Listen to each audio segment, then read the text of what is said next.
Democrats don't speak for me. Speak for me, speak for me. Republicans can't speak for me. Speak for me, speak for me. A bitch ass nigga can't speak for me. Speak for me, speak for me. You coon ass niggas can't speak for me. Speak for me, speak for me. Listen here, this is a fact of life. I be rapping like Nat Turner came back to life. Grab Donald Trump by the pussy, he ain't acting right. I never run from a conflict, I be glad to fight. It's a very cold world that we live in. Somebody please tell Elizabeth you're not an Indian. You just trying to con them people to get the benefit. Just another immigrant stealing from the Indians. That's some punk ass shit and that's too lame. Now we finna step over to Andrew Yang. And you a sucker, you could never speak for black folks. Fake ass pandering, trying to get the black vote. The Democrats don't speak for me. Speak for me, speak for me. Republicans can't speak for me. Speak for me, speak for me. A bitch ass nigga can't speak for me. Speak for me, speak for me. You coon ass niggas can't speak for me. Speak for me, speak for me. You know your boy be high off sativa. Kamala wasn't popping, so we said bye, Felicia. She ain't had a right policy. We ain't trying to meet her. Y'all can take Biden too. Bye, we don't need him. We don't need Roland Martin or that coon Al Sharpton. Didn't need Cory Booker from the start, man. I don't fuck with police and no snitch. You know I'm coming with the heat when I spit it. The Democrats don't speak for me. Speak for me, speak for me. Republicans can't speak for me. Speak for me, speak for me. A bitch ass nigga can't speak for me. Speak for me, speak for me. You coon ass niggas can't speak for me. Speak for me, speak for me. If you ever go to court and this is your luck, try not to get fucked by Benjamin Crump. I know it's hard. You and all go is hard. But who the fuck is Amy Cloak? Put her picture up on the bullseye and start throwing darts. People cut our organs out our bodies, that's a stolen heart. They can't save us from the flood like Noah's Ark. Black lives always matter, we finna go for ours. So then we savages, we don't need to pot the piss. Mike Bloomberg can suck dick with that stop and frisk. Bitch, you ain't speaking for us, we don't know you. Bernie Sanders, they get your funky ass on too. The Democrats don't speak for me. Speak for me, speak for me. Republicans can't speak for me. Speak for me, speak for me. A bitch ass nigga can't speak for me. Speak for me, speak for me. You coon ass niggas can't speak for me. Speak for me, speak for me.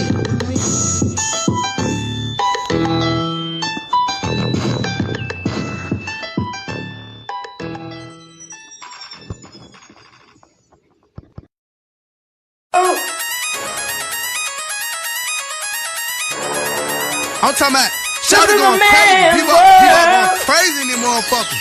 Run that shit back, man. But it's nothing. Nothing.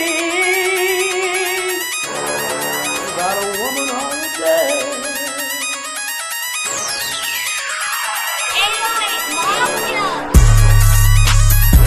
Man made the car.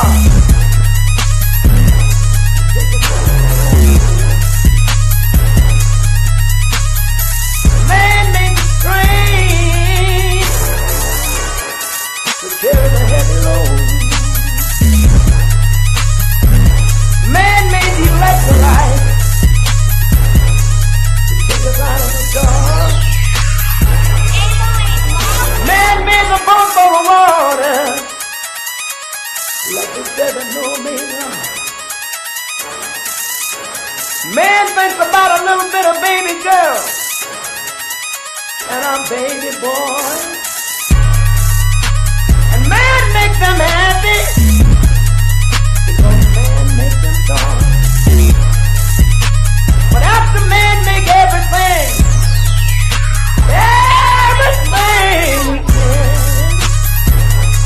do you know that man makes money?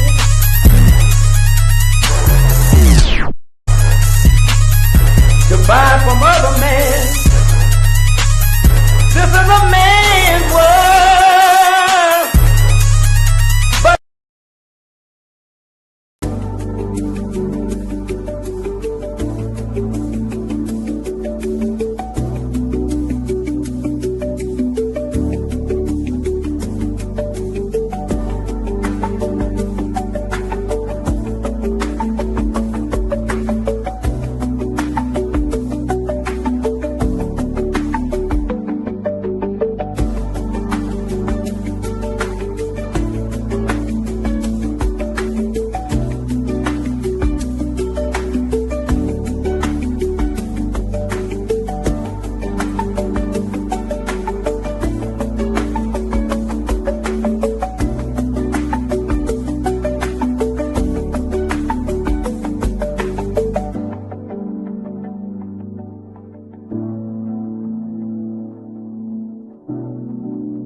Greetings, Black family. Greetings, and thank y'all for tuning in to another episode of the Front Line Blacc News.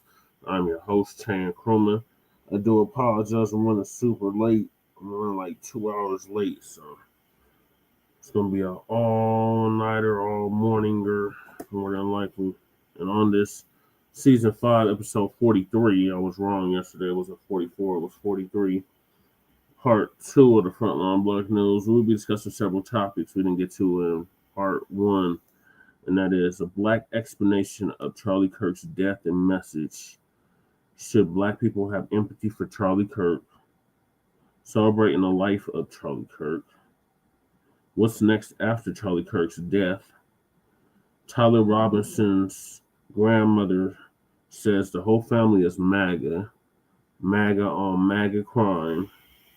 Black students at NYU targeted after Charlie Kirk. Unaliving Trump facial droop at the 9/11 ceremony. Stroke speculation explained. Charleston white crashes out at HBCU. Illegal immigrant mass shooter on the loose in Texas. 6 shot, 2 dead. Illegal immigrant shot and killed by ICE agent in Chicago. We are based out of East Denver, North Aurora, Colorado. We get the news from a frontline and Black First perspective. We are part of the new Blacc Media and also the signal boosters of the new Blacc Media. We have been around for 5 seasons now and counting. And we have several platforms that are part of the Frontline campaign. Frontline Blacc News is the first one, and we started back in 2020, 2021. Also, we have Shabaka's Black Experience Enhanced, which started on Blog Talk Radio way back in 2016, 2017, and we have the RBA, the Revolutionary Agenda, and that started in 2021. So please join us on StreamYard, YouTube, Frontline Blacc News. The links to all of our channels are in the description, including the Revolutionary Agenda, Jay Militant's channel, What's Cracking TV with Jay Militant, Kool Keezy's channel, the brother that does our intro track, The Democrats Don't Speak for Me, the Church of Black Power, link is also in the description. Our brother out of Watts, California, who's now in Houston, Texas. And also we have the petition for reparations in the description. We have Lady Cherry's GoFundMe in the description. And of course we have the copyright disclaimer under Section 107 of the Copyright Act of 1976. Allowance is made for fair use for purposes such as criticism, comment, news reporting, teaching, scholarship, education, and research. And I do not own the rights to the music. And if you don't understand racism, white supremacy, if you don't understand what racism, white supremacy is and how it works, everything you think you understand will only confuse you in all 9 areas of human activity. And that is economics, education, entertainment, labor, law, politics, religion, sex, and war. And some say healthy nutrition. And that's by the great Neely Froder Jr., who just transitioned in February, ProduceJustice.com. And then when you, a Black person, are captured by any race soldier, you must never fuss, fight, or flee. Comply and defend yourself in court. Also by the great Neely Froder Jr., ProduceJustice.com. And last but certainly not least, we got racism. The only racism is white supremacy. It's conscious and subconscious behavior to maintain white genetic survival to prevent white genetic annihilation. And that's by the great Dr. Francis Cress Welsing, who passed away in 2016. So those are the topics. Thank y'all for tuning in. Make sure y'all like and subscribe to the Frontline Blacc News. Let's see what y'all have to say in the comments. I see Jab Jabbery in the building. Salute to the Jab. Salute to Mac 285. Oh, you're right on time, Jab. Salute to Twin as well. Twin Pyramid, I see you. Yeah, peace, Twin. Peace, Matt. Peace, Jab. Shabaka won't be joining us. He has a doctor's appointment in the morning. Salute. So it might be solo dolo unless Lady Che comes on. in the tether-free zone, exactly, tether-free zone. Let me hop right into it with what Professor Black Truth had to say about Charlie Kirk. So Professor Black Truth is back from his hiatus. He's been on a hiatus for like 2 weeks now. So welcome back, Professor Black Truth. And he had to start off with a bang, and that is about Charlie Kirk. So without further ado, I'm gonna let the good professor get to it.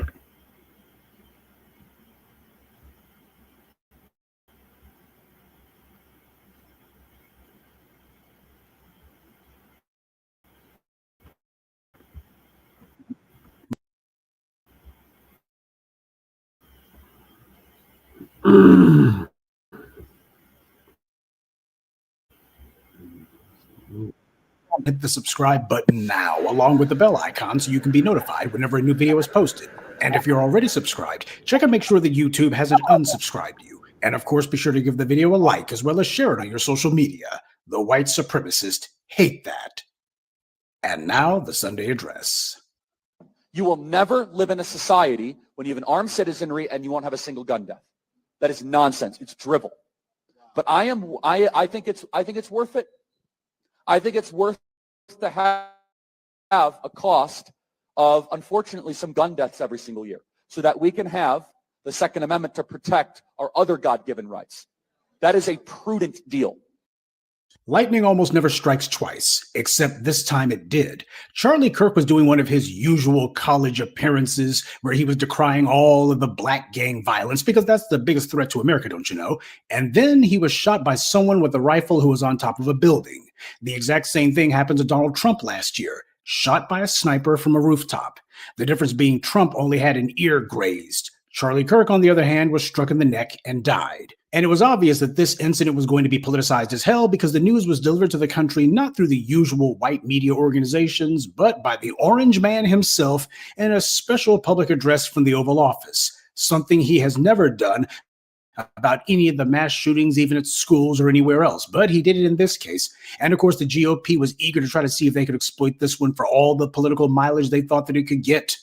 Charlie Kirk celebrated the attempted murder of Paul Pelosi, who was beaten with a claw hammer in his own home.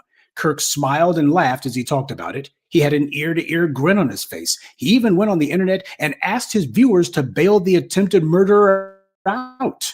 By the way, if some amazing patriot out there in San Francisco or the Bay Area wants to really be a midterm hero, someone should go and bail this guy out. I bet his bail's like $30,000 or $40,000.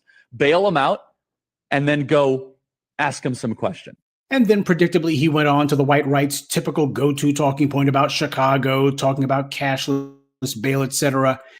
I wonder what his bail is. They're going after him with attempted murder, political assassination, all this sort of stuff. I'm not qualifying it.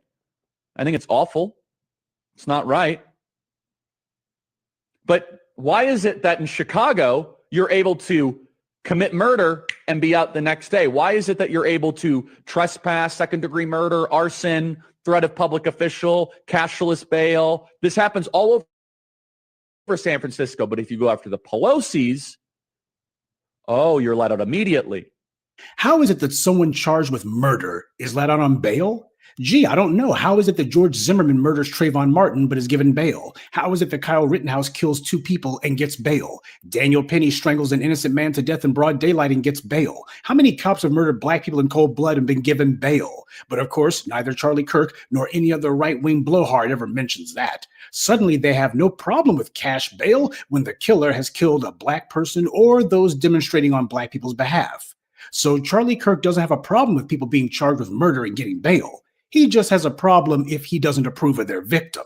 Prior to Charlie Kirk being killed, the big issue that the white right was running with was that there was a Ukrainian woman who had been killed, allegedly by a black man, and of course Donald Trump making hay about it because I guess that all of his National Guard movements throughout the country haven't been enough to get people to shut up about the Epstein thing. So as far as he's concerned, he's just going to bring up black people every chance he gets. You don't give the orange man any points for originality. But as for Charlie Kirk, he played right along with that exact same narrative. Charlie Kirk was a raving hypocrite. That's the problem that people had with him, aside from his out-of-control racism. The split instance that the news of Charlie Kirk being shot had hit the airwaves, you had the white right, led by the odious individuals in the GOP, immediately screaming, we need to have all of this sympathy and empathy. But understand, Charlie Kirk himself said that empathy was a bad thing. Bill Clinton in the 1990s, it was all about empathy and sympathy. I can't stand the word empathy, actually. I think empathy is a made-up New Age term that it does a lot of damage, but it is very effective when it comes to politics. Sympathy, I prefer more than empathy. That's a separate topic for a different time. So clearly, no matter what, he wouldn't have wanted empathy. He certainly denied empathy to enough people. And as far as sympathy goes, keep in mind, sympathy is usually one step removed from contempt.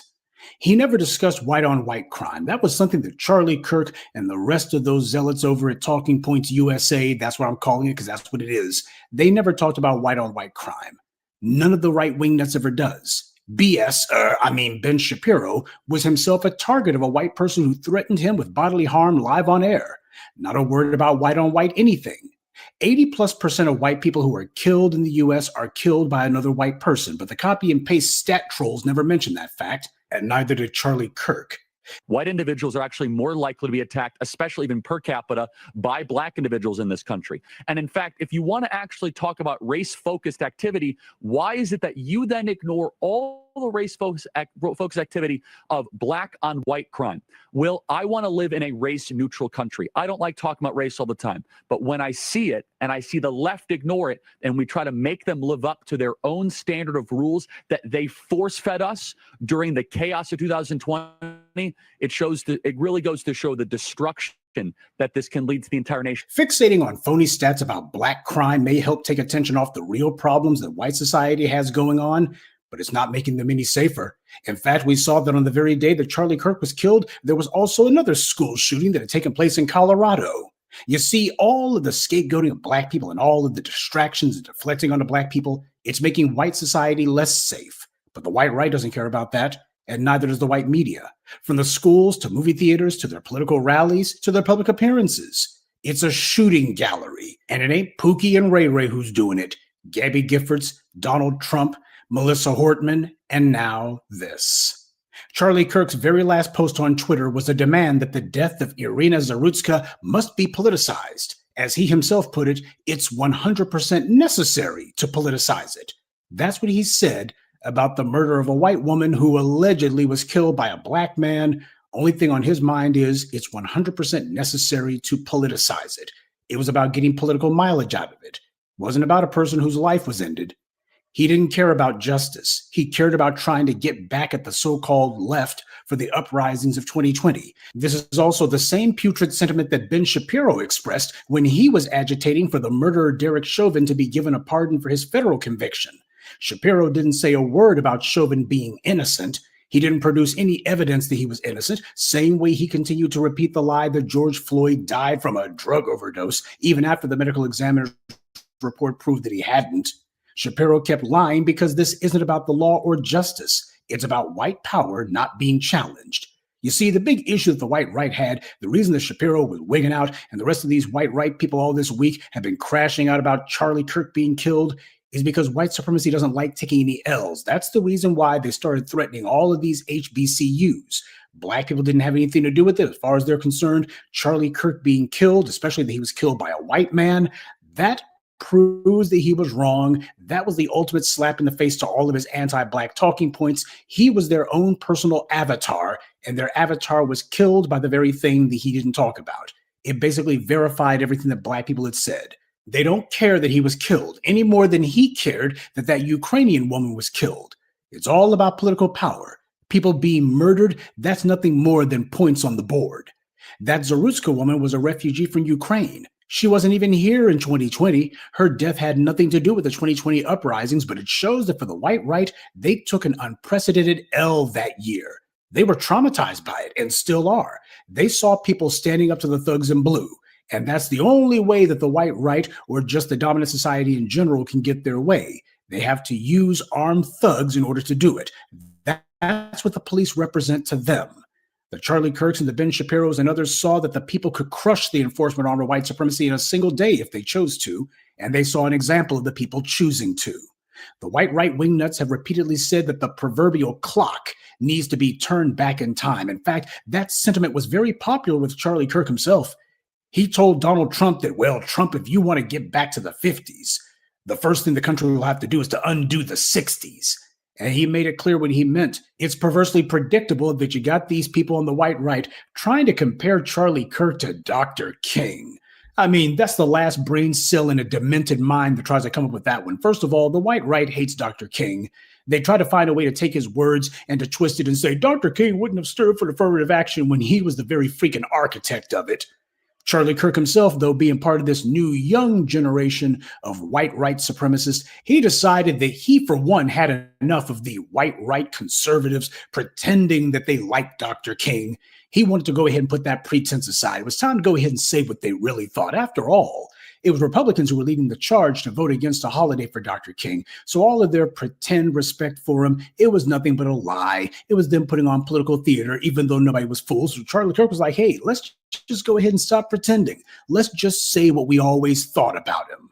Some tech blog called Wired Magazine. You'd think they would write about like, crypto, computers, the internet, Bitcoin, crypto, hacking, engineering, but apparently cybersecurity. they just police what people think about a certain infamous American of the mid-20th century. Yeah, some holy figure. We note in our piece that Kirk describes King as, quote, a bad guy. It's true. And Kirk self-described very, very radical view that the country made a mistake when it passed the Civil Rights Act. Also true. As we note in the piece, Kirk has previously described Kirk as a hero and a civil rights icon. It's true. I used to be wrong. What inspired Kirk to shift his view on MLK? Why does Kirk think that MLK is a bad guy? When Kirk says that MLK says, quote, one good thing he didn't believe, what does he mean by that?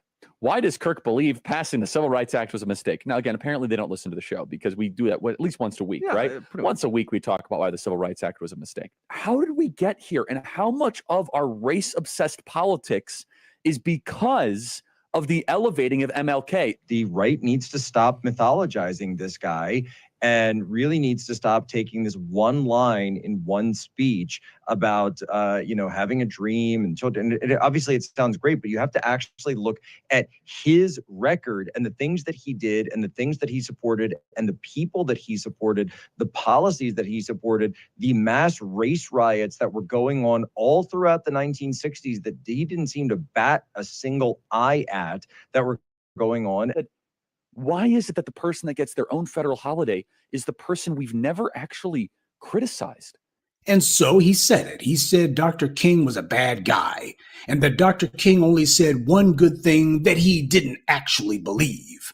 And then he said, well, we've got to criticize Dr. King. How come we can't criticize Dr. King? Dr. King was criticized his entire life. He was criticized, demonized, lied about, and murdered. What Charlie Kirk and his ilk are really butthurt about is that they don't have any heroes or icons of the stature of Dr. King. That's what they're angry about. Whenever you talk about the heroes of the Charlie Kirks, you see slave owners and rapists and killers and mass murderers. Those are the heroes of the white right. They don't have anybody like Dr. King. And whenever people remind them of who and what Dr. King was, they see how puny and insignificant their own heroes are. That's what it's really about. It's a matter of we don't have anybody like Dr. King, so we got to destroy Dr. King. So for the morons and idiots who are trying to make false comparisons between Charlie Kirk and Martin Luther King, they can save it. Charlie Kirk himself didn't like Dr. King, and that's why we bring the receipts. So you're not going to get away with that one. Dr. King fought for a society where color was no longer going to be the determinant of how far someone could go in life. Charlie Kirk, on the other hand, he wanted color to be the sole determinant, but he wanted to make sure that nobody was allowed to say it, that you couldn't object to it, that you couldn't protest it. That's where the phony talking point about, well, if you say that somebody's a racist, that makes someone a racist. Really? And I'm sure that he would agree that if you call somebody a terrorist, that's what makes someone a terrorist, right? Of course not. Charlie Kirk would definitely not agree that saying that black people commit all of this crime, doesn't that just make black people criminals? Because after all, if you're going to call black people criminals, they're just going to look and say, hey, if you're going to call me a criminal, I might as well go ahead and just act like one anyway. I'm sure he would agree with that, right? With the exact same logic? Of course not. Charlie Kirk did not want a society that was colorblind. What he wanted was a society that was ultra color hypersensitive. But what he wanted was for this ultra color hypersensitive society to be one where you couldn't say it. You would just have white fiat and there would be nothing you could do about it. That was his definition of colorblind. What it meant was color silent, silent about the blatant white supremacy and white privilege and white primacy that the society would be based on and would carry out every day. Just don't say anything about it. In fact, you're not allowed to say anything about it. That's what he actually wanted. Not color blindness, but color silence. And that's the reason why prior to his death, Charlie Kirk was one of the main people talking about the death of that Ukrainian woman.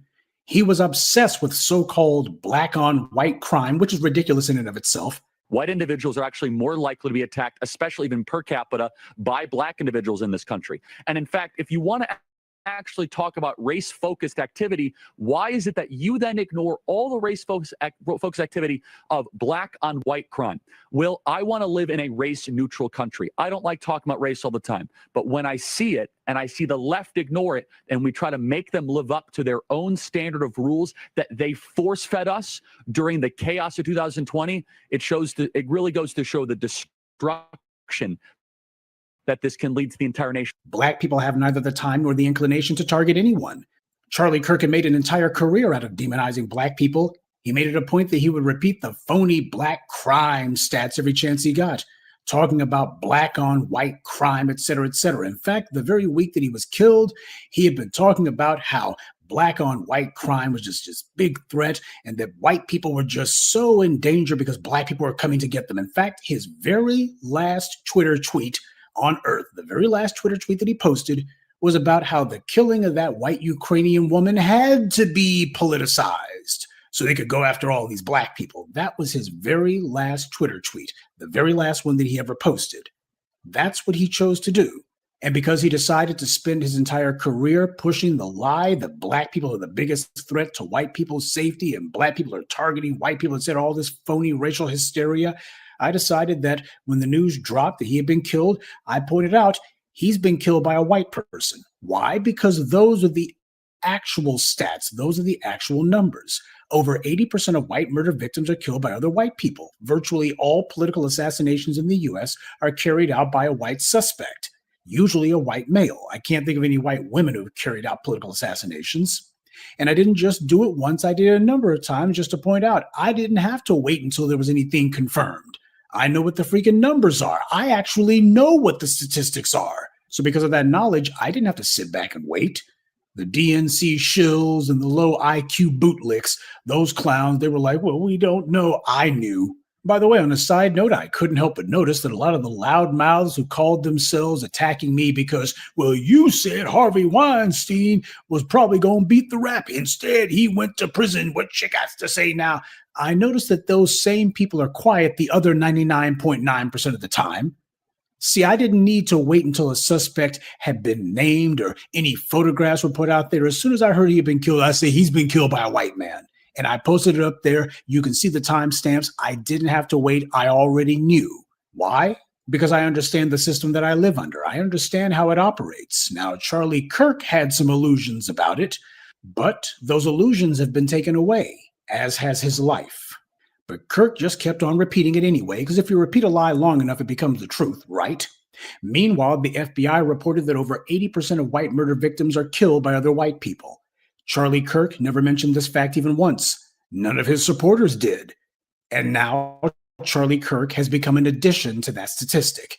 As I've long said, you don't have to live in the real world, but you can't live anywhere else. And the fact that Charlie Kirk's killing has knocked Irina Zarutska right out of the headlines, the white right's not even talking about her anymore, that shows how patently false and hollow and hypocritical and phony they were being. Their outrage was just the typical phony white right outrage. They were trying to use her death as a political football in some putrid game of power politics. All they wanted to see was how much mileage could they get out of the corpse of this dead white woman. That's all it meant to them and nothing else. And whatever policy that they thought that they were going to use Irina Zarutska's death as a springboard for, well, they can go ahead and forget about that. Charlie Kirk's death, on the other hand, is not politically profitable to them, mainly because of the fact that they can't blame it on a black person. That's what they really wanted. They were hoping that some crazy Negro walked in there and just shot him up. But that's not what happened. It was the usual person who does it, the one who always kills all of these people. That's who's responsible for the death of Charlie Kirk. That's why you had the governor of Utah out there practically on the verge of tears, ready to start boo-hooing and bursting into sobbing and crying. I was praying for 33 hours that it wasn't one of ours. Well, we know what one of ours means. It means a white man. That's what it meant. He was hoping it was somebody who was other than white. I need a sacrificial lamb. We got to get some political momentum going. We're stalling out here. We need to get some political momentum going. Well, if it's not one of ours, and they were ready to jump all over this. See, that's what the white right's been doing. They're trying to flood the zone with misinformation and disinformation, kick up some white noise, say that the person was black, say that the person was of the left, etc. Anything that would give them the ability to say, all right, we got to go to war.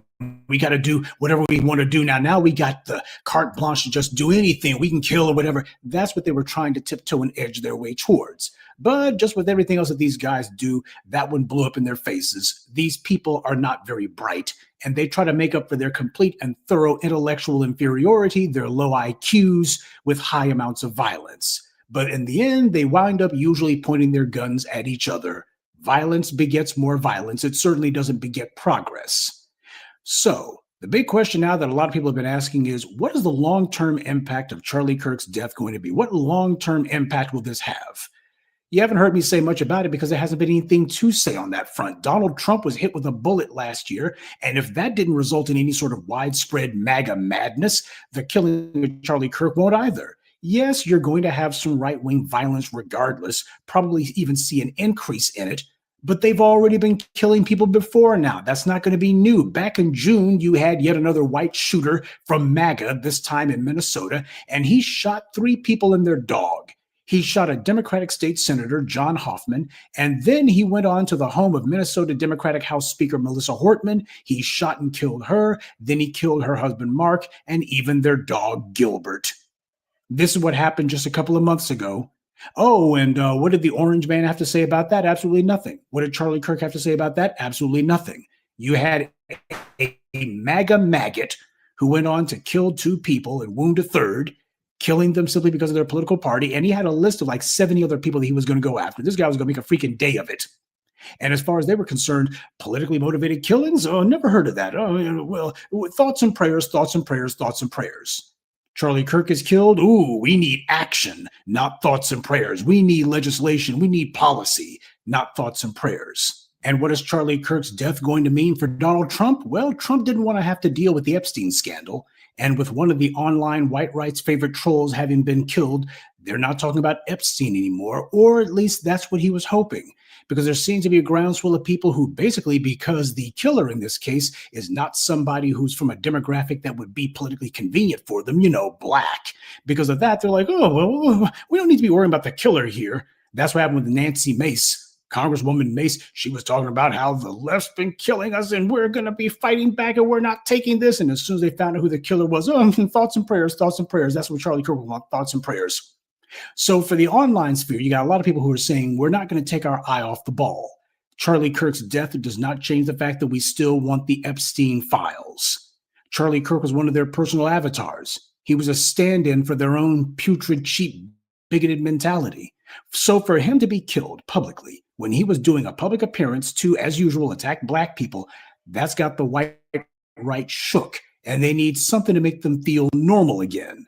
Getting back to Epstein. That'll do it. And there have been others still who have been saying that Charlie Kirk had a couple of murmurings about Israel that he had made, whether or not the U.S. needs to be sending them so many weapons and so much money and such. A lot of conspiracy theories going around. Not to say that Israel, if his stance on them had changed, wouldn't want to see him assume room temperature. Benjamin Netanyahu has certainly killed people for less. But it is to say that if Charlie Kirk was starting to get a little bit wobbly on Israel, that would certainly be an interesting thing to bring up. Ben Shapiro certainly wouldn't like it. And Ben Shapiro brings us to the next subject of this evening's address, and that's the so-called groypers. We're talking about Nick Fuentes, the white Latino, white supremacist little organization. Now, just for the record, Nick Fuentes basically makes his living trying to show how extreme he can be, and he decided that he was going to get into a 3-way fight with both Ben Shapiro and Charlie Kirk, saying that Ben Shapiro basically is an Israeli puppet, which is true, and saying that Charlie Kirk basically wasn't white supremacist enough, which is false. But Nick Fuentes was making the point that Charlie Kirk wasn't extreme enough. Charlie Kirk was wobbly on too many things. This guy, he wasn't hardcore enough. He was just a pretend white supremacist. I'm the real thing. That's what Nick Fuentes was running around doing with his pals. And this back and forth that Nick Fuentes and his putrid followers would have with the putrid followers of Charlie Kirk and Ben Shapiro, this little 3-way online fight that they had, they called this the Groyper Wars, apparently. Well, it just goes to show that these guys clearly grew up on a steady diet of pop culture. These are the best names they could come up with. See, this is what happens when your culture doesn't have real heroes, doesn't have real icons, doesn't have genuine freedom fighters. When all you got are a bunch of slave owners and a bunch of self-interested gangsters and rapists and opportunists, when these are the only people you can point to as having any sort of name recognition among your culture, then what happens is you don't have any real heroes. And when it comes time for a fight, you don't have anyone virtuous that you can appeal to or draw inspiration from. So instead, you're reduced to trying to draw your inspiration from video games and movies and cartoons. You got these fools trying to make themselves out to be some sort of heroes based on Star Wars. Yeah, well, Charlie Kirk ain't no Luke Skywalker. But the significance of Nick Fuentes happens to be that a lot of the talking points that the killer in this case, this Tyler Robinson individual, a lot of his postings and the things that he was writing on the ammunition that he used that was recovered from the scene, a lot of this stuff had video game memes on it, and a lot of it had what people have identified as groiper talk, the kind of language and jargon and verbiage used by followers of Nick Fuentes. That's what a lot of people have been pointing out. A lot of this stuff wasn't just coming out of this guy's head. He was repeating what had happened online. There have been a number of people who said that this guy was basically terminally online, that he lived his life online, and that apparently what he did was supposed to impress a lot of those folks who were online. That's what he was trying to do. He was trying to do something that would impress them in the real world. Nick Fuentes is, of course, denying everything. I don't know why. It's not like the authorities are going to be coming after him. He's not black. So because of that, he doesn't have to worry that anybody's going to be coming around him up or that they're going to be arresting him or trying to shut him down. Come on, give me a break. They didn't do it with the Oath Keepers or with the Proud Boys or any of those guys until January 6th.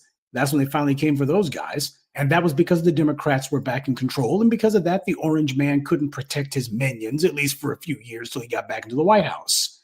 So Nick Fuentes doesn't really have anything to worry about. I don't know what it is that he thinks that he's preserving by getting out here and vigorously defending all of this. It doesn't matter. Now, for those of you who might have, I don't know what I would call it, more broad ideas when it comes to these kind of instances, as far as conspiracy theories goes, well, it's hard to say. Was this actually some sort of organized hit that was taken out, and not just some disaffected groiper who got his hands on some guns, some half-baked clown who came from a family full of white privilege and decided he wanted to prove something to his online chums? Could there actually be something else at work here? Hard to say. Things like this don't occur because someone wants to make something happen. They occur precisely because the goal is to prevent something from happening. Big, messy things like this inevitably get used as nothing more than a smokescreen for someone to hide behind while they try to forward their own personal agenda. As the old Roman saying goes, cui bono, who benefits from the crime?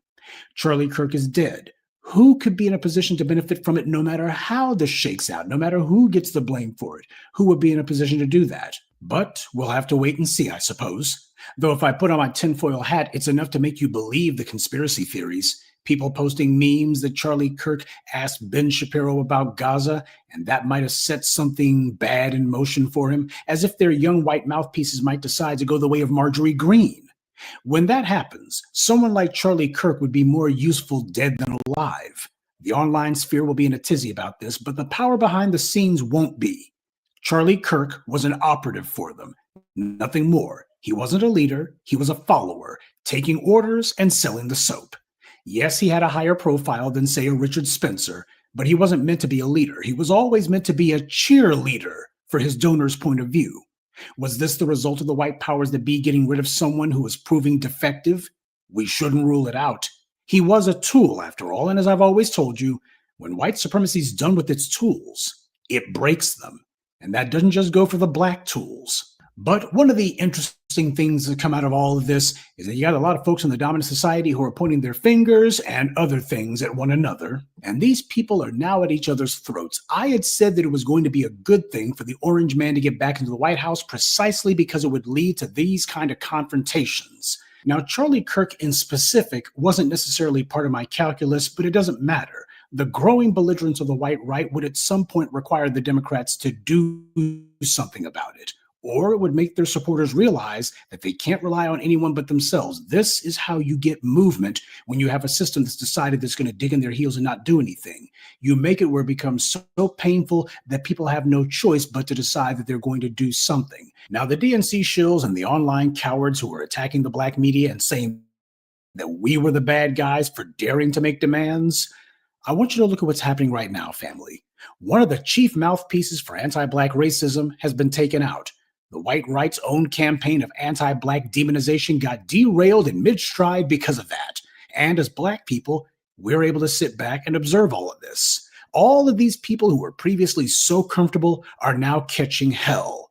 I didn't vote for Donald Trump, nor did I tell anyone else to. What I did was I pointed out that neither the Democrats nor the Republicans were on Black people's side, and that the exact same way that the DNC shills were falsely claiming that there were Democrat policies that could benefit Black people potentially, I also pointed out that if you look at it in its totality, some of even the orange man's own policies could actually work to Black people's benefit. But just like the Democrats, he wouldn't be doing it for our good. He would just be doing it for his own interests, just like the Democrats. It is absolutely crucial to be honest about whether or not somebody's policies are actually going to benefit you. And you don't try to turn it into some sort of asinine zero-sum game where there's one side over here who are definitely good for you and the other side are definitely not. You can only do that if you've actually done a balanced clinical appraisal of them. See, that's what we in the Blacc Media did.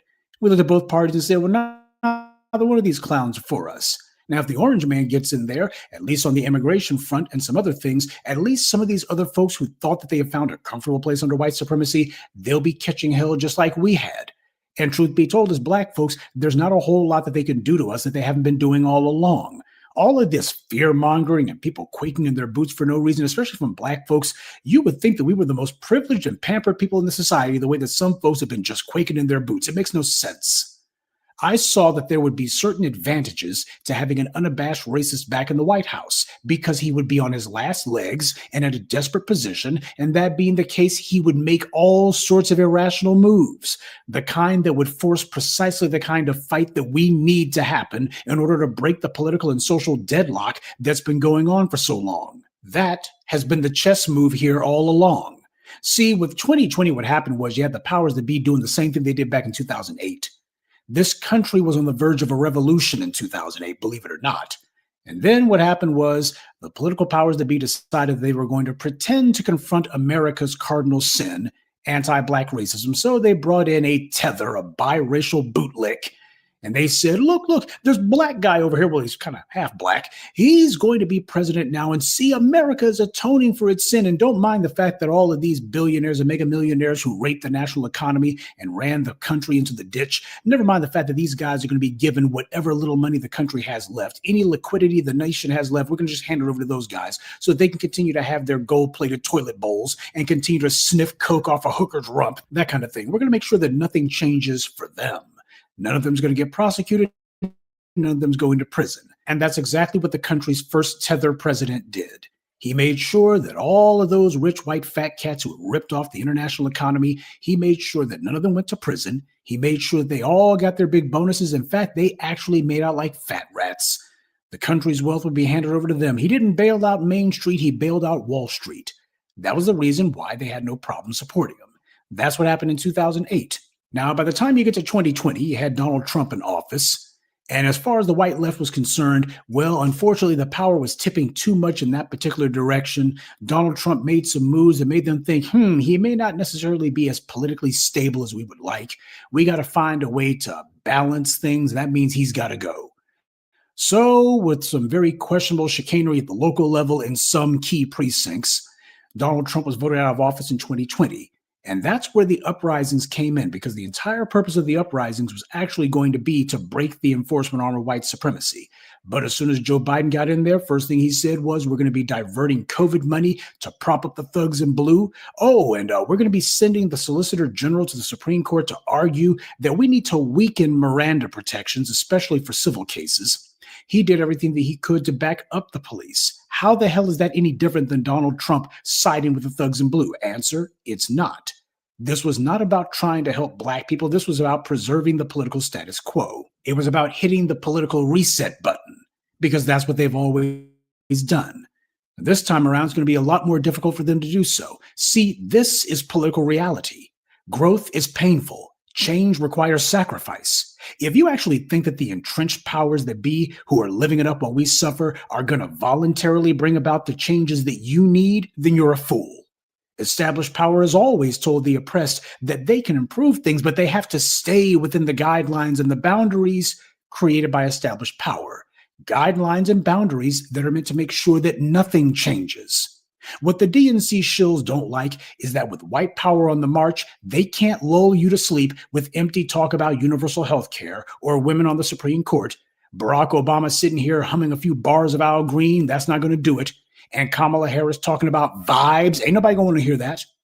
When you're facing an existential threat, you got to come up with some tangibles and some serious policies. And the Democrats are showing that even now they're determined to not do that. This is not political confusion on their part, no matter what a lot of these online chumps may tell you. This is the Democrats formally declaring that their job is to maintain political continuity. Both political parties are revealing themselves to be nothing more than wings on the same vulture. Trying to change things from the top down by voting for candidates who you think are going to do something, that only works when those candidates actually want to change things. None of these guys do. So, how do you break this kind of political gridlock then? You got to shake things up by making people uncomfortable. Now, yes, that takes time and it takes suffering, but when put under hardship, people will eventually get off their butts and do something when it hurts enough. This is not a fast process, and it's certainly not one that's pleasant, but when all else fails, that's what you're left with. That's a political reality that too many of us simply don't want to accept. All the talk about National Guardsmen in the streets means nothing. They become part of the background scenery after a while. As long as people are still able to go to work, as long as people are still able to enjoy their creature comforts, they're not going to be concerned about troops standing there. After a while, they'll get used to it. People aren't about to fight white supremacy until they see it directly threatening them. And for a lot of people, that scares them. The prospect of having to stand up to white supremacy, they get scared of it. They were certainly scared in 2020, but just like in 2020, when the people decide they've had enough, the thugs in blue can't stop them. And don't let anybody tell you that the Democrats seriously oppose the likes of Charlie Kirk. They did not. He's been out there for at least a decade doing his anti-Black routine, and Democrats ain't done a doggone thing about it. Democrats aren't running on a platform to stop any of the policies or the initiatives that the Charlie Kirks of the world have been promoting. They're running to be the tone police. That's what they're about. Well, we have to strike a certain tone and we got to speak a certain way. Trump is so mean with his words and people need to speak more nicely. That's what Democrats are running on. And yes, Trump and the white right have been saying that they want to use Charlie Kirk's death as a springboard to try to forward some policies to silence their political opponents. Anyone who says anything they don't like, well, here's my question. Why don't the Democrats care about their own power in this case? If you know that the Republicans are targeting you, why don't you vow we're going to be standing up to these guys and let's go ahead and get some hardline policies in place to push back against them? Well, the reason the Democrats aren't doing that is because as they see it, the main threat isn't Trump or his white right minions, TPUSA and the Groypers. They're not the big threat. The threat to Democrats are younger voters who are making demands, specifically young Black voters, because they're making demands that the Democrat donors don't like and are determined to stop because the demands would reduce the donor class's power. That's the actual threat that the Democrats see. That's what they're actually running against. And you can tell because of the policies they put in place and the policies that they don't even mention.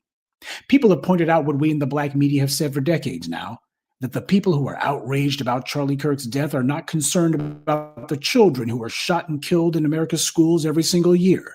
Donald Trump was the one who personally sat in the Oval Office and announced Kirk was killed. He never did that for any of the school shootings that have happened on his watch. Hell, there was a school shooting the day that Kirk was killed, and he didn't say anything about it. Didn't give a word of condolence for the families of any of those young people who were injured. This is the same white right who only hours before Charlie Kirk was killed, they were going into phony hysterics about a white Ukrainian woman having been killed on a train. And yet these same people, they don't care about the kids being killed, white children being killed. It's a valid point, and we've answered it many times. White power doesn't care about its children being killed because survival is not at the top of white power's list of priorities. Staying in power, that's their top priority. Charlie Kirk said it himself. Gun deaths are merely the cost of doing business, and he considered it an acceptable price to pay. The school kids who get killed by mass shooters are not required for white power to stay in control. So these right-wing nuts who are pitching a fit, they don't care about any of those dead kids, dead white children. Charlie Kirk, on the other hand, he was a direct spokesman for their power. So when he's killed, that actually matters. That white woman who's on the train, she was a potentially useful political football because she was killed by the right color person. See, all of these school kids who get killed, they keep being killed by white males. You can't use that. We don't want a policy to be going after them. That's the reason why Nancy Mace on a dime could instantly go from, we're at war with these people, we got to go to war with these people too, we need to pray for these people. That's why she did it, because it was discovered that the wrong color person killed Charlie Kirk. Timothy McVeigh voiced holding the kids inside. He called his victims mere collateral damage, and his only regret was that the dead children distracted people from the political vengeance that he had wreaked. He was trying to make a political statement, and people were talking about all of these dead kids, these pesky dead kids. They were an annoyance because they diluted the message as he saw it. So you see, that's how the minds of the white supremacists works, because Timothy McVeigh, he was also a white supremacist.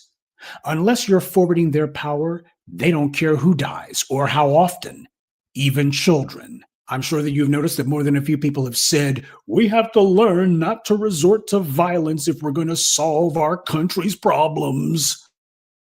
First of all, as Malcolm said, you need to watch out whenever you see a Negro talking that we and our stuff when talking about America. We cannot say we and our. That's foolishness. And second of all, the people who commit the violence, they don't want to solve anything. As they see it, they're going to force the country to stay as it is. Hell, Charlie Kirk said the country needs to go backwards, to be more restrictive and more repressive. So people need to understand that the reason the country can't solve its problems, quote unquote, is because there's a number of people who have become rich and powerful precisely because of those problems. As a certain segment of the population sees it, there's no problem at all, other than the folks who are demanding change. It's not that they don't see how harmful things are. They see exactly what it is, and they're fine with it and always have been. The real issue is we have some people who are simply too empty-headed to realize that there's people who see all of these problems as actually being perfect. Unless you face up to that reality, you'll waste your time trying to make change with people who have no interest in changing anything. And then you run around in rhetorical circles asking, how come we can't make any progress? Because the people you're attempting to ally yourself with, they are the problem. White power is coming under pressure. They're losing their ability to stay unified, and that's an absolute requisite for white power to endure. We see them increasingly at each other's throats. This is what happens when you got a loud, obstreperous orange maggot in the White House who decides that he's going to be spending all of his time offending people. This is exactly what's called for. Now they will, especially the white right, try to maintain their unity by attacking us. That's what they keep doing. That's basically them saying, hey, we need for the dominant society to get on code. But that's not the magic distraction that they need it to be, not much anymore. The white right doesn't care about Charlie Kirk's death. It was all political theater on their part. They were performing for the cameras and trying to get as much mileage out of his death as possible. But now that the killer's been caught, and is predictably a white male, just like practically all the other mass shooters and assassins. In fact, the killer looks just like Charlie Kirk. Skinny, feeble-looking, short, conservative hairstyle. Charlie Kirk was basically killed by his own reflection. And because the killer didn't fit the narrative, the air has gone right out of the white right sails. They were going to exploit the death of Charlie Kirk. They thought they were going to ride that corpse to glory. Trump won't even talk about it now. A reporter asked him about it. The first thing Trump deflected to was, we're building a ballroom on the back of the White House. It's going to be glorious. You would think that he would be all over it. But by outward appearances, Tyler Robinson's family were basically true red MAGA. His parents were Republicans. There's a bunch of pictures of Tyler Robinson from the time that he was a small child. His parents had him at the gun range. So these are bad optics for the white right. That's why they don't know what to do about it. They don't know what to do, so they've decided to do nothing. So for all you people listening to me who were so terrified about what MAGA was going to do after Kirk got killed, did you notice that I wasn't scared of these creeps at all? And now that their phony outrage campaign has blown up in their faces yet again, they're trying to change the subject. Now, I'm not saying that the typical incompetence of the white right is going to be some sort of protection for us. It won't be.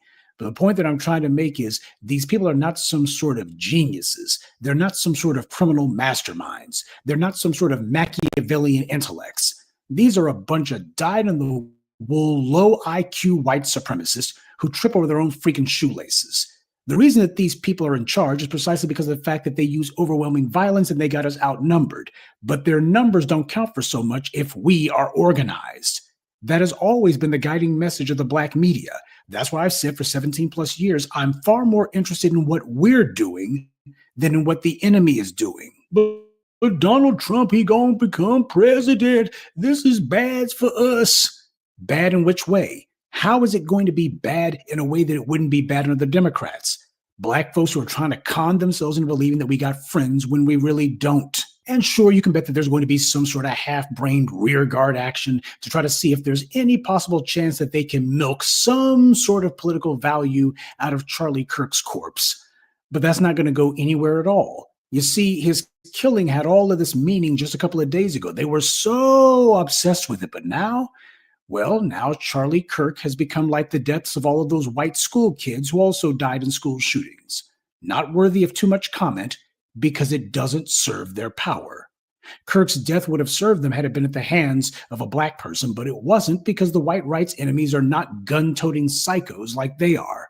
And that's what eats them alive. This proves to everybody exactly who and what the real threat is. Think of all the Black Lives Matter rallies. There was no violence at any of them. Nobody was shooting people who were speaking at the crowd. No people having to scatter, except when some racist white gunmen showed up. Kyle Rittenhouse broke the law, illegally carried an assault rifle so that he could kill some BLM protesters. Daniel Perry in Texas intentionally went out of his way to find a BLM protest, then deliberately drove his truck into the protest and murdered a white man there, falsely claiming that he had been threatened. And in Minneapolis, you had some 4chan white racists who planned a mass shooting online, posted videos bragging about what they were planning to do, and then when they went to a Black Lives Matters rally, they began shooting people. Those guys were caught and sent to prison. And this violence isn't even limited to BLM protests. Even MAGA isn't safe from MAGA mass shooters. Donald Trump was shot at a rally last year by a white man, and now Charlie Kirk has been killed at one of his rallies by a white man from a Republican family. And as I mentioned earlier, that wasn't even the only school shooting that took place that day, because on the same day that Charlie Kirk discovered that 80% of white murder victims are killed by another white person, over in Colorado, the same state that brought you Columbine, there was also another high school shooting. A 16-year-old named Desmond Holly went to a high school and shot 2 students, leaving them critically injured, and then he killed himself. And no one will be surprised to learn that just like with Dylan Roof, just like with Nicholas Cruz, just like virtually every mass shooter out there, this mass shooter in Colorado was also online most of the time. His TikTok accounts contain white supremacist symbols. And just to show that these creeps are never alone, one of the posts on the shooter's TikTok account came from a user who was encouraging this psycho to go be a hero, which of course is white supremacist jargon for go out and commit some act of violence. Now, whenever the shooter is black, we see the white authorities immediately saying we got to round them all up. All-in laws get invoked. The first arrest is only the beginning. This is just the start of the investigation. But of course, when the shooter is white, they say the opposite. Well, he's a lone wolf. They say the words lone wolf before they even tell you his name. Hell, this has been going on since at least the days of Lee Harvey Oswald. Before they even told the country who Lee Harvey Oswald was, they were already saying, well, we're sure that he acted alone. See, that's a racialized narrative, and it's as predictable as the tide. I've said it for 17 plus years and will continue to say it. America doesn't have a gun problem. It has a white privilege problem. But the biggest problem on that front is who makes the laws and who's supposed to be enforcing them. Too many of the lawmakers and the police are like Charlie Kirk, and like Tyler Robinson, and Daniel Perry, and Kyle Rittenhouse, and Dylan Roof. That's the reason why neither the laws nor those in law enforcement ever seem able to do anything about these people before they strike. There have been people who have been fired for their jobs or otherwise canceled for allegedly what the white right calls celebrating Charlie Kirk's death. Now, Kirk himself routinely celebrated the violent attacks on people he didn't like, and he gleefully defended the murders of black people. He did it shamelessly. And since he was a free speech absolutist, would he approve of people being fired or canceled for exercising their God-given right to free speech when he dedicated his life to fighting for absolute free speech, right? Even if it offended his supporters, would he say, you can't say what you want if it offends my supporters? Is that what he would say? Actually, he would say that. He would say, you know what? You can't say something if I don't like it. Charlie Kirk was a two-faced hypocrite and a liar. He told people that the reason racists like himself were racist was because people accused him of being racist. Sure, his behavior had nothing to do with it. You know, you get accused of racism after you say or do something racist, not before. But then again, logic has never been the white right's strong suit. Charlie Kirk certainly never got tired of repeating the white right's talking points about so-called black on white crimes. He couldn't wait to be the first one to politicize the killing of that Ukrainian woman. And yet, if you ask Charlie Kirk, hey, do you think that all of your phony black on white crime memes are the cause of these people getting killed by black criminals? If you ask him about that and say, hey, if you're going to keep accusing black people of attacking white people, then heck, they might as well do it because you're going to accuse them of it anyway. So it's your fault for saying it, right? Do you think he would agree with that? And the same thing goes for terrorism by Muslims. Would Charlie Kirk and his ilk agree that accusing Muslims of terrorism is what causes radical Muslim terrorists in the first place? Of course not. If they wanted to be consistent, they would, but we know it's not about consistency. It's about a pathetic lie meant to only be used to give cover to white supremacists. And when you apply it to anyone else, they immediately disagree. Taking personal responsibility, that's never been the white right's strong suit either. So as far as my thoughts regarding the killing of Charlie Kirk, that pretty much covers most of the major stuff, though I would add one last observation. There's been a number of individuals who have called themselves trying to give tributes to Charlie Kirk, including a number of well-known sports teams. Now, Charlie Kirk was not some middle-of-the-road activist. He was not some sort of socially conscientious spokesperson for this or that cause.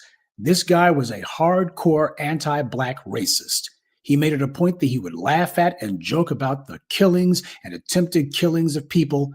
This was an individual who said that empathy was no good and Dr. King was a bad guy. That's who and what Charlie Kirk was. And yet you got individuals who are holding him up and showing what they've always believed. This is the kind of guy who they like what he said.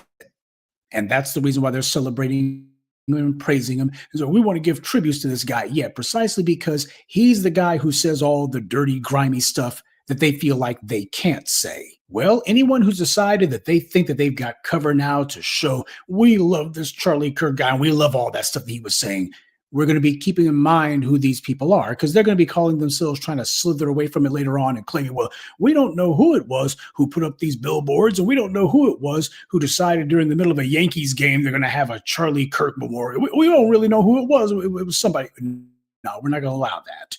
You see, over here in the B1, we judge people by the company they keep. See, black people are going to have to grow up and be realistic and open their eyes. When it comes to the white left and the right, in too many cases, the similarities far outweigh the differences. And when it comes to black people, for a lot of these people on the white left, there is no difference between them and the white right. A lot of these people on the white left have no problem whatsoever making a lane or trying to run interference for some white racist on the right who says some stuff against black people or advocates for the killing of black people and tells us, well, you know, words are not the same as actions, mind you. And then as soon as black people say something, oh my God, we got to denounce you. What the hell's wrong with you? You people, you need to be better than this, et cetera, et cetera. That's the thing that we got to recognize. There's a lot of these folks who call themselves leftists. They're left on a lot of issues except for black people. They are liberal except where black people are concerned. They are all open-minded except where black people are concerned. We got to be realistic about that. There's a hell of a lot of them who disagree with Charlie Kirk on social issues that are relevant and specific to themselves. But where black people are concerned, they completely and thoroughly agree with them. And we're talking about people who would be on these college campuses and such. You'd be surprised how many of these so-called liberal professors, self-professed liberal professors, who are actually just the biggest Charlie Kirk fans, or at least they're fans of anybody who has something negative to say about black people. As far as they're concerned, that's the kind of line that needs to be crossed, and more people need to be crossing it. So you keep an eye open for these people who call themselves trying to do tributes for Charlie Kirk or run interference for him. Keep in mind who these people are. Because later on, when they call themselves trying to slither away from what they've said, just like with Charlie Kirk, we're going to present them with the receipts. And just like with Charlie Kirk, hiding their heads in the sand won't be an option either. Good evening, and be one. I'd like to take a moment to mention some of our contributors: Hildman Gallo, Sabrina Scott, Good Citizen, Ronald Waits, and Stephen 12. Salute to them, and thank you to everyone for listening, liking, and sharing this message. Black empowerment only exists because of you. Welcome back, Professor Black Truth. That was an awesome address, as usual from you. This time about the suspected white supremacist Charlie Kirk. He's not even suspected no more. The receipts prove that he was a staunch racist white supremacist. He was up there with David Duke. He was basically a modern David Duke that they promoted nationwide. So yeah, left, right, even middle, they all stand on cold racism, white supremacy, and as Dr. Francis Wilson said, it's stop speech and action. See, a lot of these folks think, well, I can't be racist because I have a black this or that, but their actions show otherwise. How they treat non-white people shows otherwise. So they're just mad because we're getting on code to counteract their madness, this evil, wicked system of racism, white supremacy that only exists to maintain the white supremacist status quo. So y'all can miss me with I'm not racist, I don't have a racist bone in my body and all that crap. I have black friends, I have black family, I have this, I have that. Your actions, your thought, and your speech say otherwise. So moving along, we're still on the same topic. But I had covered this last night, but I'm going to cover it again because I ended up passing out during the stream. So we got, should black people have empathy for Charlie Kirk? Hell to the no. If after that Professor Black Truth moment of truth, if you're not convinced, this video by the YB will definitely convince you we should not have a lick of empathy or sympathy. You heard what he said about empathy. So, I mean, just that alone should let you know where this dude stood. They're trying to paint him as a hero, but like Dr. Khalid Abdul Muhammad said, America celebrates her killers, her rapists, her murderers, gives them stars and stripes and bars. And so they're still doing it in 2025. This is what Dr. Nelly Fuller Jr. called refinement of racism and white supremacy. It still exists. It's just more refined now.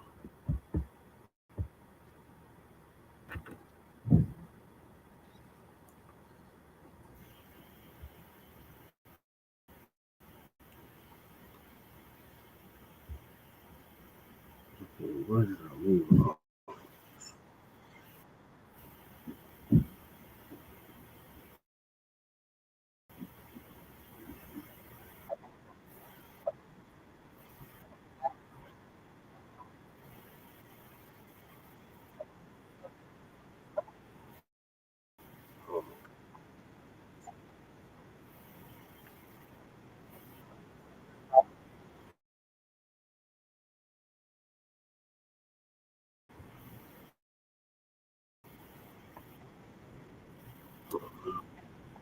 Let me share this.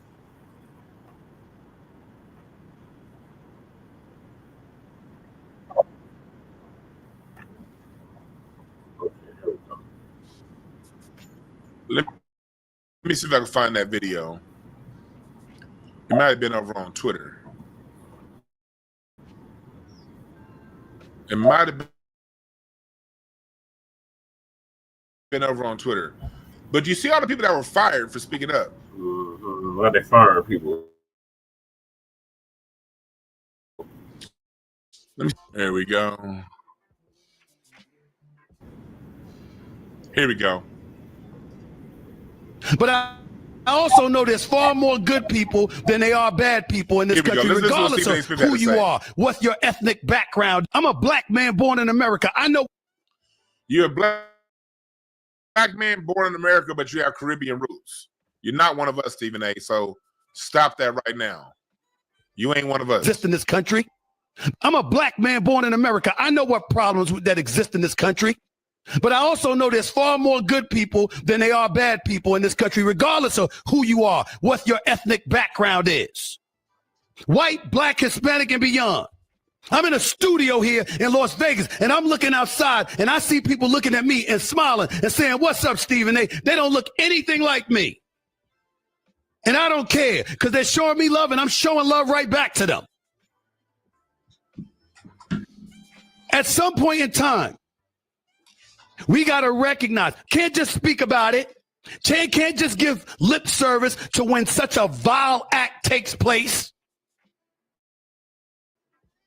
And we're going to give lip service to the tragedy of the moment. And then within 24 hours, we move on with our lives like nothing happened. Something did happen. Were. He said, who cares what his political beliefs were?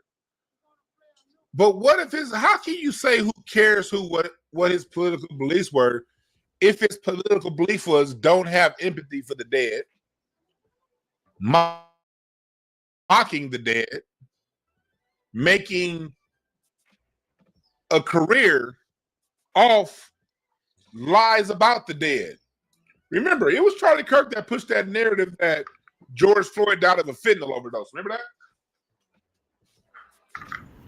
He's the one that said George Floyd died of a fentanyl overdose.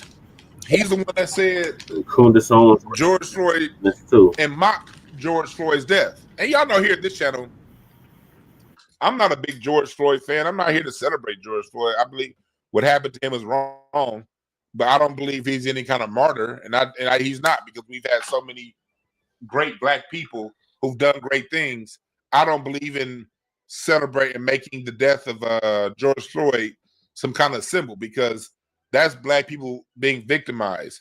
I'm more in the mindset of making people like George Washington Carver, Quincy Jones, Garrett Morris, Granville T. Woods. You know, I'm more into making these people heroes. You know, Benjamin Banneker, people like what's his name? The lawyer Johnny Cochran. These are the people I believe in making idols. Our Johnny Cochrans of the world are geniuses, you know, not George Floyd. The left pulled that bullshit on us. And so, yeah, so I'm not here to say that, but at the same time, George Floyd was a victim, and he died because he had a police officer's knee in his neck. And it was Charlie Kirk going around saying that it was a fentanyl overdose, and used that to connect it to issues in the Black community. What's up, Hula Gang, in the chat? Yeah, Fred Hampton's a hero. Bunchy Carter. These are our heroes. But at the same time, when Stephen A. Smith says shit like, I don't care about their political beliefs. No, their political beliefs matter. What's up, ADL Choice? Says, I think Umar and Myron will be linking up soon. I wouldn't be surprised, brother. I wouldn't be surprised. Oh, hold on, Rocky want to get out of here. Hold on. Rocky, you leaving me? You leaving me, baby boy?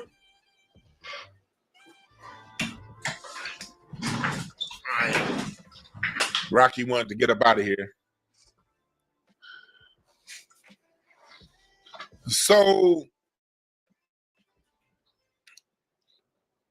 he says, I don't care about, no, Black people, we must care about what your political beliefs are, because for people like Charlie Kirk, it goes beyond political beliefs. He had a political action committee called Turning Point USA. And his beliefs went into public policy, local, state, and federal. He had the ear of Donald Trump. So his beliefs went into the President of the United States' ear and got put into action. Remember, Charlie Kirk was one of the main people behind what do they call that? Taking Black history? Critical race theory. He's one of the main ones behind critical race theory and taking that away.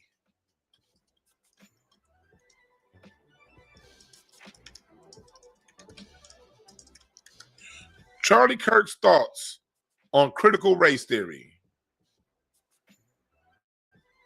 He called it a betrayal and divisive. Opposition to systemic racism framing. He used, this is what Charlie Kirk used his political action committee for. This is the Turning Point USA website. This is their official position. And their official position went into public policy. He believed critical race theory has been around. He said it oppresses people and causes division amongst community. He said it's in your schools, places of work, movies, and TV shows. What is CRT? One definition of CRT argues that the historical patterns of racism are a systemic problem, not only a matter of individual bigotry. Another common definition is the idea that race is a social construct and is embedded in the legal system and American policies. So he's the person that's been spending the last 10 years to get racism and every fabric to stop of the racism society. from being talked about as a systematic thing. Every fabric of the society, black family. Then, appreciate the super chat. Russell Red says, salute. You say you don't personally celebrate someone's demise because I believe in karma, but to each his own. It was all racist folks celebrating. Right. I'm exactly with you, Russell Red. I believe in karma too. So I personally, I'm not celebrating the man's death. But to those who are celebrating them, that's your choice.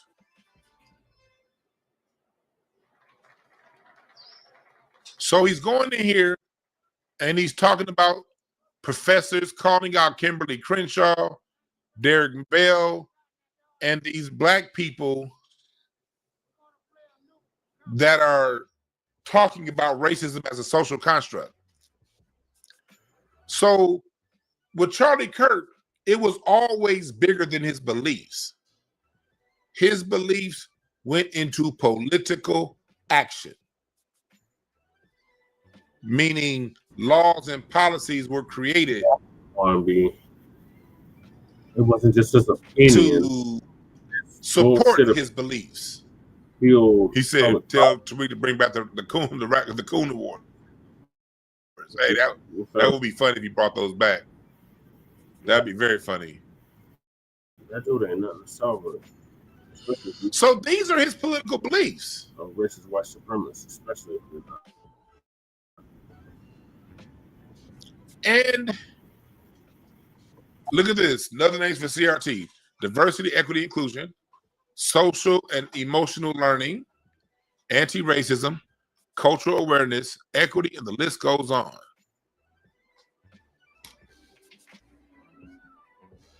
So this is who Charlie Kirk spent his time attacking. Yet Stephen A. Smith tells us that it doesn't matter what his beliefs are. Let's go a little further. I don't care what he felt. I care about the fact that a man was gunned down in front of two of his children who are 5 years of age or less. That he's dead at the age of 31. That his wife is a widow. That his children are fatherless. Because he believes different from somebody else, apparently. And then I'm going online and I'm seeing people celebrating it. Shame. Shame on you. No, shame on you for defending. I'm a black man born in America. I know what problems. No, you're not on the same team as us, homeboy. No, you're not. You're not.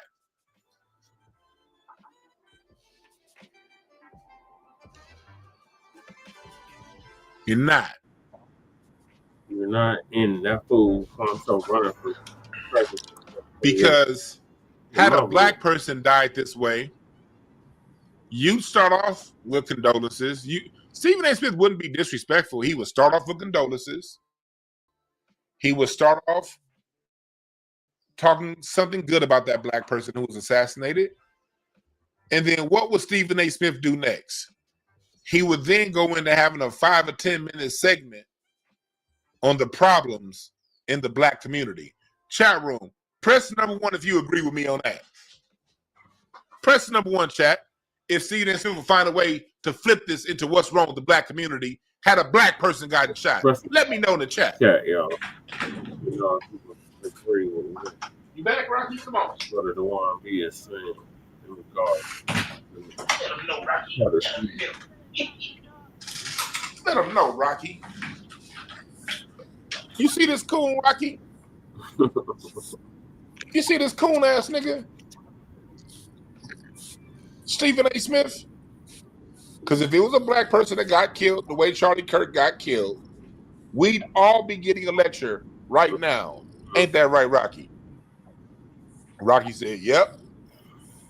We'd all be getting a lecture right now. Man, whoever in here, and we'd all have to sit around and listen to this knucklehead talk about what's wrong with black society. Ain't that right, Rocky? Ain't that right, baby boy?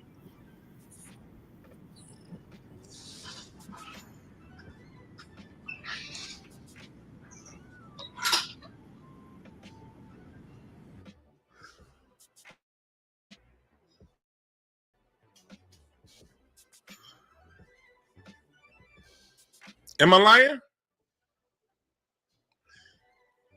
You're right. Then they would be talking about Chicago next, Patrick Woods. It would be, see, this should never happen in the black community. It's the black community. There's something wrong with the black community. Why that man got shot. See, we have to talk about this in the black community. We as a people got to stop doing this to each other. We have to stop shooting one another. We have to start, the black community has to be more responsible for itself.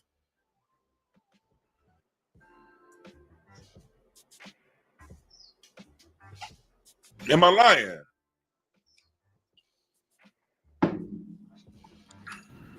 Yeah, they're like bulldogs. Am I lying? They are vicious. All the black community has street civil disobedience that it has to address. The black unemployment rate is down because this is how we treat each other. Another black person got shot, and that's why, as a culture, we cannot have any respect. That's what he'd be saying. So hell no, we doing a counter narrative to you coon ass niggas. Let's see if Royce Wright responded. Oh yeah, want to get active.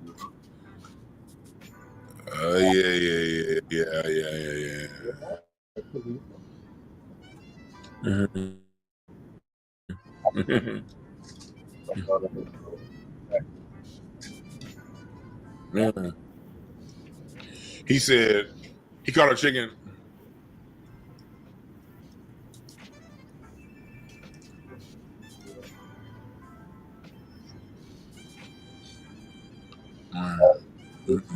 His kid.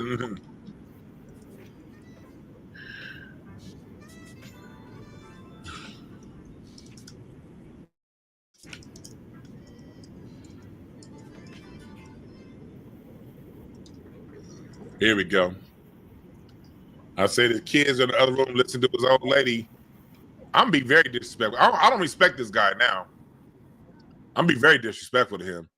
I said his kids are in the other room listening to his old lady give head for lunch money because he ain't paid his child support. And look at this shit. This is nothing they like to do. Here they are coming back to us. Why are they always talking to us? Okay, here's the. Oh, this I recognize this lady. This is a lady that's conservative. Look at what she just wrote. She wrote 21 hours. Charlie Kirk was never a racist, homophobic, or any other vile labels thrown at him. He used common sense and logic.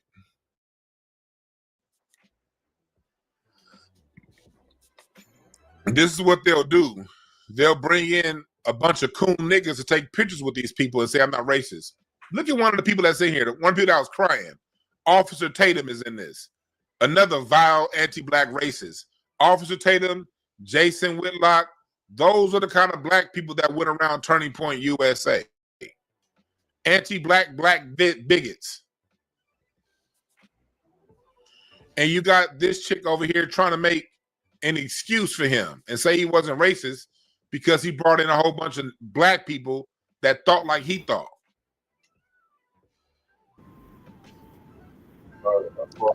Pay attention to all of these people that are trying to police us. Again, I don't condone violence. Violence ain't my style. I believe in discourse. I believe in discourse. That you did. That's my style. But listen to some of the things that Charlie Kirk said when he was alive. Let me see if I can pull that video up.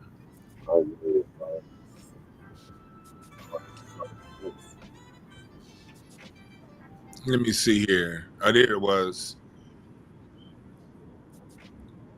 It humors me to see all many. Hold on. Let me go back.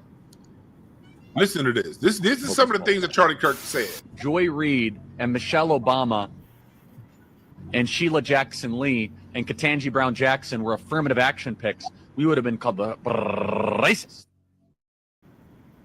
But now they're coming out and they're saying it for us. They're coming out and they're saying, I'm only here because of affirmative action. Yeah, we know. You do not have the brain processing power to otherwise be taken really seriously.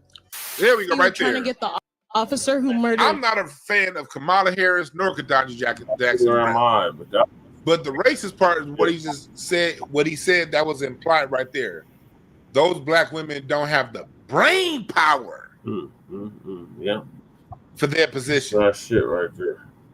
That goes back to something. Ketanji has. I don't agree with her politics. I don't agree with Kamala's politics. But they both have the brain power for their position. George H. Bush was Bush 2. HW. Bush 2 was one of the stupidest motherfuckers ever incarnated on Earth. Facts. Bush 2 wasn't smart enough to be a janitor, an assistant janitor. Bush 2 wasn't smart enough to clean bathrooms. He's an idiot. He set the bar very low. Bush 2 was stupider than Trump. Yeah. He was dumber than Trump. He really was. Bush 2, Sarah Palin. He thought someone like a Sarah Palin was qualified. These are some of Sarah Palin, Bush 2, Trump. These are some of the dumbest motherfuckers ever. Some of the dumbest motherfuckers ever. And he's saying because those women were black, they don't have the brain power. Let's keep listening to some of the shit that he said. Processing power to otherwise be taken really seriously. You were trying to get the officer who murdered George Floyd pardoned, and I just want to know what your reasoning was about that. Well, George Floyd didn't die because of the police officer. He died largely because of a drug overdose. I think it's worth. He tried to get George Floyd, the Derek Chauvin, out of jail. See, Stephen A. Smith, this is more than political opinion. He used his super PAC to try to get Derek Chauvin out of prison. Yeah, he did. And then spreading a false rumor, a false lie, that George Floyd died because of a drug overdose when the autopsy said it was the goddamn officer sitting on his neck. Right. And you got that coon ass lady saying that, oh, he just had a difference of opinion. No, he spread lies. Right. That's exactly what he did. I have a cost of, unfortunately, some gun deaths every single year so that we can have the Second Amendment to protect our other God-given rights.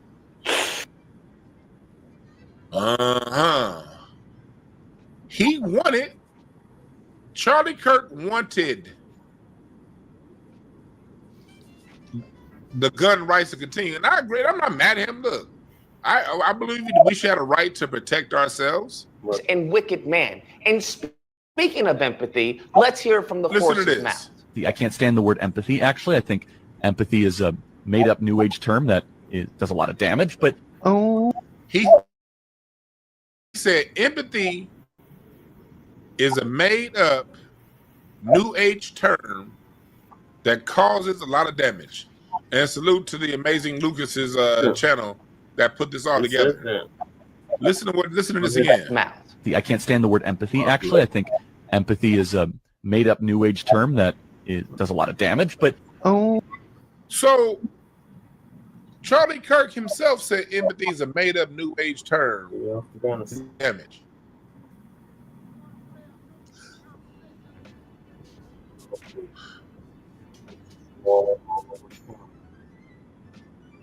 So me personally, I believe we really should have respect for the dead. Yeah, so and part of having respect for the dead, believe in empathy, is to respect the dead's wishes on other people. You respect other people's wishes. I respect Charlie Kirk's wishes. I respect Charlie Kirk's point of view, even the areas I don't agree with. I don't agree with. I agree with some things that he say. I don't agree with a lot. But whether I agree with it or I disagree with it, I still respect it. Yeah. So I respect his wish to not have empathy. Right. Let's hear from the horse's mouth. I can't stand the word empathy. Actually, I think empathy is a made-up New Age term that does a lot of damage, but he thinks empathy is a word that does a lot of damage.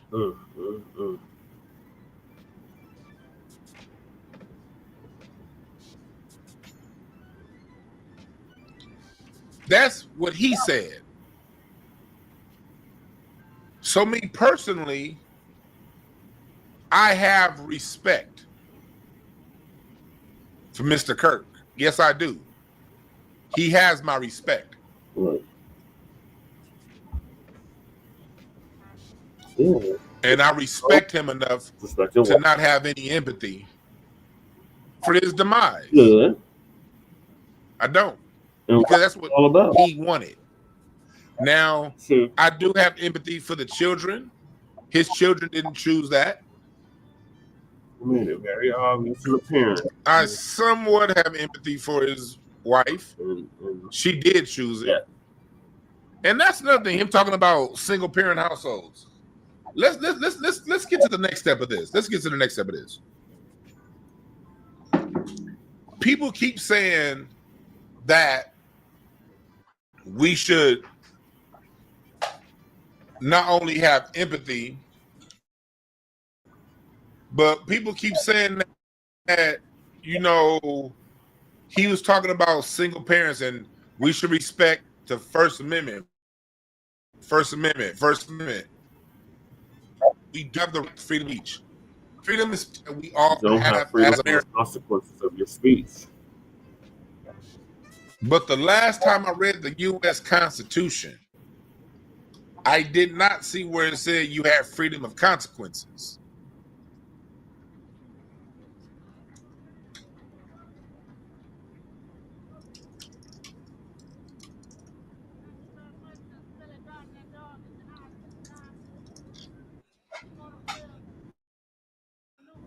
Here it is. Let's go back and read the First Amendment. The First Amendment, ratified December 15th, 1791. Congress shall make no law respecting an establishment, free exercise thereof, or abridging the freedom of speech, or of the press, or of the right of the people to peaceably assemble, and to petition the government for a redress of grievances. There's your First Amendment.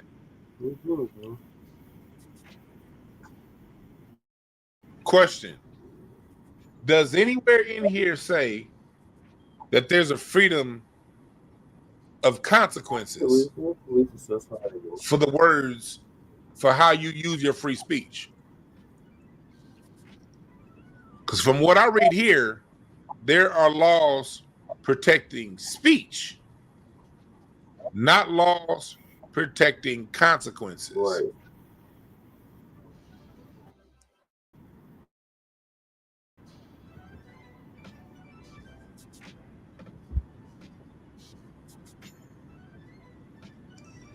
You have to understand, when you speak death, life and death are in the power of the tongue. And when you say things about groups of people, that may or may not come with a consequence. That may or may not come with a consequence. You have the right to say whatever you want to say. And people have the right to punch you in the mouth. Yep, that's right. In return. Or if they don't want to punch you in the mouth because, like me, they're nonviolent, I'm not punching you in the mouth because I'm nonviolent. Nonviolent. That's what I am. I'm nonviolent. To come back and say something equally as heinous about you, your mama, and your kids. That's my free speech. If I feel disrespected enough based on what you said, then I have free speech also. And I have the freedom to respond in a way that's satisfactory to me. O'Brien Tucker says, YouTube still wants to believe that white folks still wants to believe in turn the other cheek policy. And we're saying it is a new day. You goddamn right it's a new day. Oh, I got a super chat. James, I appreciate the super chat.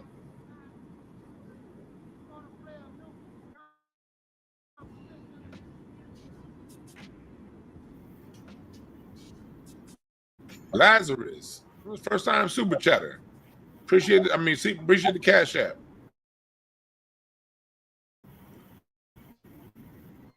Kevin, I appreciate the caps from y'all. I appreciate the Cash Apps from y'all. Yes, sir.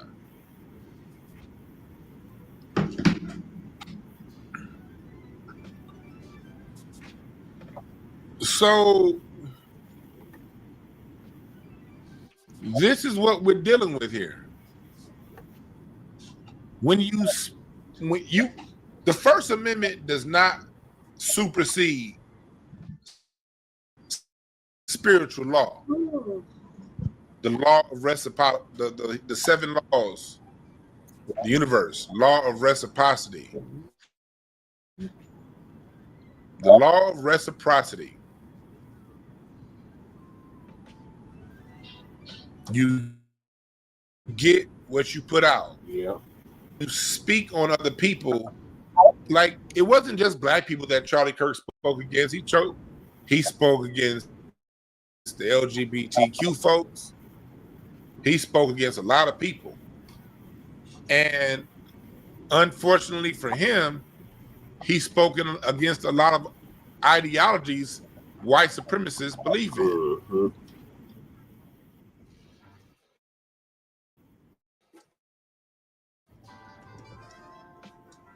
So has been caught. So let's go and watch some news.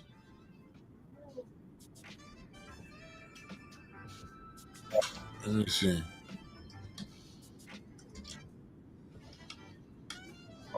Let's see here.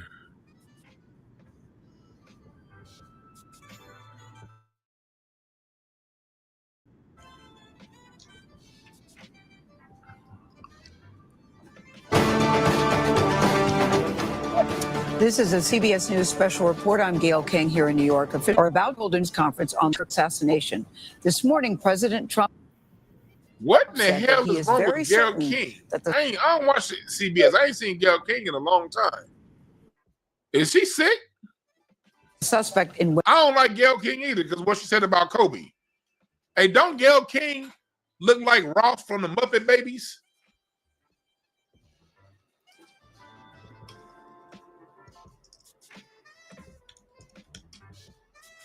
Don't she look like Ralph? Muppet Babies will do the same for you. When your room gets kind of weird and you wish that you weren't there, just close your eyes and make believe there's a baby waiting. So let's put this, because Gayle King disrespected Kobe, so I'm never going to respect her. Freedom of speech, not freedom of consequences. Freedom of speech. The consequences for her free speech speaking against Kobe is her she's always gonna be rough for the Muppet Babies. Wednesday's killing is under arrest. He also said that someone close to the suspect turned him in. So let me fast forward to the conference. Let me see here. Let's watch him talk about this dude getting caught. Let's watch him talk about that. Director Patel and Commissioner Mason will take questions. Thank you.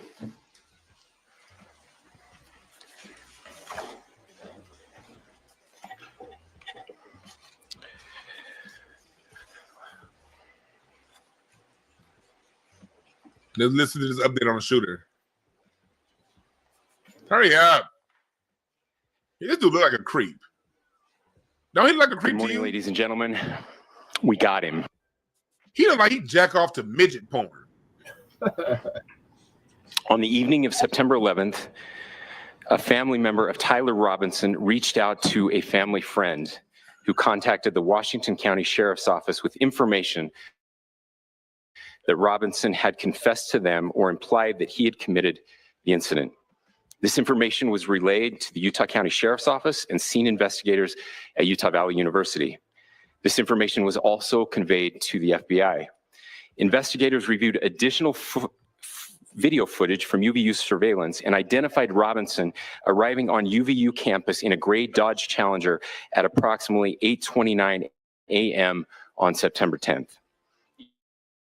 in which he is observed on video in a plain maroon t-shirt, light-colored shorts, a black hat with a white logo, and light-colored shoes. When encountered in person by investigators in Washington County on September 12th, in the early morning hours, Robinson was observed in consistent clothing with those surveillance images. Investigators, a family member of Robinson, who stated that Robinson had become more political in recent years. The family member referenced a recent incident in which Robinson came to dinner prior to September 10th, and in the conversation with another family member, Robinson mentioned Charlie Kirk was coming to UVU. They talked about why they didn't like and the viewpoints that he had. The family member also stated Kirk was full of hate and spreading hate. So what we have here is the shooter is talked to his family, I guess allegedly according to this detective, this guy, that he did not like Charlie Kirk because of his words and the fact that he spread hate. And again, I want everybody to be remembered. MSNBC, CBS, ABC, all these people who appear to be opposite of Fox News, they are every bit as stifling to free speech when it comes to criticism of Charlie Kirk than anywhere else.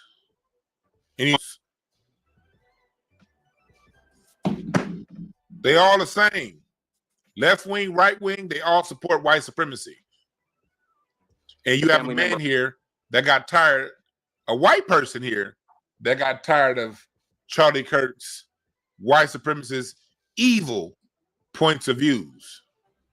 Scotty asked, will the phone lines be open?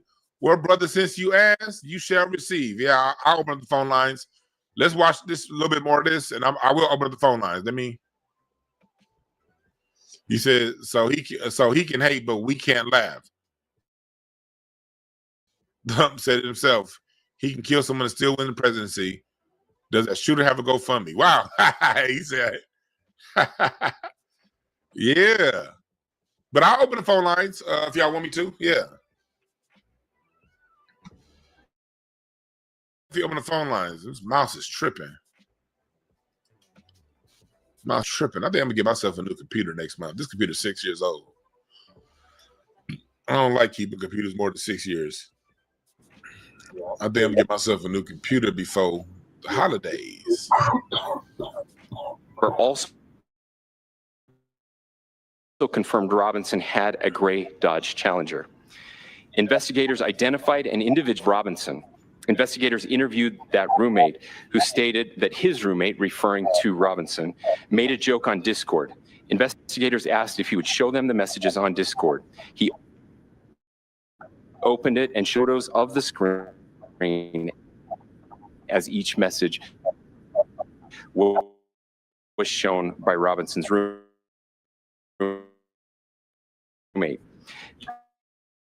These photos consisted of various messages, including stating a need to retrieve a rifle from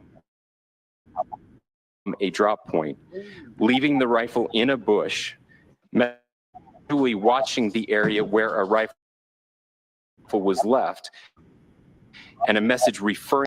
The messages also refer to engraving bullets and a mention of a scope, and the rifle also mentioned that he had changed outfits. I know there has been speculation as well as to the... You're right. In other news, Windows 10 operating system does expire next month worldwide. So if you're on an old-ass Windows 10, get your operating system caught up, because that right there, FBA strong, that message was more important than anything that Charlie Kirk ever did in his motherfucking life. The writing on those casings. Appreciate the super chat, Patrick Woods. Those bullet casings. And I believe we have that as well. And I'll share that with you now. So the area north of Campus Drive Road where the suspect crossed over, you saw some of the... Fast forward. Let me fast forward. Very closely with them as we move through this process as well. This is the part I want to get to. With the Federal Bureau of Investigation. We're grateful for everyone who worked together in such a short amount of time. Oh, this is the governor of Utah. To find this person and to bring justice. I want to thank the Blacc who's so reviewing videos, helping us with sending in tips, and helping us get to this point. I want to thank the family members of Tyler Robinson who did the right thing in this case and were able to bring him into to law enforcement as well. I especially want to thank the family of Charlie Kirk, Erica, Charlie's parents, his children. I want us to be thinking of them as we bring justice in this case. They will be involved in that justice. We will be working very closely with them as we move through this process as well. This is a very sad day for our country, a terrible day for the state of Utah, but I'm grateful that at this moment we have an opportunity to bring closure to this very dark chapter in our nation's history. With that, I will now turn the microphone over to the director of the FBI, Cash. The part I wanted to get to wasn't. I missed it. It was some part where he had said that he wished that it had been somebody else from another state. Let's see. Oh shit, we got Mini Micro Cop back. Y'all remember him from yesterday? This little midget ass cop. And specifically, I would like to thank the public. How are you going to be short with a 10-gallon hat on your head? Little pocket cop. They're a little pocket cop. Now, it was something this dude wanted to say. Probably the most well-rested person up here. Ladies and gentlemen, I get the microphone, so I hope you'll permit me a moment just to share a few more thoughts about where we are and how we got here. And appreciate that, brother, man. And maybe a little Super bit, chat. But I think it's important that we, with eyes wide open, understand what's happening in our country today.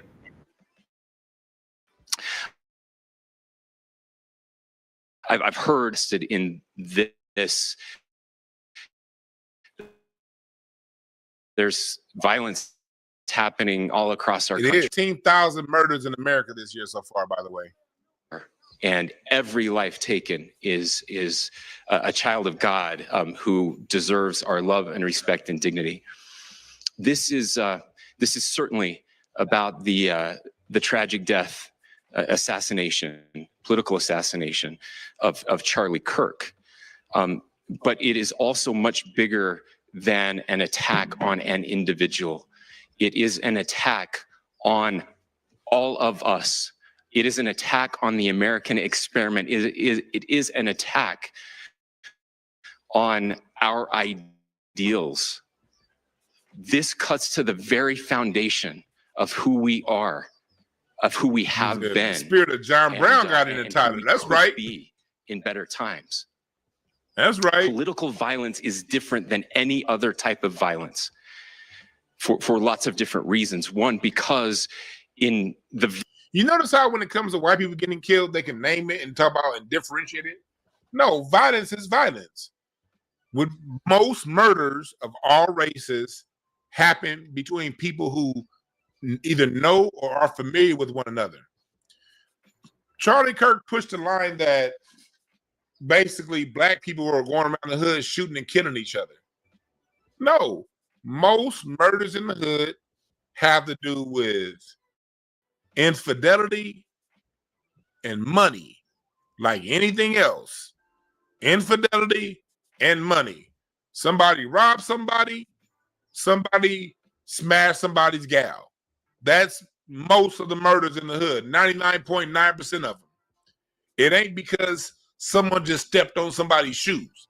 Something like them coon niggas like Royce White like pushing. Man, black, you can't go in a black neighborhood because, yeah, you just step on somebody's shoes and you get a, Charlie Kirk made it seem as if black people just going all throughout the hood murdering each other. No. It all comes back down to something political. Street politics. Like what Common said, the story of the streets is needs and takes. That's murder in the hood. That's what's going on in the hood. Our brother Common taught us that.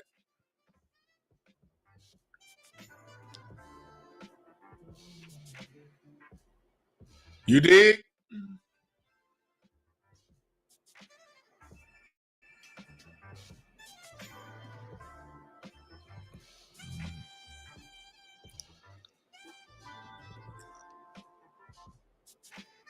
I'm looking for it and takes. I always say, see, in the ghetto, when there's murder, that's why I don't associate with the ghetto lifestyle. The people I can say I don't have to be accountable for what goes on in the ghetto. Because I'm not in that position. I don't have that karma. I'm not in that world. And most people in the ghetto are not in that world. Most people in the ghetto are not in that world. That's street life. But street life oftentimes get associated with black life. The karma of the streets is needs and takes. That's why we as black people, we find peace in beats and breaks. That's why we created jazz. That's why we created the blues. That's why we created funk and disco and hip hop. It's so that we can do things to creatively express our frustration rather than take it out on one another.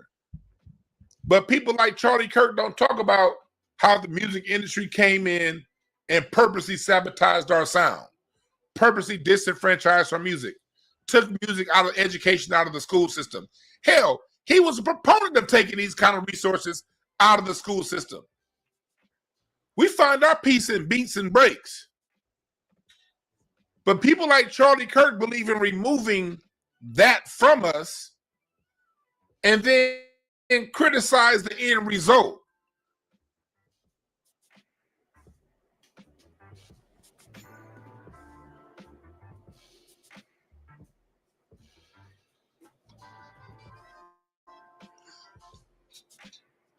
Music for us has been our liberation, whether it be house music, disco music, funk music, hip hop music, folk, blues, country, jazz, bebop, modal, go down the line. And people like Charlie Kirk advocated for taking that from us. And then when that shit gets taken from us, when a couple of kids who don't have any resources, so they got to go to the streets, do what they do, they use that as an example to paint us all bad.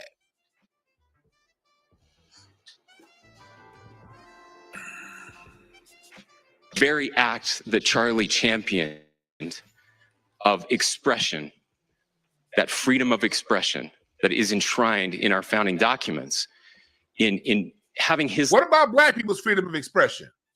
Life taken in that very act makes it more difficult for people to feel like they can share their ideas, that they can speak freely.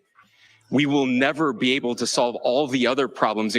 And that right there, my friends, is a major reason why they're having a big old thing. I'm about to open up the phone lines in a second. Get ready to call in a second. Y'all said y'all want to call in. Get ready to call in. That right there is what I want to talk about right there when y'all call in. More difficult for people to feel like they can share their ideas, that they can speak freely. We will never— Charlie Kirk, if they just wanted to murder Charlie Kirk, they could have done that off camera anytime they wanted to. This was done in public as a dog whistle.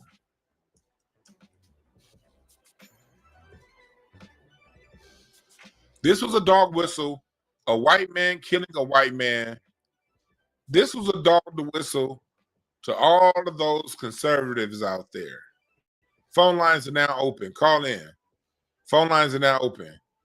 This was a dog whistle to the rest of whites, that left wing, right wing white society that feels that they're going to speak up and speak out against what's going on with Epstein and all these other, because the right wingers have been on Donald Trump's ass. Don't think that they won't martyr their own people. They're turning Charlie Kirk into a martyr. I want y'all to understand this. When Nixon and Kissinger started the quote unquote war on drugs, the war on drugs was a war between, was a government's war against Black people and hippies, according to Goldwater. They had to find a way to stifle. These white folks don't mind making an example out of their own, the same way they made an example out of John Brown.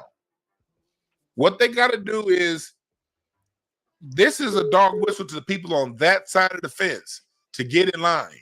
That's why they killed him in front of everybody. Allegedly, my opinion. I don't know. I wasn't there. But this is a signal. And he just said it right there. It was a dog whistle, like, hey, this is what's gonna happen. Now you got Nick Fuentes scared. And that was the message. What's up, caller? What's the name? Where you calling from? This is All right, y'all, I'm gonna stop that video there. And I got some more videos for y'all to play.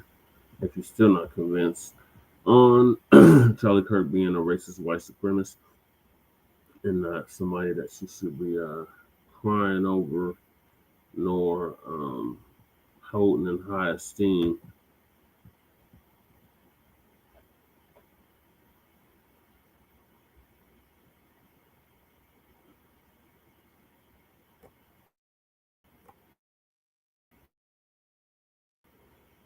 black violence. Literally, his last words were about us and what we got going.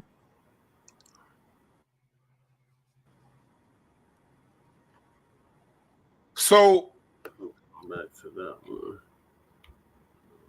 To play.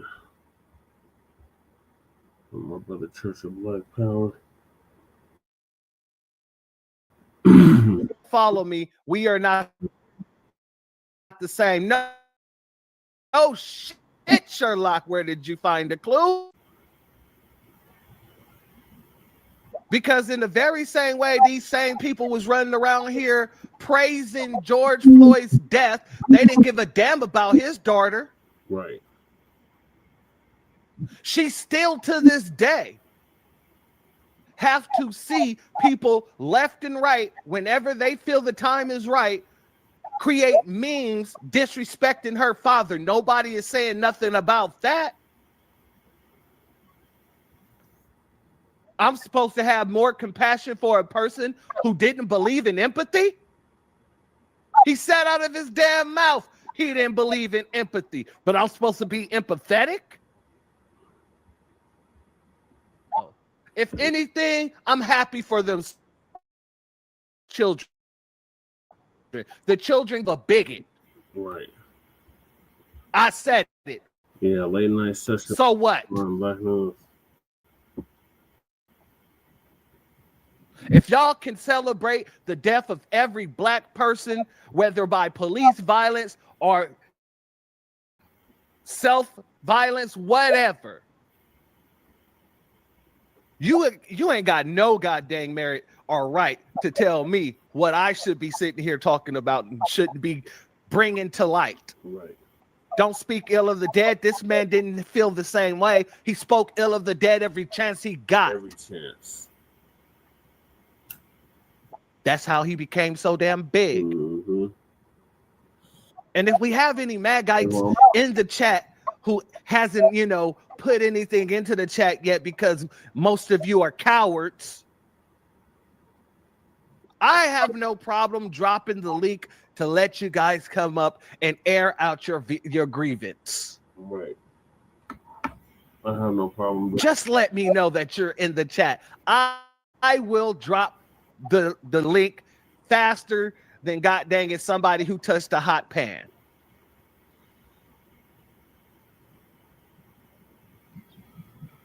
They want us to have empathy for situations like this, for someone who said these things. What's the point, Simone Biles? You're representing your nation, you selfish sociopath. I just said she's probably the greatest gymnast of all time. She's also very selfish, she's immature, and she is a shame to the country. LeBron James is a self-interested, narcissistic, and we know he's not very smart. LeBron James chronically cheats on his wife, obviously. He's an NBA player. Because of DEI, it begs the question, when you see a black pilot, you wonder, you say, I hope they are qualified. If I'm dealing with somebody in customer service who's a moronic black woman, I wonder, is she there because of her excellence, or is she there because of affirmative action? This creates thought patterns that are not necessarily wholesome. Black America was getting richer, they were getting stronger, and families were largely still put together before the Great Society, Voting Rights Act, and Civil Rights Act. 60 years later, Black America is in a worse position. I'm not saying it's because of the Civil Rights Act, I'm not saying it's because of the Voting Rights Act, but somewhere something went awry. I can name at least a dozen people more deserving in the 20th century of a federal holiday than MLK. The reason we talk about race so much is because we have a federal holiday to a guy that talked about race all the time. We celebrate the Civil Rights Act more than the American founding. All the time. And go back to the music that built our civilization. I'm sorry.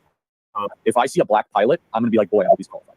When blacks in America did not have the same rights they had today, they were less murderous, there was less break-ins. Why is that? And the data shows they were actually better in the 1940s. So it was bad, it was evil. But what happens? A certain skin color now gets their own summertime celebration. Oh, wow, look how far blacks have come. It has now become a racial complaining day. Remember what BLM stands for? Burn, loot, and murder. Yeah, DEI stands for one of the biggest. Earn it, just so we're clear. Can we also acknowledge, due to the laws under Jim Crow, that black people were significantly hindered from economic advancement? This is a really important question. The data shows not really. Black Americans are poorer today in 2024 than they were in the 1950s. The disappearance of the black father has been the number one driver of black poverty in this country. At least agree that black dads not being around is a bad thing. Anyone's father not being around. You do not have the brain processing power to otherwise be taken really seriously. You had to go steal a white person's slot to go be taken somewhat seriously. I can't stand the word empathy. Actually, I think empathy is a made-up new age term that does a lot of damage, but a lot of... Y'all heard him? Y'all heard him with your own ears. He can't stand the word empathy. Yep. Empathy is a new age made-up word that does a lot of damage. So I'm only honoring the man's wishes. In the very same way, his wishes was honored by, getting unalived to the very same thing that he said was necessary.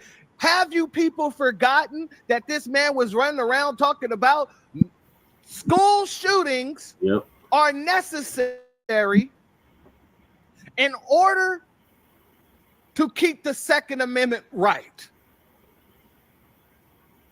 So he died like he lived. Yep. I think he would have agreed with the way he went out. I mean, that's just my opinion. I agree with you, Church. Because if he says there's no problems with killing little kids in order to protect gun rights, then he's just a martyr for his own cause, ain't he? How apropos. Just saying. No wonder they're trying to pay him out. Y'all let me know in the comments. Am I wrong? I'm just saying. People are going to be saying happy Juneteenth. It should not be a federal holiday, and I'm on my way to work. See a black pilot, you wonder, you say, I hope they are qualified. If I see a black pilot, I'm going to be like, boy, I hope he's qualified.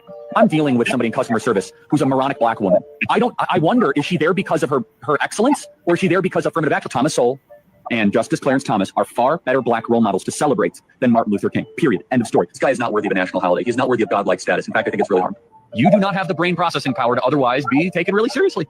You had to go steal a white person's slot to go be taken somewhat serious. And the paradigm that they constituted under George Floyd, the moment that we make them have to live up to their own standard, they start to cry foul. As soon as we start to make them live up to the George Floyd standard, what is Charlie Kirk racializing this? And by the way, Van Jones also has a major lie embedded into this whole thing. Listen carefully. Race. Now, family, that's Charlie Kirk. Charlie Kirk. Matter of fact, let's go here.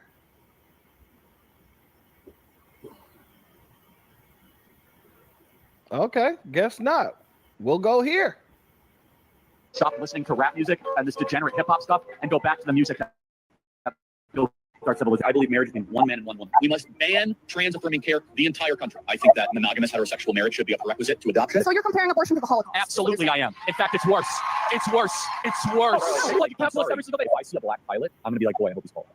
When blacks in America did not have the same rights they had today, they were less murderous, there was less break-ins. Why is that? And the data shows they were actually better in the 1940s. So it was bad, it was evil. But what happens? A certain skin color now gets their own summertime celebration. Oh, wow, look how far blacks have come. But it's Juneteenth. What exactly is going on here? Well, very few people are willing to actually call this out. From the first time that this was floated as a federal holiday, I am thankful and proud to say on this program we opposed it. This is not about out of many one. No, it's about a certain skin color now gets their own summertime celebration. The exact same thing that happens before NFL games where they play the Black national anthem. This recognition of this as a quote-unquote federal holiday comes right out of the 1619 Project. Look who's most excited that this is a federal holiday. And they're not talking about this as a massive celebration. Oh, wow, look how far blacks have come. It has now become a racial complaining day. Now we have a full day to be able to smear and slander white America. This holiday is a wedge, and I put in quotes, holiday is a wedge, used to push for countless destructive policies demanded by BLM. And remember what BLM stands for, burn, loot, and murder. Juneteenth becoming a federal holiday is a nationalized race hustle. Now, family, I made sure only to include clips of him talking about neutral things. I didn't want to put in the clips of him speaking about Jordan Neely or anybody like that, because I really didn't want to get too much more triggered than I'm already at. So I don't want to trigger anybody else either. That's why I included all those other clips. But just know I omitted all the clips where he's talking about people who were unalive. Yeah, we need to play it. Now, family, with all the damn coons coming out, amnesia, all the coons who came out crying all over the floor, there was one person I did not expect to see. And I'm not talking about Dr. Umar.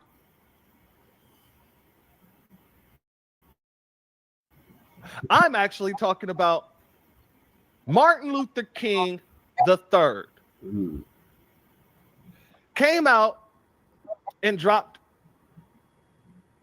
this long ass statement here. And I'm not going to read it all whatsoever, but I'm going to read a little bit. There's a deep heaviness in our hearts for our nation today. The death of Charlie Kirk is not only a tragedy for one man or one movement, it is a wound to the soul of our nation, sir. What? Sir. Oh my God. I'm not even reading the rest of this. I'm not even reading the rest of that. I was going to read at least half that page. I'm not even going to do that. How god dang dare you? Right. As the son of Martin Luther King Jr., you bear his name. And you're out here sending thoughts and prayers to an anti-black, bigoted racist? How dare you? Right. What happened to that Martin Luther King spirit? Right. How are you sitting here talking like this about a man who spoke about your father in this way? You were talking about Martin Luther King Jr. and said that he has a troubled past and that the Civil Rights Act of the 1960s was a, quote, horrible mistake on the part of the U.S. government. Can you talk about that a little more? Yeah, sure, but did they tell you why that makes them unsafe? Yes, their opinion is that, and again, speaking on behalf of them, is that if you post this rhetoric, speaking negatively. You're speaking on behalf of whom? Exactly. No Nabisco woman can go out there speaking on behalf of us. Right. Especially when you don't even have the education or know how to. Right. But let's let him continue. We got to hear what he had to say about MLK. Against the Civil Rights Act that is ending segregation, that there may be actions taken because of that belief that you have. Right, but I'm going to explain that. But did you ask them that way? So different opinions make people feel unsafe at FSU? They believe That's that their it has a concern. greater movement behind it. Yes. Right. So did you ask them, like, are you a child? Are you like an adult? And that's an insane thing to say. So a guy comes on campus and has a different worldview, and it makes people feel unsafe. I guess to them, yes. Because of the rhetoric you're spewing. Right. It's dangerous rhetoric. If we were sitting there on a college campus talking about how murderous Nabiscos are, how god dang uncivilized and how savage they are, and how they're the root of every problem in America, and not just America, around the world, we would be looked at as people spewing hate. But yet you're sitting there and you're acting as if there's no historical background to what the hell you're putting out into the world. Right.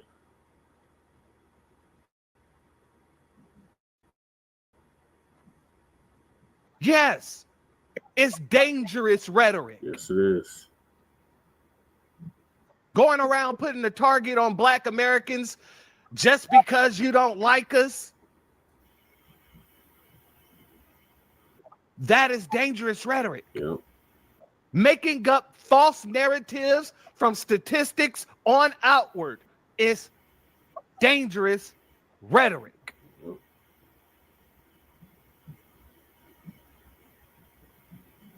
Okay, I mean, they're the ones you should be going to ask the question of. Let me be very clear. The world is a really dangerous place where lots of people have different ideas.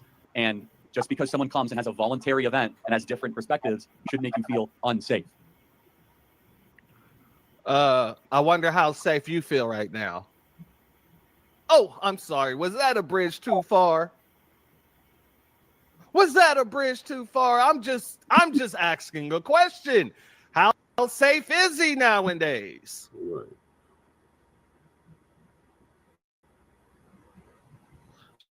Shalom and salute. B1 salute to our sister Aquarius Minded. Much love to you. Thank you for being here, my sister. Here too.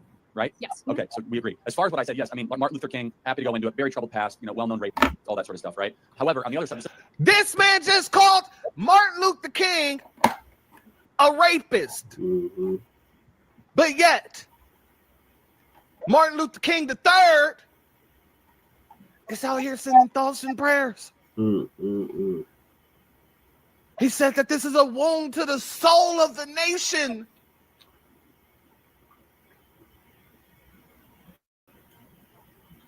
Oh, man. Martin Luther King and Coretta Scott King must be turning in their graves. Right. Exactly. That's defamation. And he didn't give a damn. He didn't give a damn about the ramifications. He didn't give a damn about Martin Luther King's children. Yep.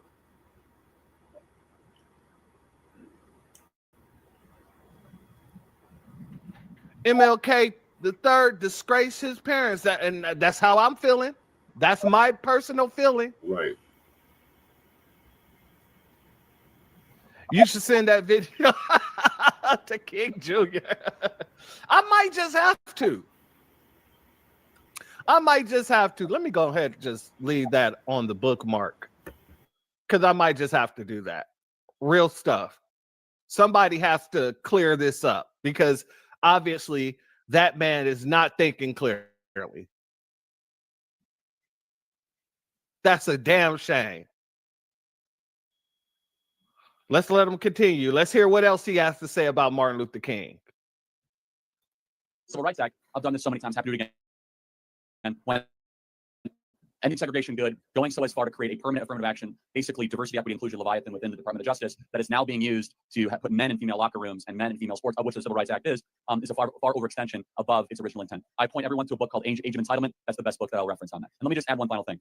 Do you know of one instance where the NAACP has spoken out against the lack of fathers in Black homes in Tallahassee?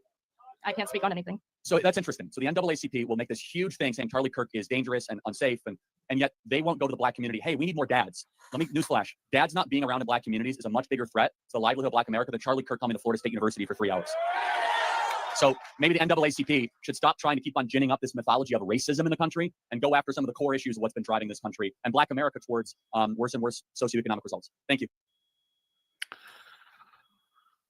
Robert. Let me be very clear. Robert. I fight against both parties. This isn't a right-wing, left-wing thing. That's the problem with a lot of you. They say stupid shit like that. Y'all think that we're so damn slow that we're going to sit here and just concentrate on right and left. No, buddy. It's white supremacy as a whole that's the problem. Right. And you have white supremacists on the right side, and you have white supremacists on the left. And each and every one of them get this everlasting work. Yeah. In the words of our sister, Vicky Dillon. That's right. Shout out to her. Yes. So, you can take this somewhere else. Family, I don't know about you, but if somebody was talking about my father like that, I wouldn't be going to make posts like this when they're unalived. Right.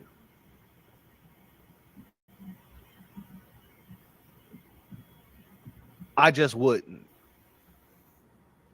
But I'm supposed to have empathy for that person. Well, here's the thing. If Martin Luther King's son has empathy for him, good for him, I guess. I don't. But I refuse. Absolutely, unequivocally refuse to do so. So now we can get into some of the Crimea River situations, because that's exactly what's happening here. Mm-hmm. Let's go to ALC. Oh, God. The assassination of Charlie Kirk risks an uncorking of political chaos and violence that we cannot. Notice how they're, even on the left, they're sitting here talking about political chaos. This is the Nabisco on Nabisco crime that happened in the majority Nabisco state.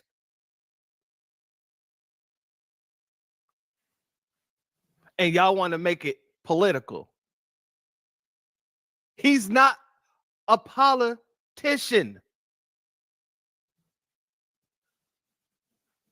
It was one man's ignorant words that caused another man to go and pull some violence.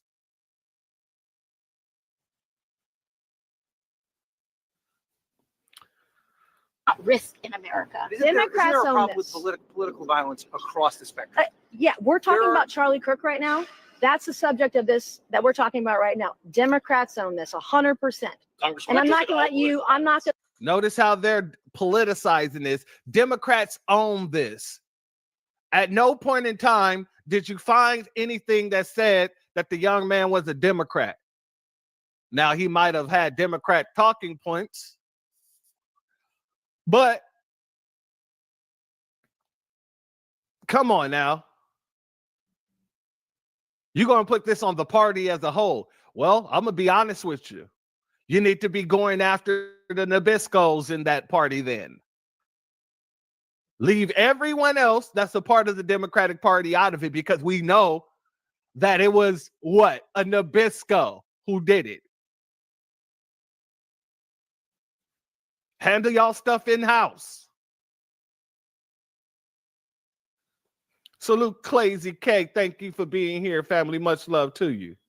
I'm going to let you take the conversation somewhere else. Whatever you think of his views or my views, he was trying to engage in civil discourse on college campuses and invite people opposing views and just go back and forth. I cried when he was spewing racism openly. If he was saying the things about the Top Hat community openly that he was saying about us, oh, he'd have been canceled a long time ago. Don't let the little trinkets of what he has said about the Jewish community make you think that he was actually going after them. No, going after people is what they were doing, what he was doing to our community. Continuously. If he would to the Jews, he would have been labeled anti-Semitic and they would have went after him. Or they should be going after him. But they know who and to talk about, who not to talk about.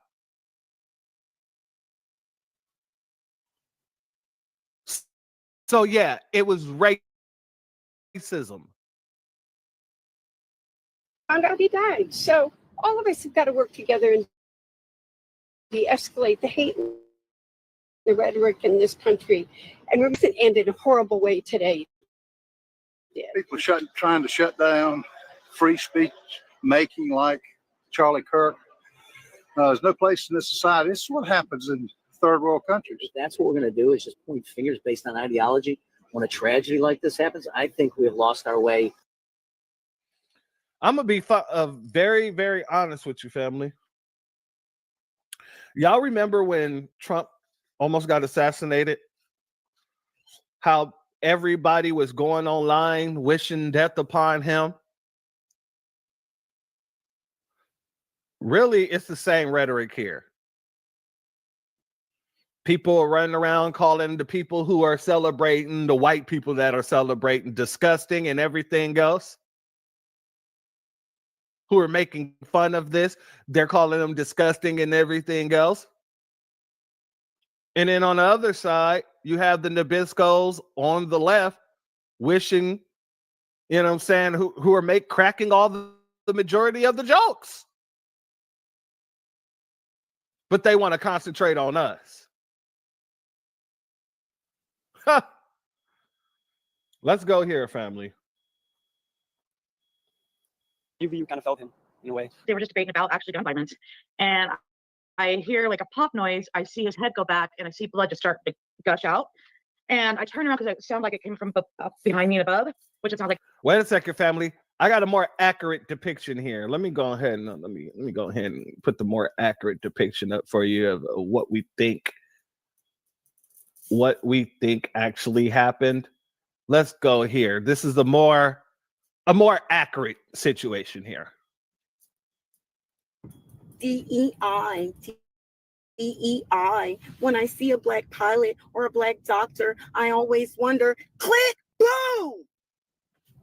What about Black on Black? Click, boom. Slavery was so long ago, maybe they should get click, boom. Well, they make up 13% of the population, but they are click, boom. What about reparations? My family didn't own slaves. Why do I have to click, boom? George Floyd was a criminal. He should click, boom. All right, that's a little bit more accurate, don't you think, family? Don't you think? Yeah. Salute to Uncensored Truth. Thank you for being here, as well as JoJo1 and HVAC-R. Thank you for being here, as well as True Pilgrim. Thank you for being here, family. Much love to all of you. No lies told, huh? Yeah. That worked out a little bit better than this woman, but let's go ahead and let her finish. Like everybody's saying the same thing. And then I saw everybody going to the ground. So I went to the ground. I wasn't too scared because I wasn't hearing peppering at that point, but I was traumatized. I mean, everyone could tell that something was really, really wrong. So everyone ducked. I ducked down with Emma. We were holding each other, and she said a prayer for him and his family, and then we ran along with everyone else. It hit me when they kind of rushed to Charlie's side after he collapsed. That's when it kind of clicked in my head, and everybody started running around. Before that, I was kind of, I don't know if words like in awe, but just kind of, shocked, yeah, just shocked. I was just kind of confused. I wasn't sure what was going on. I think that the school should put into place more protection, because now a lot of students are going to be traumatized or deal with trauma, and they're not going to be able to focus on their schoolwork. And I feel like it's not a safe environment to be holding events like that if you're not ready and prepared to protect the people who are coming to be in those events. Woman, shut your dumb ass up. This man was not a public figure. He was supposed to provide his own security for his own event. This is the ignorance that these people are running around spewing, family. This is a private citizen putting on an event at a college where he knows, regardless of the fact, there are multiple people that comes to these events. Security is 100% on him.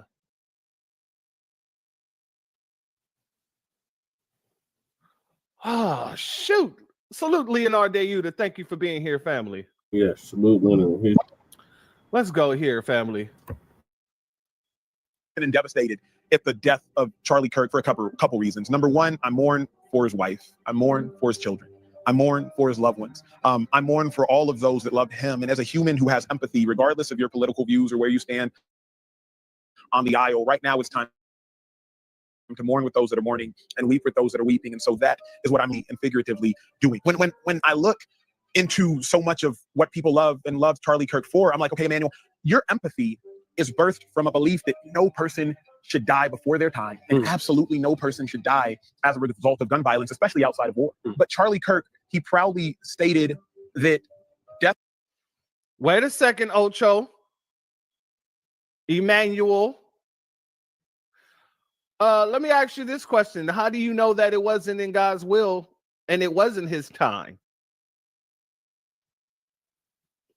How do you know that it wasn't written in the stars that it was the day that he was supposed to go? I can't stand when a person used that. Oh, it was before his time. How do you know that? The only person that would know is the Most High. And the way he went out talking about gang violence, and that was his last words. Like I said, he died the way he lived, as a bigot. You think that was a coincidence? That happened so smooth. I was thinking like, hey, there had to be somebody on the floor to tell him when to take the shot. Had to be. For it to be that clean, gang violence, boom.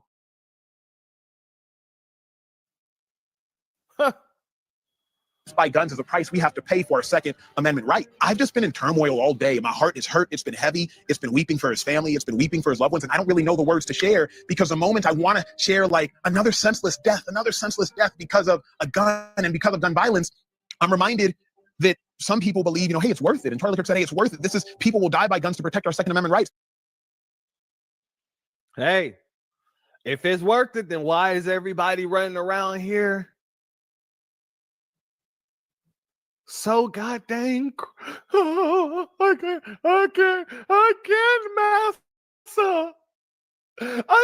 Massa. I can't do it, Massa. No, we sick, boss. Oh, we sick, boss. If it was worth it. Shalom and salute to our family, Key Prince in the building, as well as Shabazz, American Freedman, as well as Donnell Prince. Much love to you. Thank you for being here, family. Much love. And James Williams, thank you for being here, family. I'm going to have to trim some of this fat because got about 15, 20 minutes. So let's get into it. Guys, I need all of you. If you're watching right now, I need everybody to pray for Charlie. I see there's a couple Twitter spaces. I'm going to go into one of them so you guys can hear real-time updates. I just saw the footage not too long ago.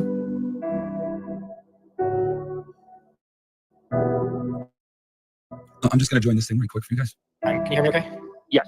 Yes, so I'm the chairman of the College Republicans of America. I had 5 students working the event with Charlie. The latest updates we're getting from those students, one whose friend is at the hospital and one who's a state rep in Utah, have both said that Charlie has passed. And that is unconfirmed by the news. This is just the word on the ground. Can I ask quickly, who confirmed that?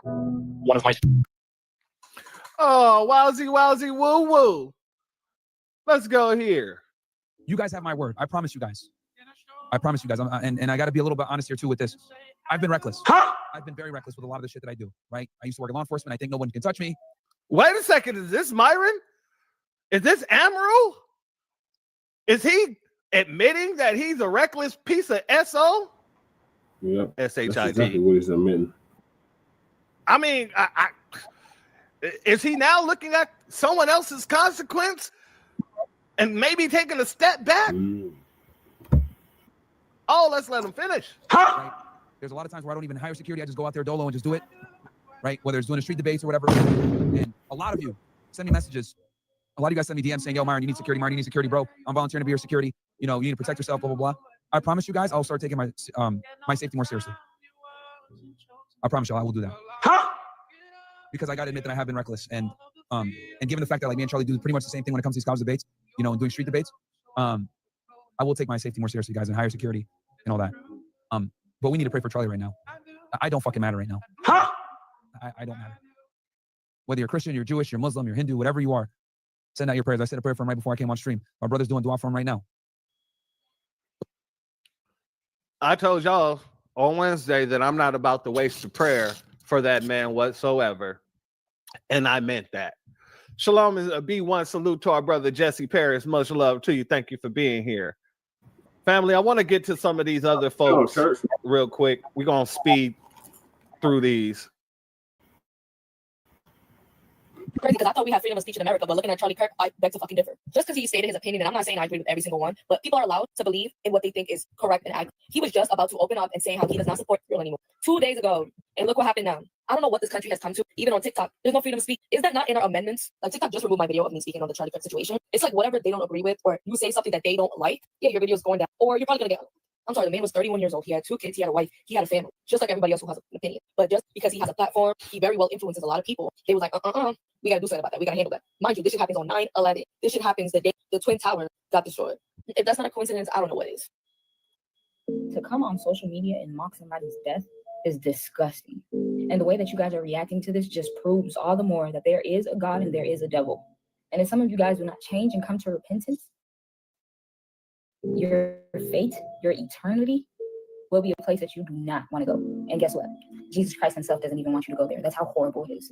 Everybody has their differences and everybody is different. Nobody is perfect. And if you're claiming to be perfect, you're a liar. And you're saying that God is a liar. This situation has opened the eyes of many that this is really a reality, that people would rather you dead than wanting to have a good faith conversation. When people start killing people because they feel like their truth is more true, that's when you know we're in grave danger. I'm thankful that there is a God that sits enthroned in the heavens and that will judge the world. And a lot of people say, oh, there is no God. A lot of people mock it, be like, oh, you're sky daddy. We shall see, right? We shall see. Even the earth proclaim the name of Jesus. Even you can look at the trees, the sky, the stars, even people. And and see that there's a God. But because people are delusional and people are losing it, they're given over to strong delusion because of their own sinful desires, they won't be able to see it. But that's why God is so graceful. Believe it or not, the death of Charlie Kirk will bring a lot of people to Jesus Christ. Yes, it's going to expose a whole bunch of hearts, but many people will come to surrender and many people will believe in the gospel. Believe it or not. And I'm so excited for it. So, body of Christ, don't be fearful. Forget what everybody else is saying about it. Stay locked in with the King and prepare for a great move of revival. Because man, so many people, even celebrities, are going to come to Jesus Christ. My words, a lot of people that people would not have expected will come to Christ. And this situation is opening the doorway for a flood of revival and truth seekers. You'll see evangelism like never before because people will not shut up about the truth. Yes, the kingdom of darkness may seem like it's prevailing, but guess what? The kingdom of God take it back by force, and that's the word of God. No matter how much they try to silence us, no matter how much they try to talk down on us, guess what? We have the highest, the biggest God on our side. So I'm trying to get right. Let's get it. We don't serve the same God. You don't serve the same God as me anytime you can get online and celebrate the death of a man who gave his unsolicited opinion just like you do. To fix your mouth and make jokes about this man losing his life, this man was a husband, this man was a father. But to sit up and laugh and make jokes about it when you do exactly the same thing that he does, which is give your unsolicited opinion that nobody asked you for, there's somebody out there that don't like you either. There's somebody out there that don't like your opinions. There's somebody out there who would do the very same thing to you. So to sit up and laugh at somebody who only gave their opinion, regardless of if you agree with it or not, thinking that it's okay for somebody to take that person's life and sit up and laugh about that, you don't serve the same God that I serve. A lot of y'all wonder why your life is so messed up and why you have the problems that you have. It's because you ain't got no God in you. You don't serve a higher power, and it shows. A lot of y'all are demonic. You have some evil spirits. I never listened to Charlie Kirk like that. I would see his stuff come across my timeline every now and then with his controversial takes, but I've never seen anything that he's personally done to justify somebody doing this to him. There's nothing to justify doing this to this man, regardless if you agree with his opinion or not.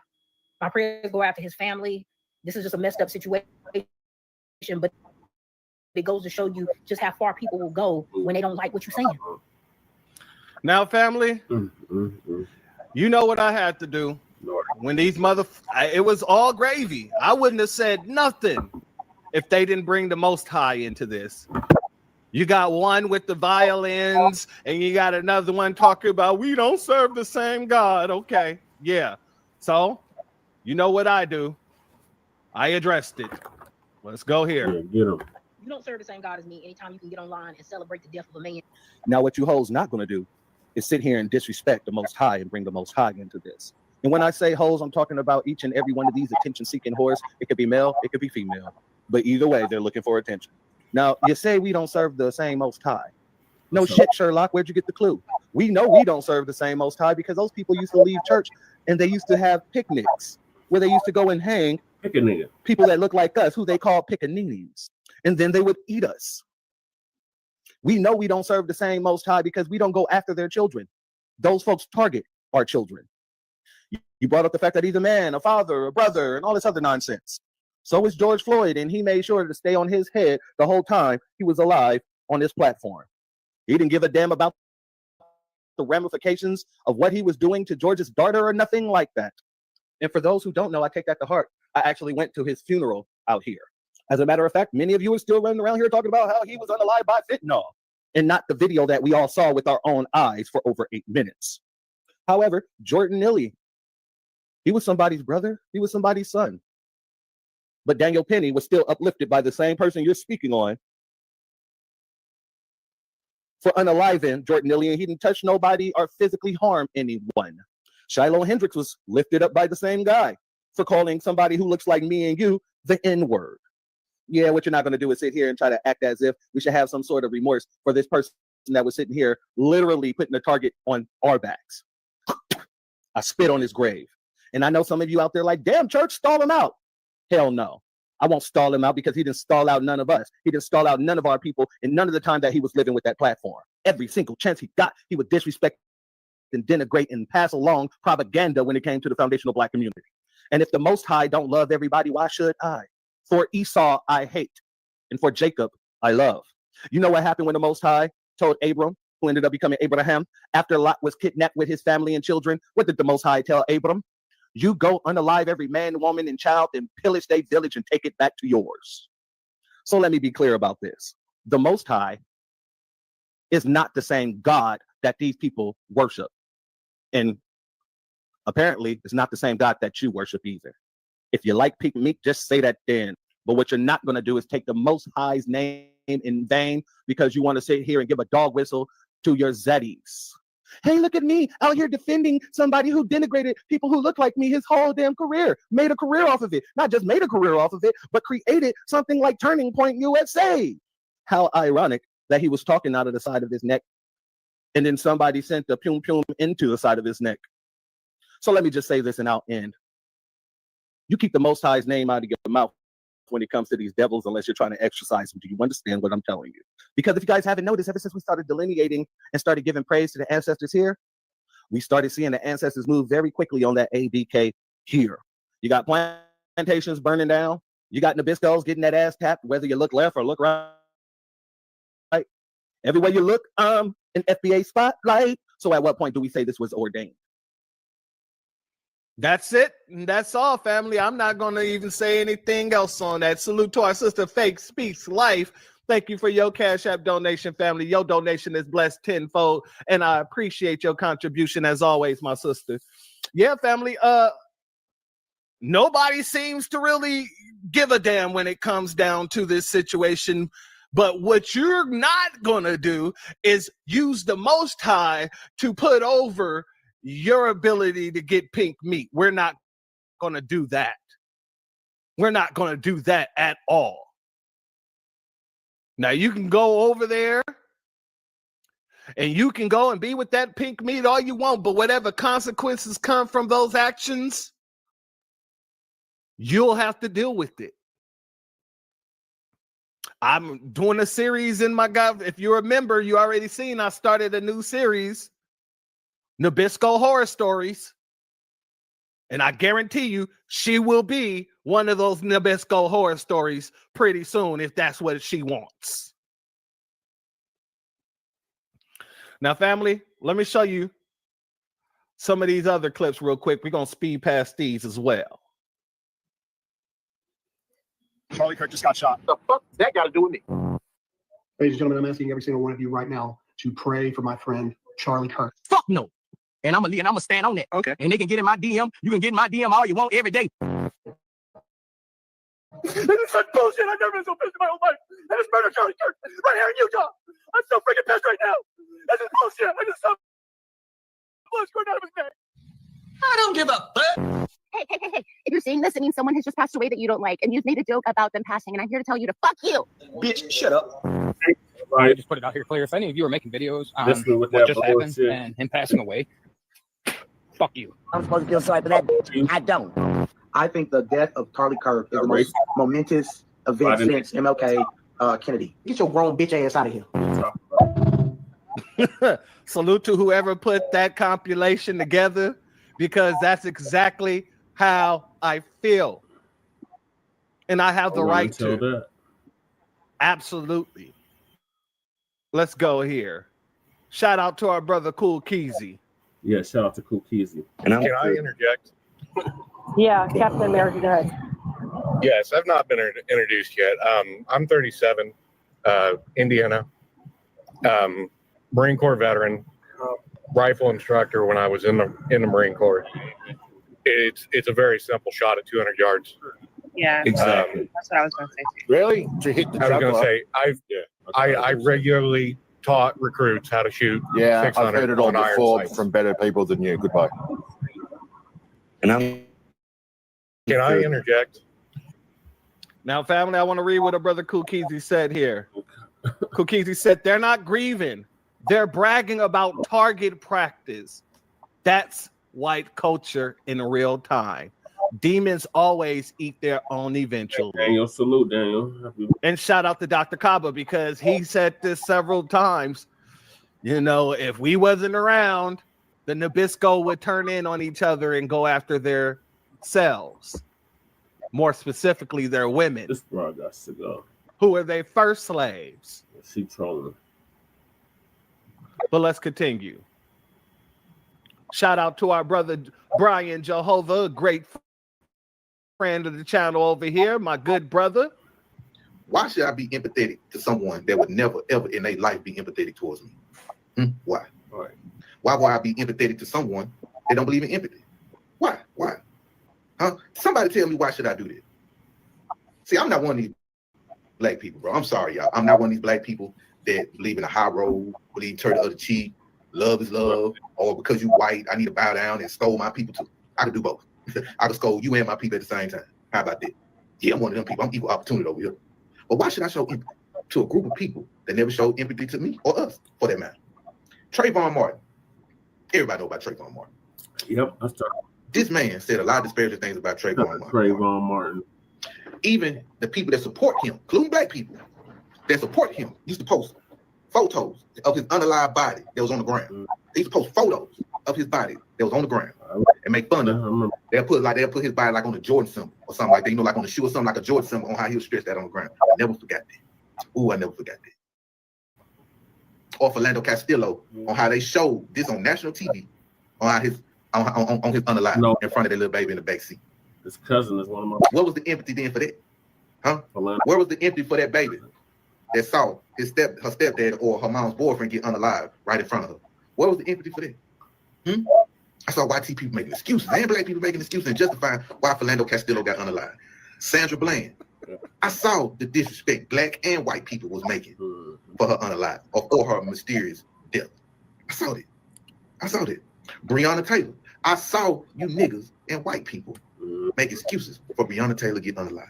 It was a sister in Fort Worth. I can't think of her name right now because I'm just flowing off the top of my mind. It was a sister in Fort Worth a couple years ago. I think she was watching her nephew. And I don't know if she called the police or something. But whatever it was, she walked towards her to a window or something. And the police gunned her down, right? People was making fun of her, making excuses for her. But what was the empathy for her family? Her father passed away 2 weeks later because of it. Or a couple weeks later because of it. There was no empathy. There was no nothing. Nobody wants to say, well, what about the family? What about the kids? What about the friends? What about this? Nah, bro. I can't show no empathy to people that never show empathy to us. I ain't saying all people are bad, but for the bad ones, that's what I talk about. And I'm not saying all black people are angels. Some are not. There's a segment of black people that are just not angels. But that's not all black people. That's not all black people. No empathy over here. But I can understand people don't want to celebrate the unaliveness of someone. I get it. I can understand your point of view. But I ain't got to show no empathy to somebody that would not show empathy to us. Whatsoever. Let's go here to an elder. If you don't have anything positive to say, keep your mouth shut. I was going to take that fucking approach, but nothing's off limits, so fuck it. Charlie Kirk was assassinated yesterday. First of all, I want to say I do not condone violence, and I don't wish death on anyone. But bullets do not discriminate. To rile up people, and it's going to be a political device to sit up here and divide this country. You can't sit up here and act like this shit don't work both ways. He was the one that said some deaths are necessary to keep our Second Amendment. How fucking ironic. He was the one that preached black on black crime. I'm pretty sure it was probably white on white crime, and it was in Utah. It's a boomerang. You throw it and it comes back at you. You can't be putting out things that are negative and expect not to be affected only in a positive way. Everything comes back at you sooner or later. There's no fucking immunity. Shout out to that elder. And he kept it very simple, very plain, and he said it with very colorful words, and I loved every bit of it.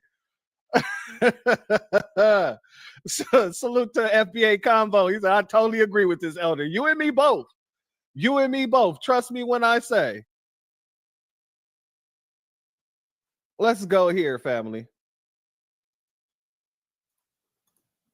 Mocking Charlie Kirk's death is because of his political views or his racism that he spurs. It's none of that. It's him holding you accountable to something that you're not willing to change.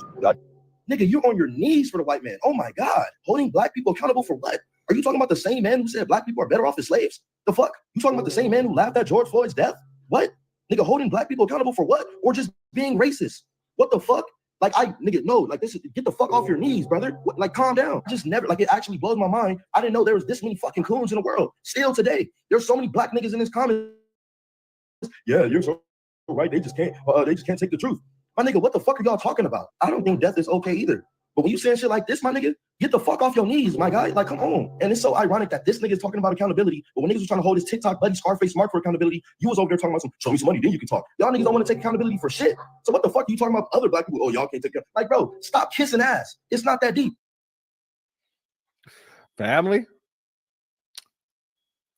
The descendants of those who gathered and celebrated the lynchings of Black and brown bodies does not qualify to be my moral compass. Thank you for coming to my TED Talk. But shout out to Charlie Kirk for being fucking dead though, fam. Like, shout out to him for spending his last moments bleeding from his fucking neck, struggling to breathe, as he once again tried to make the problems in America the fault of black people. Y'all, I'm so glad that that's what that nigga was doing in his last moments, because that really showed what fucking type of person he was. Fuck him, bro. And all of you niggas on here with this performative empathy, I'm being graceful by saying that y'all have performative empathy for this nigga, bro. I'm seeing crackers on this whole cry about Charlie Kirk. Nigga, you are a bitch. You bitch ass nigga. I ain't gonna lie, boy. Charlie Kirk ain't never did shit good on this whole entire life. Niggas talk about it's dark when people will kill you for what you say. Where the fuck have y'all niggas been? This is America. Duh. This is now white people is getting it. You would have been got killed for what you say in America, nigga. Now it's just happening to white people. So now y'all acting like we barreling towards a fucking civil war. Suck dick. Y'all niggas is hoes, boy. Fuck Charlie Kirk. Fuck his wife. Fuck his kid. Fuck anybody who love him, nigga. Boy, hell no. Everybody waiting for Trump to die, and I feel like that's only part of the story, bro. We too often ignore all of the people who laid the groundwork and like altered people's minds to the point where they thought that Trump was going to be a savior for them. You know what I'm saying? What that nigga Mos Def say, the world is overrun with the wealthy and the wicked, but God is sufficient of disposing of affairs. You know what I'm saying? One day you might wake up and God might be sending one of them boys to hell, bro. So just keep on keeping on, y'all. I don't know.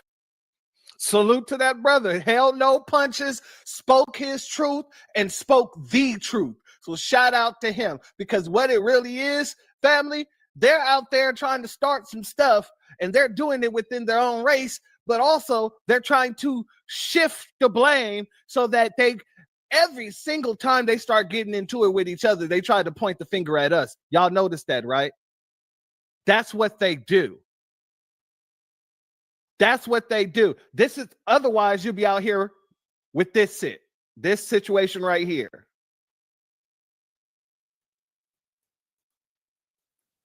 Oh, you want to do me like that?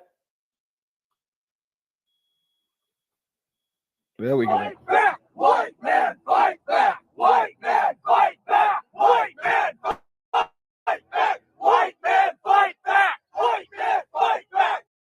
Now, who are they talking about fighting back against? We already know what the shooter looks like. Yeah, so are you talking about fighting back against your fellow Nabisco? Because that's the biggest problem that you have, is your fellow Nabisco. Every time we turn around, it's another Nabisco killing another Nabisco. Right. Unaliving, taking them off the map, or victimized, tipping over the board, you name it. It's the Nabiscos doing it to each other. So now, like I said, they're trying to politicize it so they can remove the responsibility of the Nabisco in itself. So now it's the Nabisco liberal.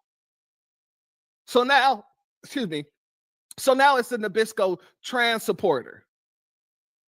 Rather than it being exactly what the hell it is. Nabisco on Nabisco crime. Nabisco on Nabisco behavior.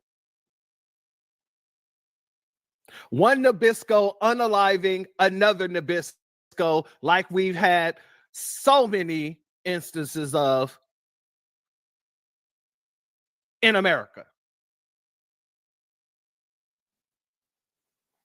And just to show you, these folks are out here talking about fight back. They were at a visual and somebody went through there saying F Charlie Kirk, and they got on his head. They got on his scully cap. We ain't gonna play all of it, but let's get into it. This guy's gonna get fucking so.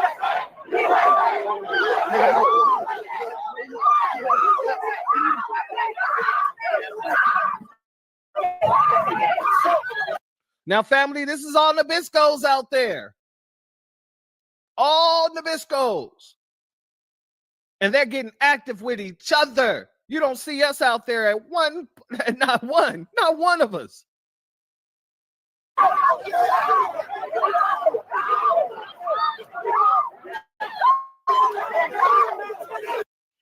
Oh, that Nabisco culture. Why are these people so violent? Why can't they just get it together? Just a question. And notice, this is more of the rhetoric that you're hearing out of these Nabiscos. This video's in regards to Charlie Kirk. And this video's for the fucking liberals. It's war, motherfuckers. We're coming for you. We're coming for you. And spare me your fucking self-righteous bullshit lectures. I don't give a fuck. We're coming for you. This video's in. Coming for who? The Nabiscos on the right. The Nabiscos on the left. What about the far left Nabiscos? You coming for all them? That's what it is? Okay. Interesting. Shout out to D. Thank you for being here, family. It's very interesting. Family, these folks are off on each other. And have y'all heard about that situation with the HBCUs? Let me play this clip and then give you my analogy of what I think is happening.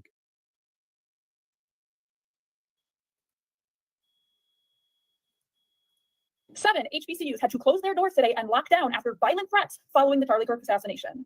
Despite the fact that the suspect looked like this. So many people correctly theorize that this would lead to escalating political violence, and as per usual, Black and brown people are forced to bear the brunt of that. Hampton University, Virginia State University, Alabama University, and Bethune-Cookman University all received direct threats. Additionally, Spelman College, Southern University, and Clark Atlanta University issued shelter-in-place or lockdown orders just as a precaution. These are threats of terrorism, by the way. We don't have a motive. We don't even have the shooter yet. We have a suspect who's not even Black, but we don't even have the shooter yet. But none of that matters because this was always going to be used as an opportunity to scapegoat Black people. Because that's what white supremacism does. And Charlie Kirk was a white supremacist.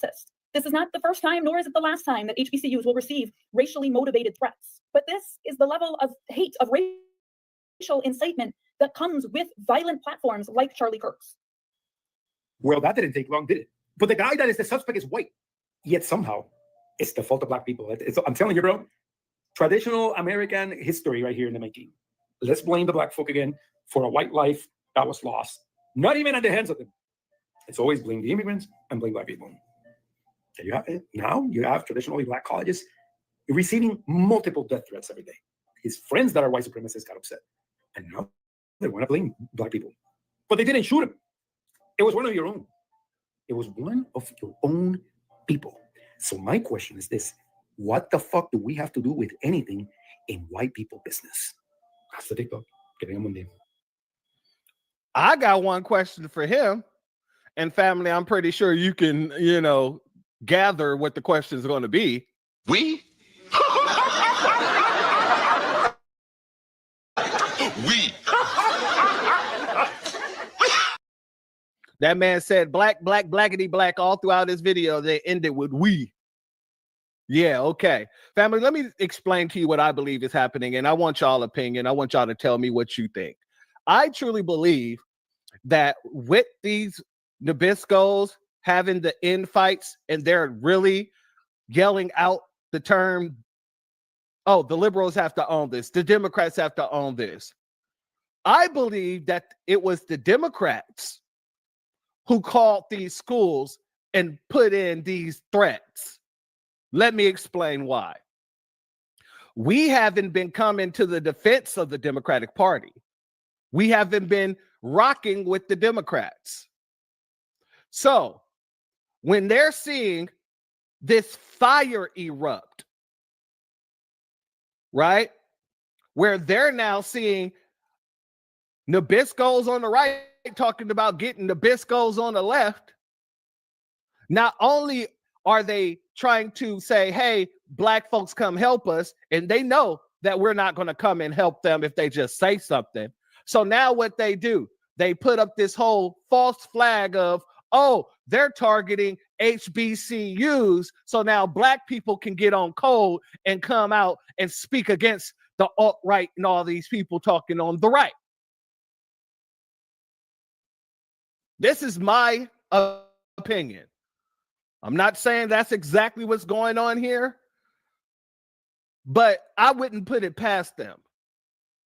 In the very same way, when Trump was elected, we start getting those anonymous text messages talking about you must report back to the plantation and all this other nonsense. I believe Democrats were sending those messages. But family, I'm going to be honest. Whether they sent it or not,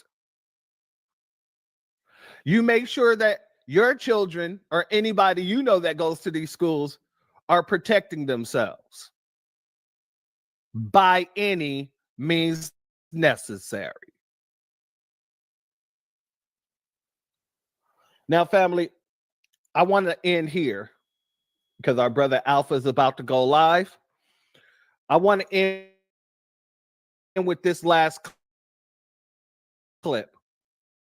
Don't let these people tell you nothing to convince you that you should be doing something to someone else or for someone else that they wouldn't do for you. As a matter of fact, they would weaponize the situation against your community if it happened to you. Damn all that. These people don't have the spiritual cachet to talk to me about anything that's spiritual. You don't have the soulful cachet to speak to me about anything soulful. These people honor their deviance. And you had Trump showing you that he's going to be honoring their deviant.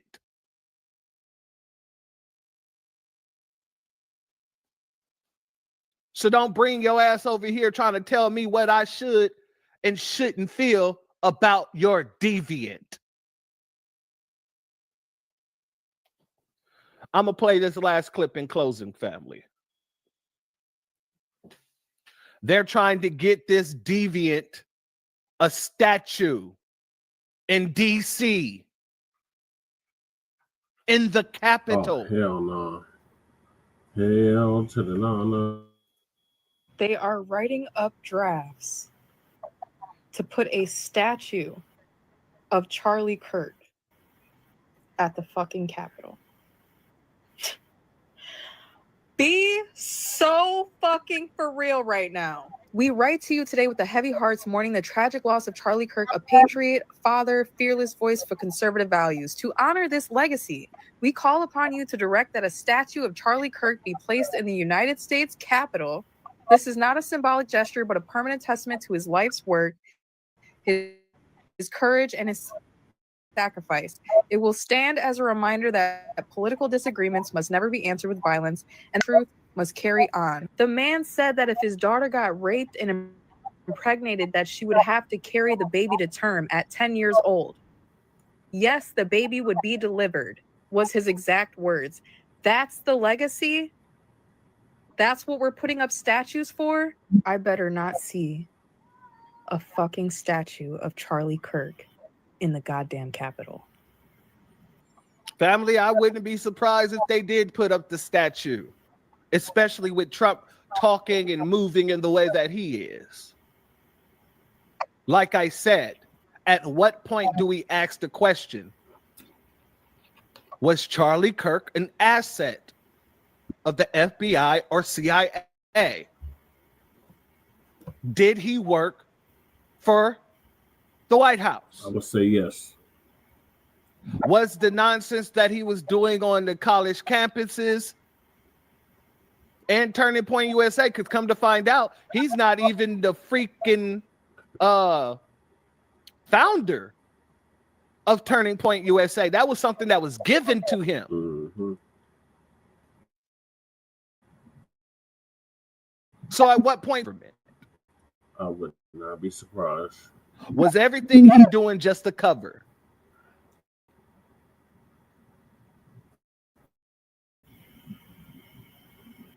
And I'll leave with that question, family, because some point in some time, there's going to be more information coming out to show that he was. In the very same way that Epstein was an asset.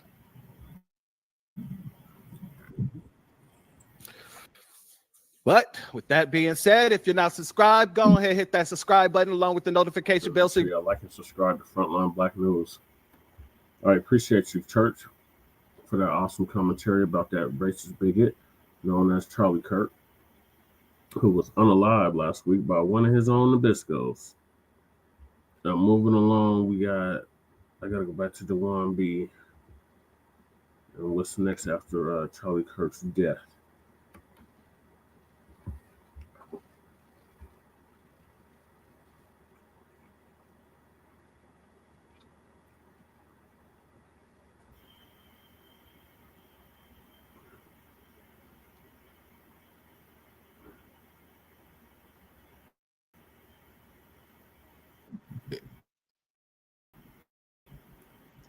His last words were about black on black crime, black violence. Literally, his last words were about us and what we got going on.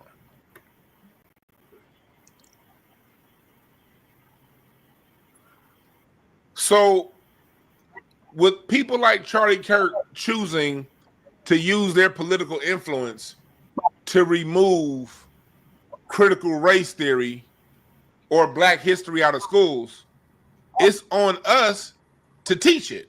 Right. And part of my job, long before Charlie Kirk died, has been to teach history. That's what I do on this channel. Mm-hmm. I do a lot of things, but I'm very history and how history plays a part in the present oriented. Right. Whether it be the history of basketball, history of music, or history of society, I can go extremely deep on all of them. In the history of the United States of America, laws, politicians, and politics that put us in the situation we in. Yeah. People like me have to exist because people like Charlie Kirk exist to take away and never shine a light on the positive side of black society. So since they don't want to show positive images, we got to show positive images. Like last night, reach out and turn the key. The band played with Luther. Positive images. Watch this unity right here. I said, still.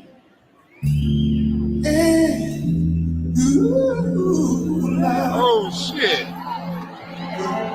Luther. Please be. Stop it now.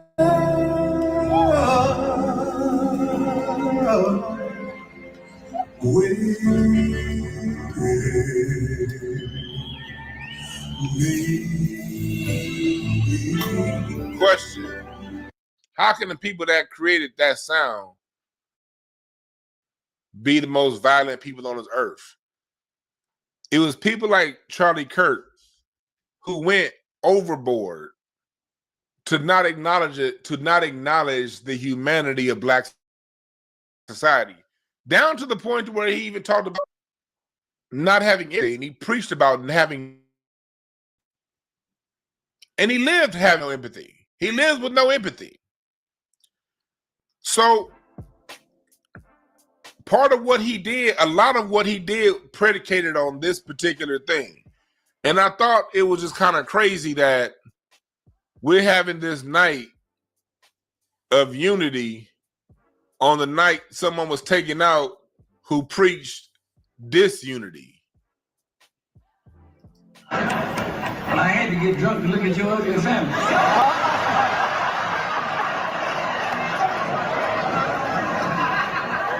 Don't you talk about my family. I'll talk about your family. Listen, for years, people go around saying, black is beautiful. They took one look at your family and said, hold everything. And then they turn around and play the Sanford and Son theme song. It was just so much like love in the building last night. It was like 18,000 black people. It was other races too. We were sitting next to some white folks actually. I would say out of the 17,000 people that was there, 14,000 were black. And it was just so much love, peace, and harmony. Something that the Charlie Kirk types said didn't exist in our society. You know what I mean? It was just so much. And I thought it was just crazy that these things are happening on the same day. And it's because of the people like Charlie Kirk and Turning Point USA, these agents of chaos. That's why people have these mindsets that they have towards other groups of people. These type people perpetuate that level of divisiveness. And for you Negroes going around saying that, oh, regrettingly, I clicked on the Brown's videos talking about Charlie Kirk, and I already knew what the dude was going to say before he said it. And it was all about questioning us. But quite something Negroes say. Kwame said, well, we all got differences of opinion. You shouldn't be this way or that way because of a difference of opinion. And he's right. I agree. We should not be certain ways because someone has a different opinion.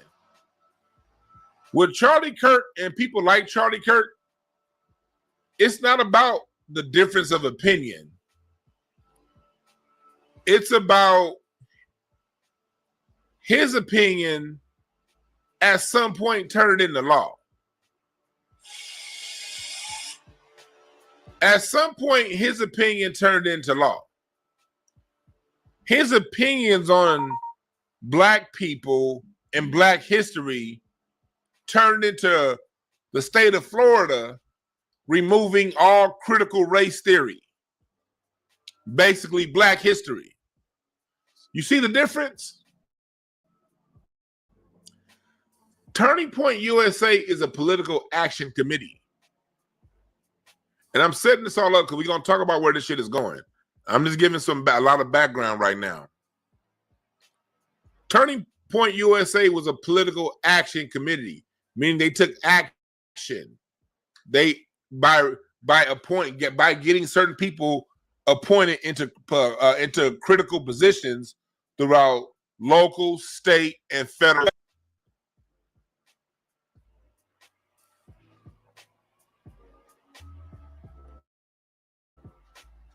This ain't about how he feels or what he thinks. This is about what he feels and what he's turning into that effect. Because what's the result of people not knowing about themselves?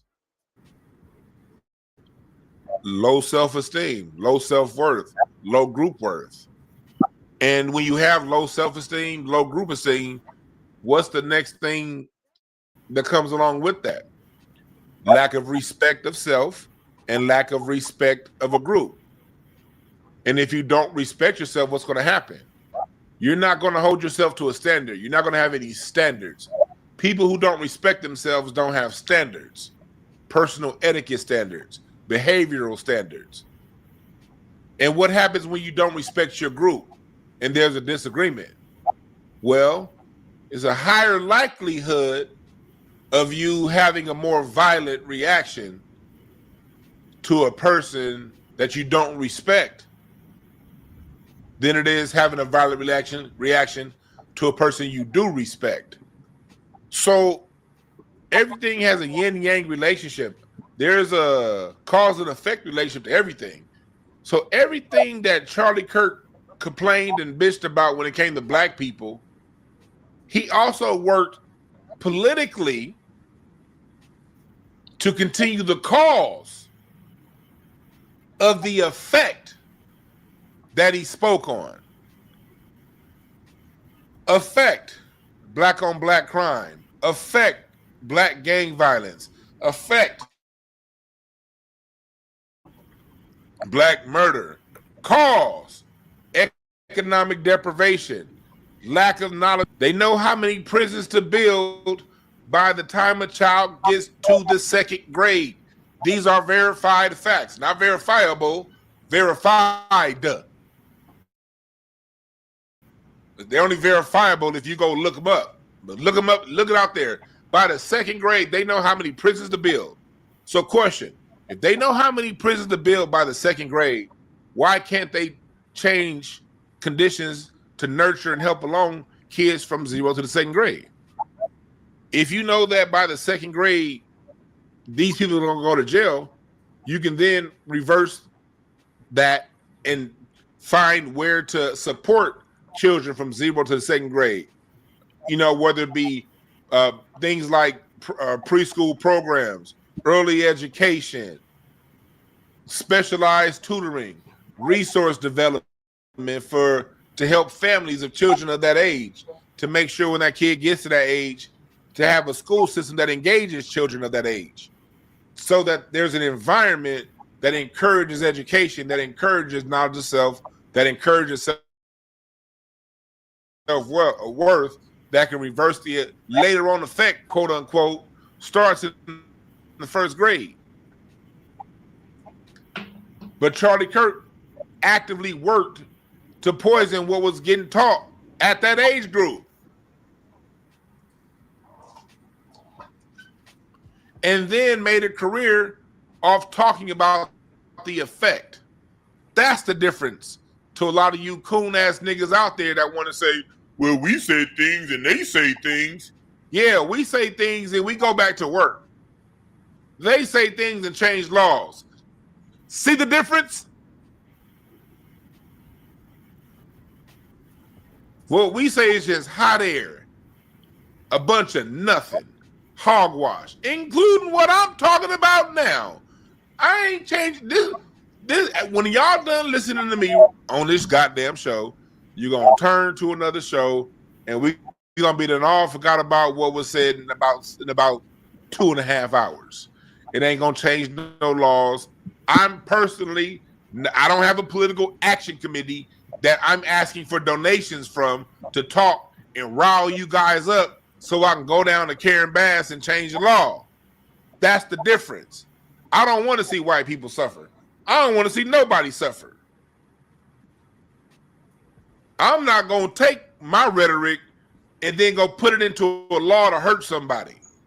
That's not how we get down. When we do talk about laws, we talk about our reparations. That's the only law I'm concerned about. And I want you guys to follow CJEC Official on Instagram for updates what's going on with California reparations. CJEC, SEJEC Official on Instagram. They are doing a great job telling us what's going on. And Friday Jones, you've seen her on this show. And Dana, who calls into this show regularly, she's another person that's really up to date on what's going on. We talk about it from that point of view where we're going to push our reparations. But my rhetoric isn't going to go into creating a law to take from somebody else, to miseducate somebody else, to harm somebody else.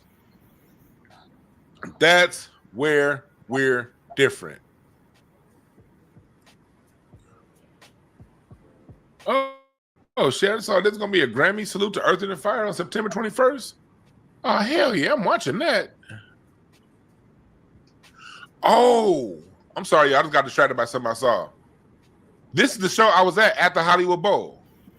They're going to play that Hollywood Bowl show that I was at earlier this year on September 21st. Salute. I'm watching that shit.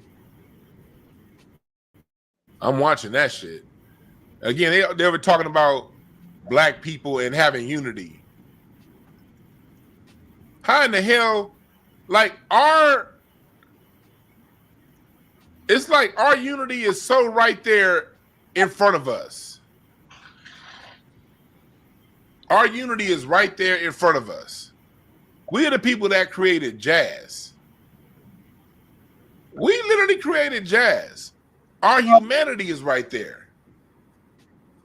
And it's right there for us to teach and for us to see.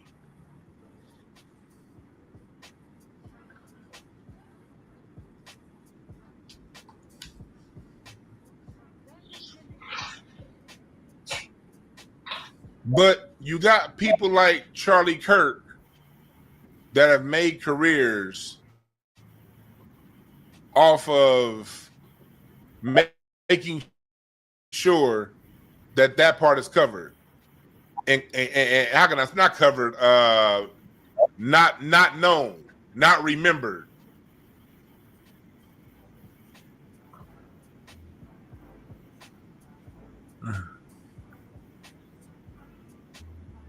I was gonna show y'all something from when they was at that show. It's not up here. I was trying to show y'all something. That's all right. That's all right. Rocky over here knocked out. So now let's get to where this is going. Let's get to where this is going. What's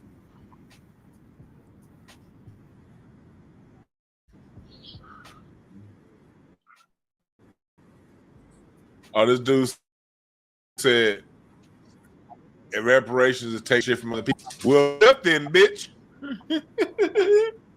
If you see me getting my family getting repaid for what we built as taking, then I don't give a fuck how you feel.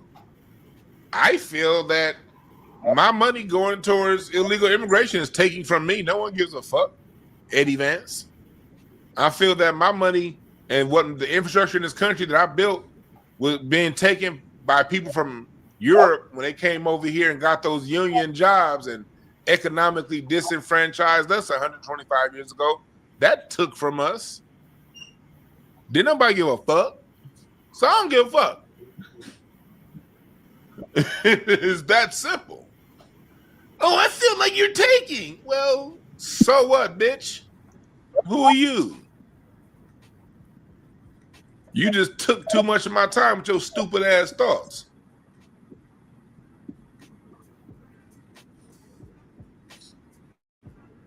So back to what I'm talking about. Back to what I'm talking about. What's next? What's next is, all right, you good? What's next is, again, you're about to start seeing a race to take his place. And I think another thing you're going to see next, you're going to see people, I think you're going to start to see people back off this Epstein thing.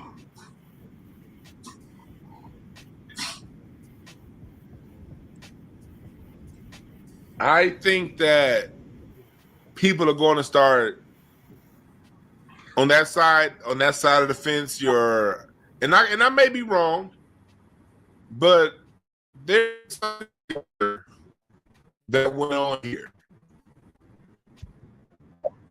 One thing about America, as much as I want to talk about white on white crime and all that stuff, and this is most definitely white on white crime, this dude was taken out by one shot from however many 100 yards away that they say.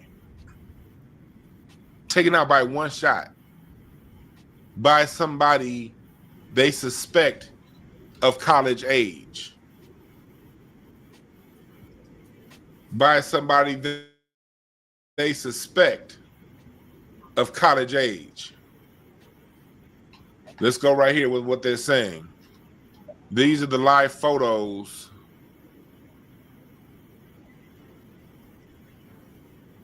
of the person that they suspect took him out.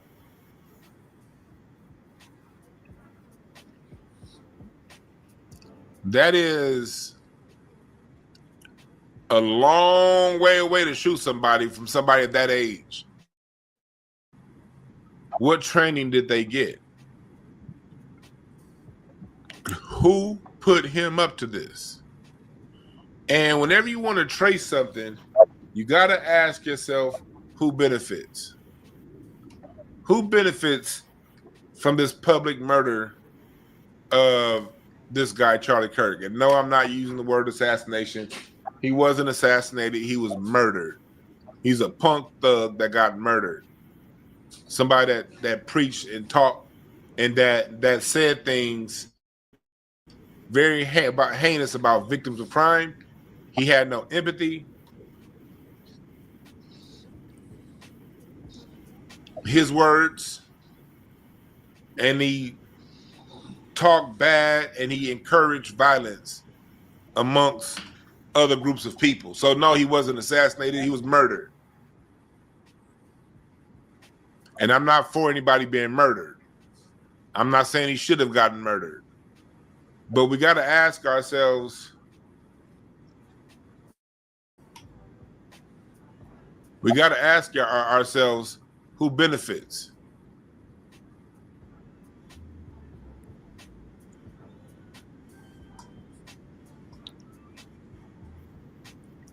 Who benefits?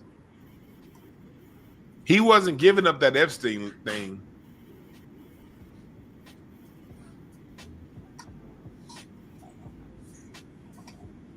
I don't know who benefits. I'm not going to get all the way into it because I don't want no deep state shit on me. But you got to ask yourself, because when we study American history, whether it be what's the guy? Bush's cousin, President Bush's cousin, the one that shot Reagan, William Hinckley Jr. Whether it be Hinckley, Sirhan, whether it be this person that shot at Trump last year that they took out.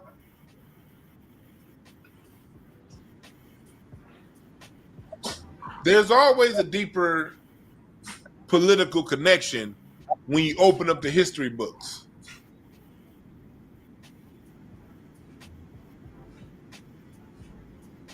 There's generally some people that were behind the shooting. When you open the history books, and I'm not comparing him to them, but when we open up the history books, the nation didn't kill X. The nation was motivated by other factors once you open the history books.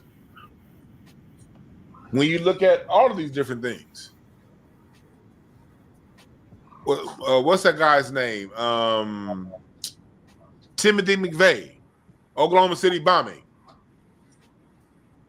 Ruby Ridge. There always tend to be deeper political ties. You know, when you find out that Timothy McVeigh was getting paid by a particular governmental organization. For those of you who don't know, Timothy McVeigh was the person that bombed the Oklahoma City Federal Building. When you find out that he was on a payroll of some of these lettered organizations.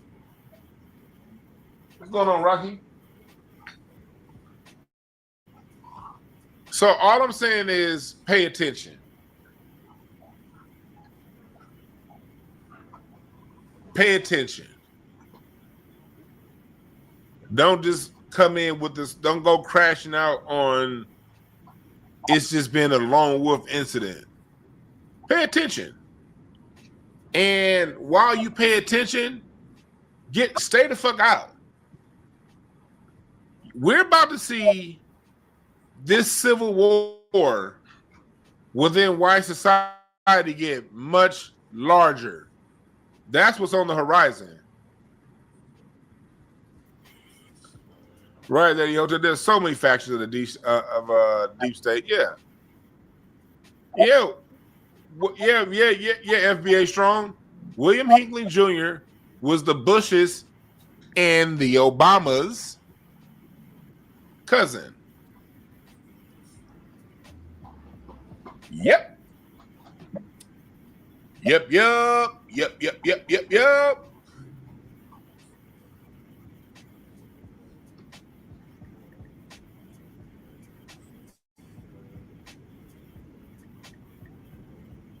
Here it is.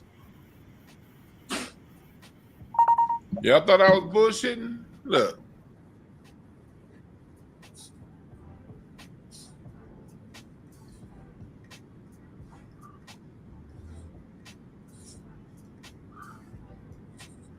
The Hinckley family is the common ancestor between the Bushes and the Obamas. Did y'all know that? The common ancestor between the Bushes and the Obamas is Samuel Hinckley.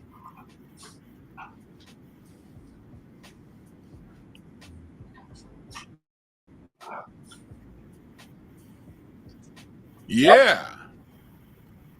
And William Hinckley Jr., the person that shot Ronald Reagan, was a family member. He's part of the Hinckley family line.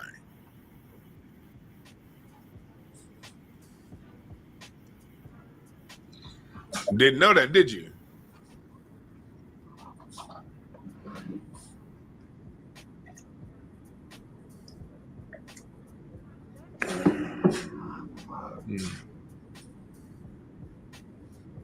Oh, I got some super chats I gotta read. My bad.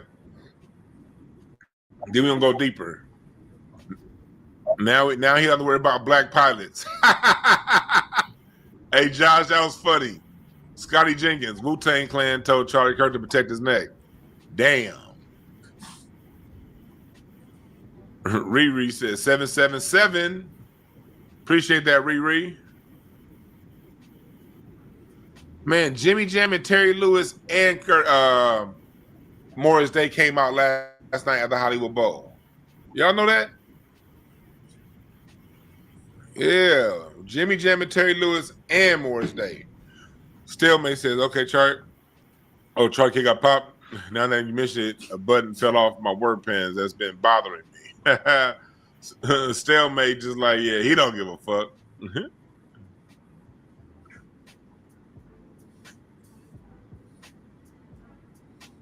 So yeah,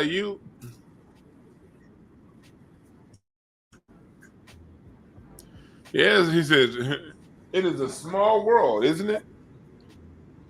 So right now you're about to see, I think you'll see people fall off talking about Epstein and Tucker Carlson, Megyn Kelly. You're about to see a deeper fight on that right side. And then the right is about to start fighting the left a little bit heavier too. It's been the left and the right have had some sort of level of respect up until this point to where they don't really call out left-wing extremism. You're about to see that get really loud on the right, especially like we're dealing with like the Nick Fuentes, non-mainstream white sector. You're about to start seeing the right go gloves off with the left when they start talking about extremists. They already started going that way with that trans person that shot them two people at that Catholic school. This just gave them way more ammunition. Oh, Rocky, you want to get outside? Hold on. Rocky, you want to go? Go.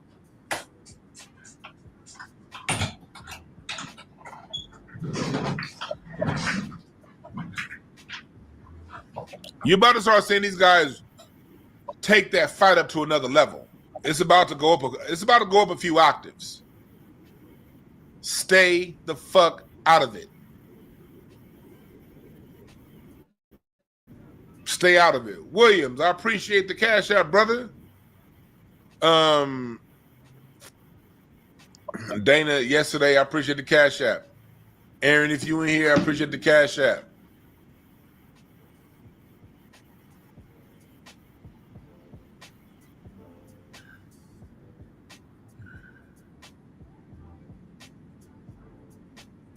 Stay out of this shit, black people. Stay out of this shit.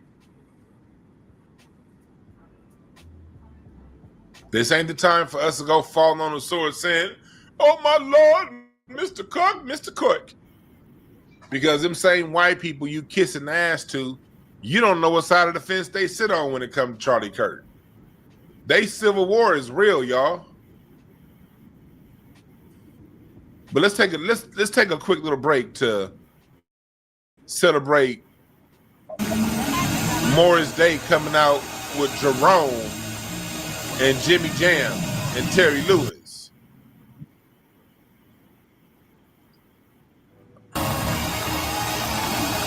Let's celebrate Black unity and Black love.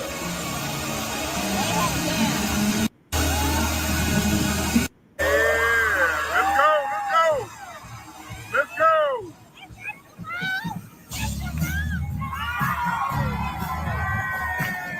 Jungle love.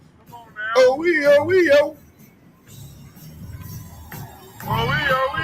Look at the white boy dancing off me.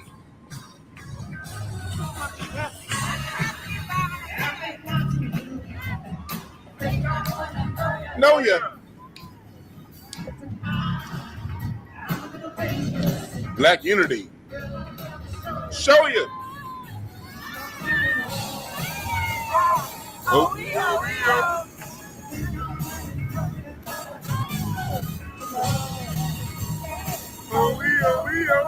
Derek Haas conducting the orchestra, Marcus Miller on bass.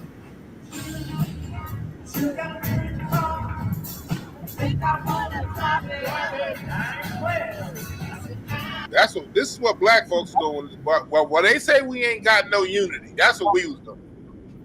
Man, I ran across Scotty from the Whispers last night. I ran across Robert Townsend Jr. They did a whole scene from House Party, and during a break, I hollered at the homie. We ain't homies, but I just happened to know her. Tisha Campbell was there. It was funny watching her reaction because where my box wasn't too far from hers. It was just funny watching her reaction when they were playing House Party on that screen. That shit was wild. She was like a couple rows over from us. And I looked over like, that was just crazy watching that reaction. That's what we was doing. When they say we ain't got no culture, we ain't got no unity. Our culture is right there in front of us. But you see the way media is reacting to a person named Charlie Kirk, who ignored all that, acted like that none of that doesn't exist, to only pin our culture down to the subsection of thugs. See, times are changing, moving forward.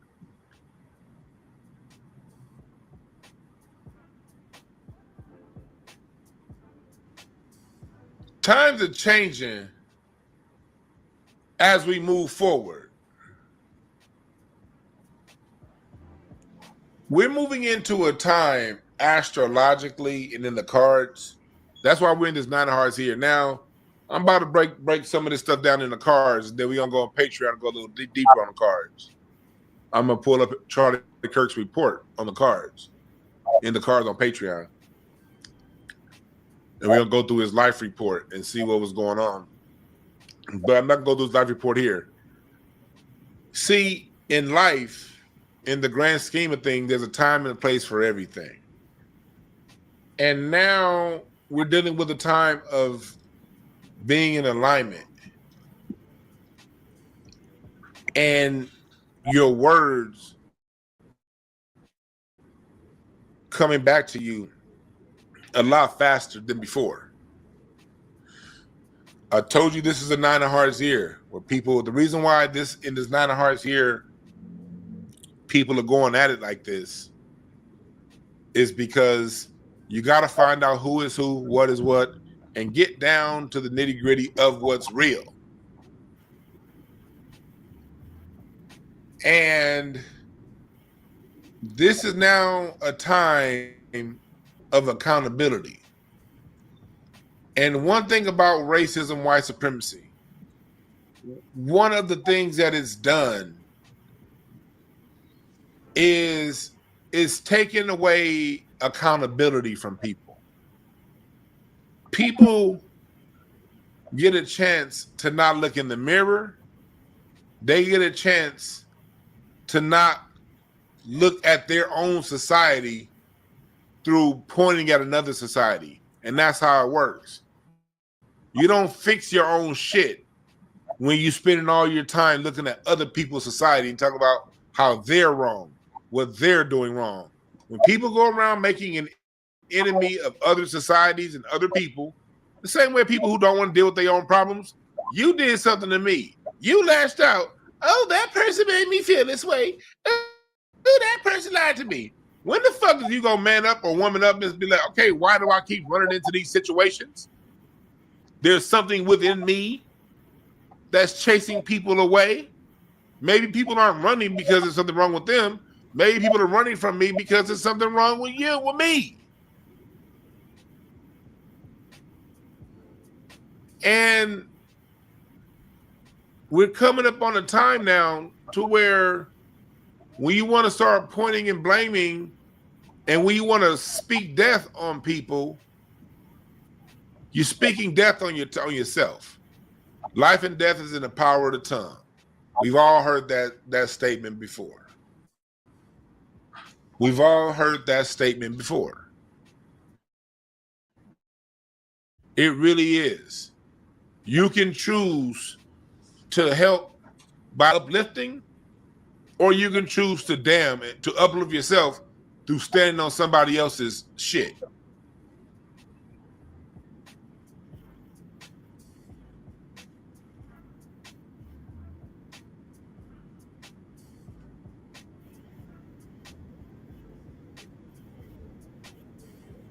This is a time of getting real with one's self.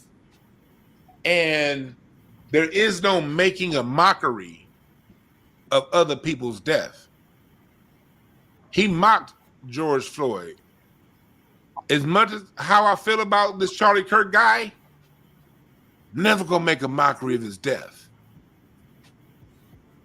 I think that was, personally, I think that was foul. I don't ever want to see some kids be able to turn on the internet and see their father get their cat peeled back.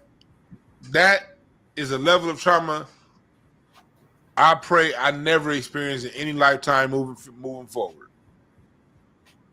I'm not here to celebrate that shit.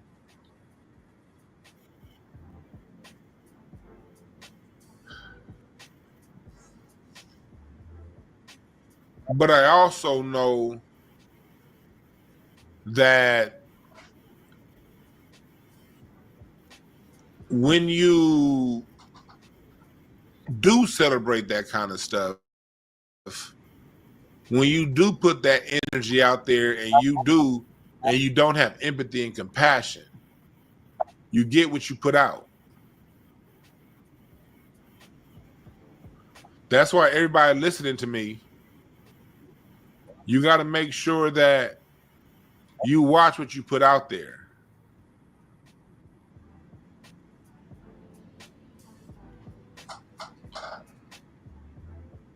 Just because he don't have empathy don't mean you don't not have empathy. I still have empathy for that man's family. She chose him and he chose her, but that still doesn't take away of having to see that image. Watch how you talk about people and watch how you talk about groups of people. You see this happening all around. You're seeing, people who didn't mind seeing black families get displaced all this time. Now it's coming back to them and their families are being displaced.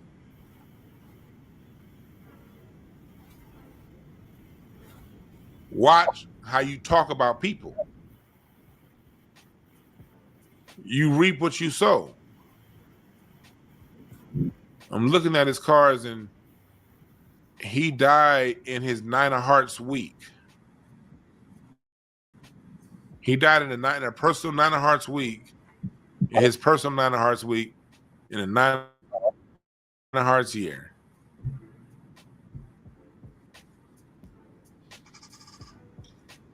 See, when I look at Charlie's cards, he's a 5 of diamonds. His cards. He's a 5 of diamonds.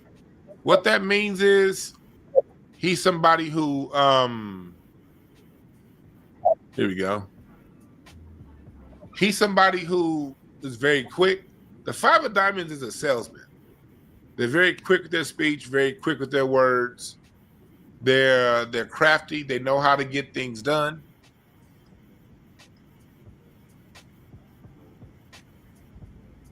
they know how to either unify or divide with their words.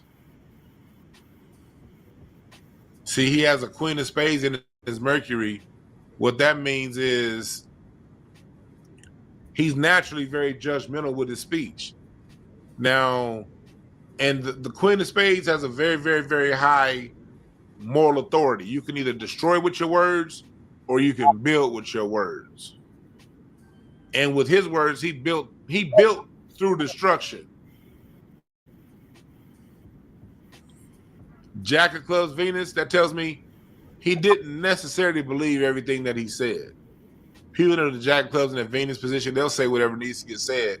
They'll do whatever they need to get. They'll cloak, in other words, they'll cloak their true intentions behind word salads. And he was a master at word salads. 9 of Diamonds in Mars, that meant a lot of his mission was to advance. 9 of Diamonds is all about changing your position, graduating and moving beyond. And he did that. He definitely, as I look into Charlie Kirk's cards, he lived his cards. He most definitely lived through his cards. 7 of Spades and Jupiter, meaning war. His blessings came behind starting, stirring the pot. See, what I'm seeing here is a person that lived his cards out. He played his cards to the maximum ability. Now, when it comes to cards, people be like, can you tell the future? No, I cannot tell you exactly your future. What I can tell you is the outcome. Like when you play your cards, you got to ask yourself, what's your end goal? What's your end game? And are you paying attention to the means in which you're executing your game? If you're executing your game by backbiting and stealing from others and berating others, you then invite that type of energy towards you. That's how energy works.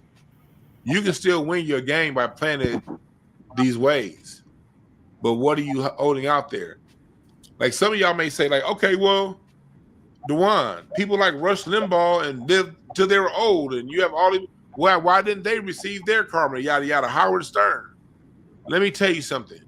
You never know what's going on with somebody else's karma. That's why it's best not to judge. And you see some people who live forever, but they have a lot of other things going on inside that we don't see. Family issues, personal issues. You don't know what's going on with somebody else's thing. You don't know. But I will say, as far as his natural ability that he had, Charlie Kirk was doing what he was born to do. Now, how does this play out? Where's USA? How does this play out for the USA? How does this play out for us? This country, this year. Remember I told y'all when I read the cards for the year, I told y'all around this time, I said around the fall, in the summer into fall, it's about to get real violent. It's about to get real violent. And it's about to get worse because the 4 of Spades is balance and harmony. That's in Mars. That means a major struggle to find balance and harmony. 10 of Diamonds, Jupiter. That means a lot of what that we're gonna be seeing happening, we're gonna see it. Get ready for a ride, y'all. Like this Charlie Kirk shit. There's gonna be bigger news coming in the near future, in the next month or two, and not just one event that's bigger. A few events.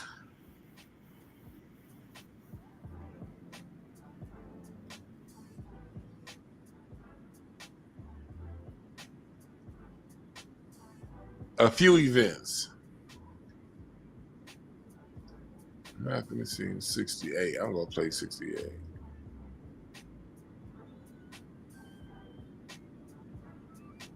Okay, that was last year. Let's see here.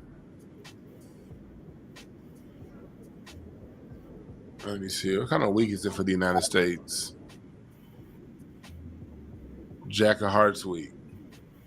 The week of the heartbreak. Yeah. Well, we're going to go further over on Patreon. I'm going to go through Charlie Kirk's report for the year. And we're going to get real into the cards over there over on Patreon. We're going to get really deep into the cards when it comes to this. But what I see here, again, what I see coming on this country, there's just more. We're just getting started. We're just getting started. There's more on the way. Stay the fuck out of it, black people. Stay out of this shit.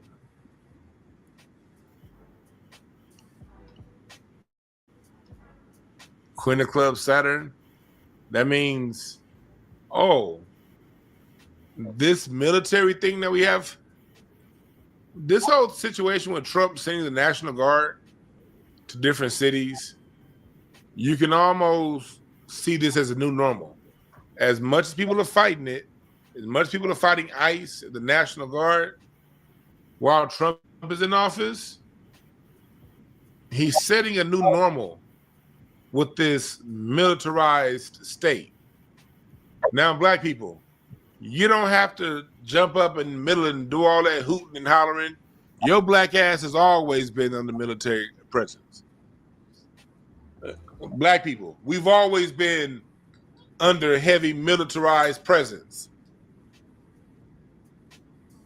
The goddamn hip-hop police, SWAT teams, all this shit was created for your black ass. They're making us the face of this heavy military action. But when I read the cards, this is for everybody. They're using, see what they're doing with this whole, and Charlie Kirk played a major role in this.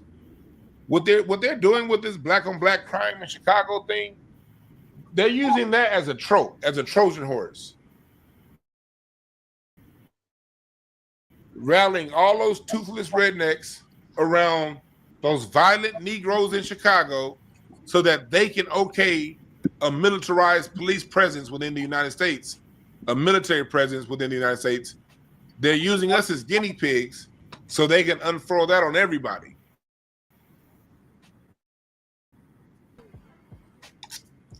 You got to remember, when a government's ready to lay the hammer down, that hammer's going to hit everybody. When it came time to shut this country down to the coronavirus, they didn't say, hey, just you Negroes got to stay inside. Everybody had to stay inside. Staying inside wasn't confined to the ghetto. Black folks are always the beta tests.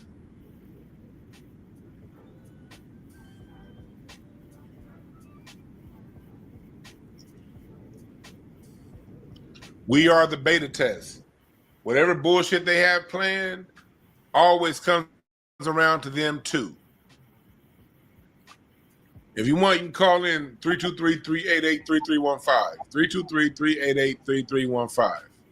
That's what's next, folks. Next is a militarized police presence that's going to affect everybody. And these murders like Charlie Kirk and all the other stuff that's going on, that's going to be used to justify this heavy militarized police presence on everybody. They welcome their own demise through thinking it's just for us. And that's how it's always worked. They welcome their own demise. They welcome their own heavy police their own loss of freedom, I should say, because that's their term, loss of freedom. They welcome their loss of freedom through saying, oh, that's just a Negro problem when it comes to us.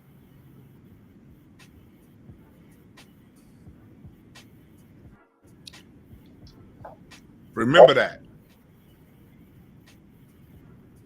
They're welcoming their own demise when they do that. They're welcoming their own loss of freedom when they turn a blind eye to what we got going. Or when they, like Charlie Kirk, even worse, and try to intellectualize. Like, Charlie Kirk was really trying to intellectualize black on black violence when there's nothing to intellectualize. It's very simple. People who try to overly intellectualize black on quote unquote black on black crime or any inner city crime, they're bullshitting you. Okay? Is it a lot of crime in the ghetto? Yes. Because that's what ghettos are designed to do. You create ghettos so you can create crime, so that you can now sell a solution. We need more police. I look at like the LAPD got like 21 police helicopters. Do y'all know that? And those helicopters cost like well over like $100,000 a day to run. Cause they be up in the air all goddamn days, spinning that gas, pilots. That shit, them hoes could sometimes run upwards of $100,000 a day to run. And LAPD got 21 police helicopters.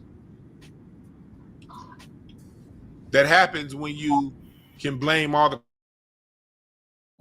You can now give the police unlimited budgets, while teachers can't get.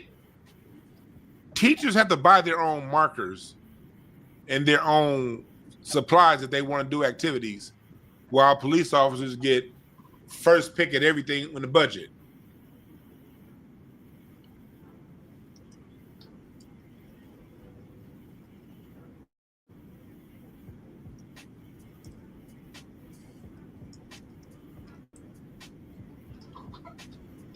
Think about that.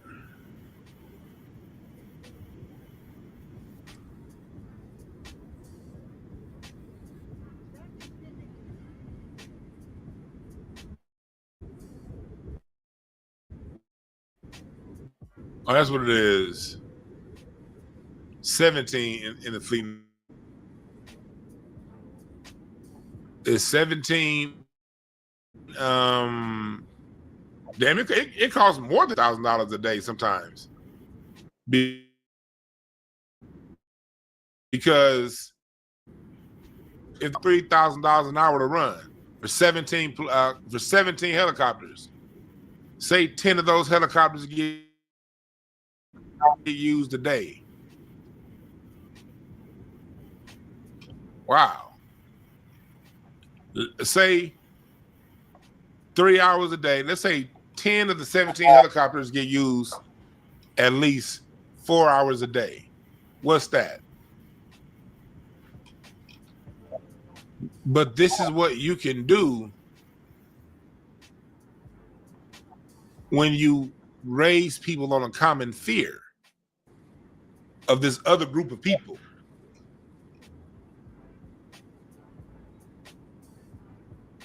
Look at this.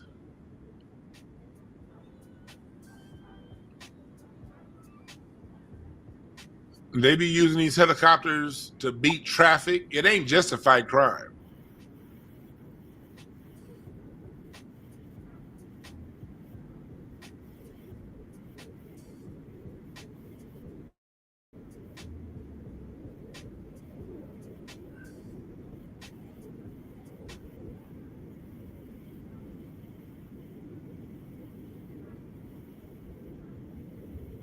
Look at this.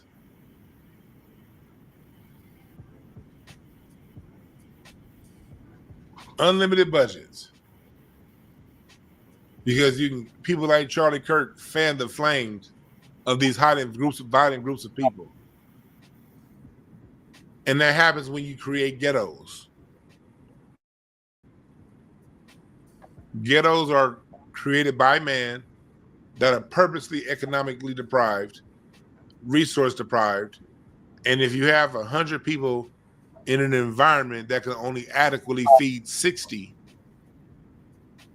then those other 40, or let's go another way. Let's say you have an environment, I'm being more liberal.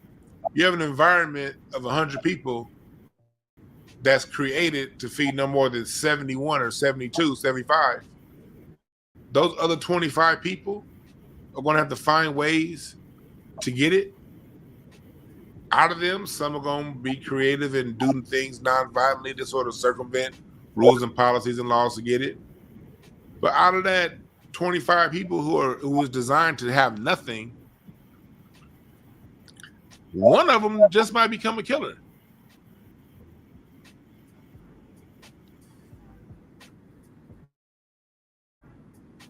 You gave them no other choice. People are going to eat. If you want to remove the killers, you change the environment. And there's enough money to do so.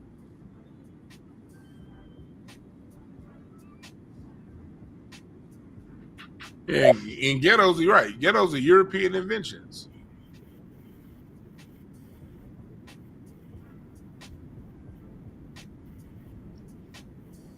Y'all see how it works?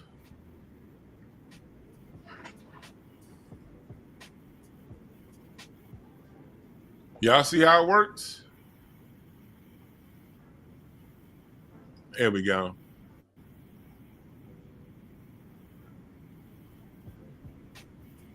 And look at this shit.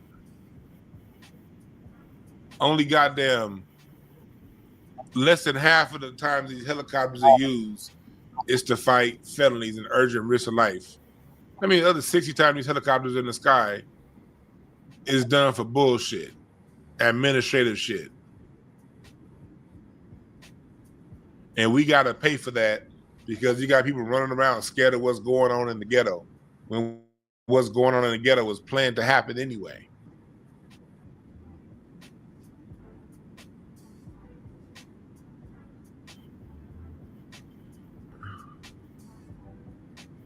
Foodapillia says, what's up, Foodapillia B1? You said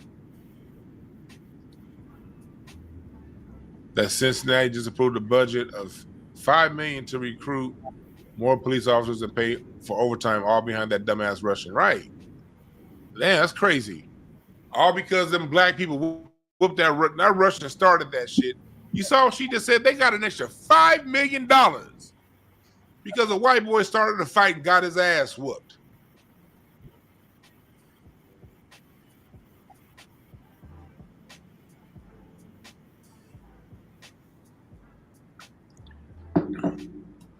All I got to say in closing today is this. All I got to say in closing is this. Stay out of this shit. Stay out of this shit. Stay out of this shit.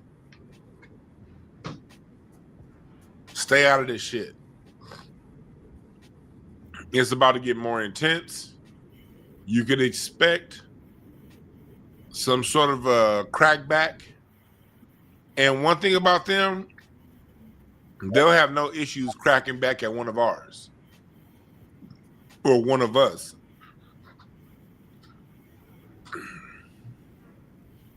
Pay attention, keep your eyes on the swivel.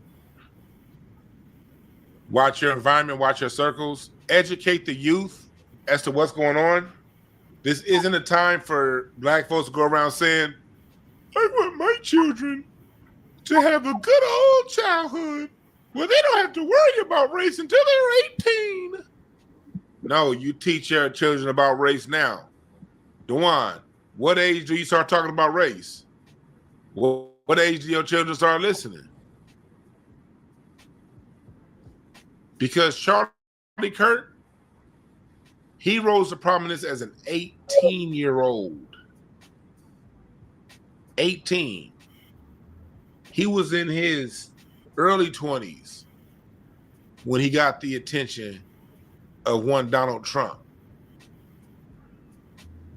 He was cultivated by the elders in that society to get to where he is.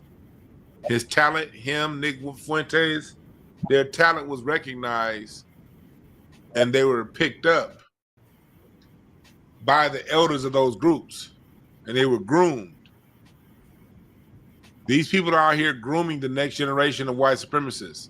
They're grooming the next generation of Andrew Jacksons. They're grooming the next generations of Bill Clintons and Ronald Reagans. While you're saying, my baby's too innocent to know about this. All right. Just understand that your baby, when they hit 18, when they hit 20, when they hit 30, they're going to come face to face with people like this who ain't playing.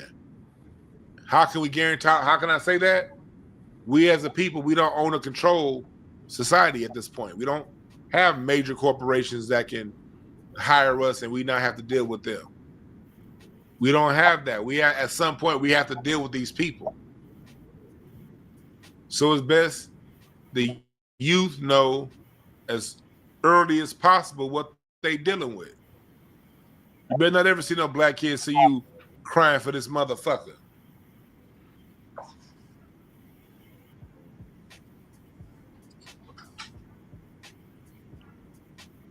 Look at this shit. What's going on in their society? They are going to be having some major infights. Look at this. This is a white dude that drove through a Charlie Kirk vigil. They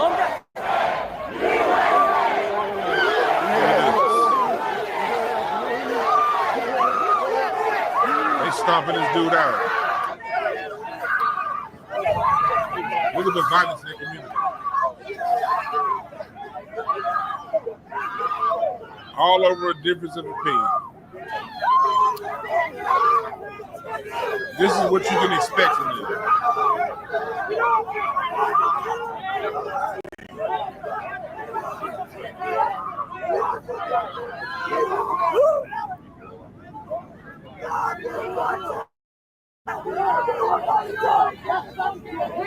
Where are the fathers?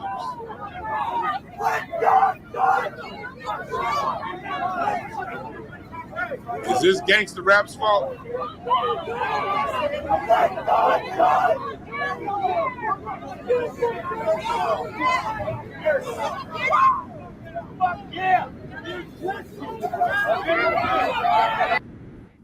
Is that gangster rap's fault? I'm asking for a friend. You got Alex Jones and his rhetoric. Intimidate you and me and everybody else. But we won't. What's this dickhead talking about? The Democrats just killed Charlie Kirk today. They're desperate. They're losing. They want to intimidate you and me and everybody else. But we won't let the murder of our hero be used against us. We'll use this death as an example to celebrate the life of Charlie Kirk and let the globalists know you did this out of weakness. And we're now going to peacefully expose you and speak out publicly more than ever. And then you criminals will be defeated and will be going to prison. We're about to break it all down right now. That's what they up to. Hey, Charles and White was kind of funny on this one. Yeah, the nigga don't give a fuck about no white. What's your opinions of Kirk's death? I don't give a fuck about Kirk's death. The nigga don't give a fuck about no white man dying. I don't give a fuck about no motherfucking white boy dying. My shit. Soon as a nigga hit the stage, they gon'. But you see what's happening. You see what's going on.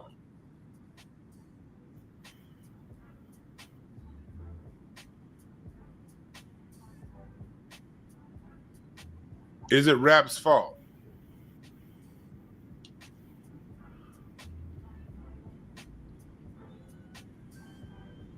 So this is what we can all expect moving forward. Keep your head on a swivel.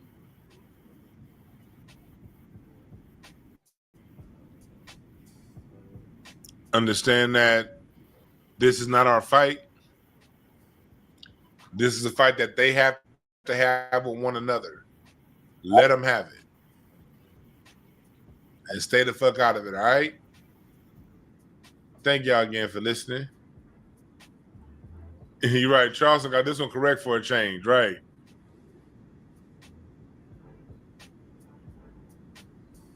He got this one right. And this isn't about celebrating Charlie Kirk's death. We ain't celebrating nothing. We are just pointing out how it was just his words, why the black on black crime, and he was talking about us literally till death.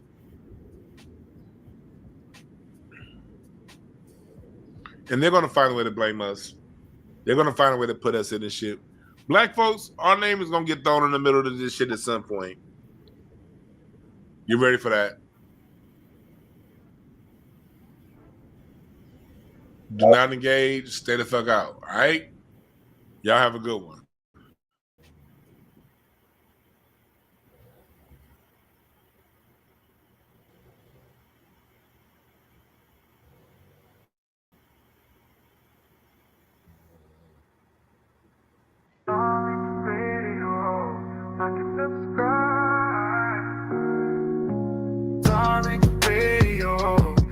Subscribe. Darling Radio. Like and subscribe.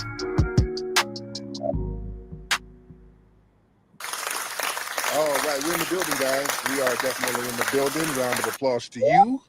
Glad to have everybody tuning in on the tap in. Respect to the law. Everybody give me a retweet, please. Let everybody know that we are indeed live right now, ladies and gentlemen. And while you guys are giving me a retweet, let me shout out some of the regulars in here. I see our good brother Marcel Dixon. I see Cyber Regina. I see brother McCall, cousin Jerry, Grinds TV, Robbie Blue, Miss Skyline, the prototype, Nigel, Greek brother Suntan, Miss Laura, Lando, Randy B, Shinobi, Superior, Ty Powell, Highland, Michigan.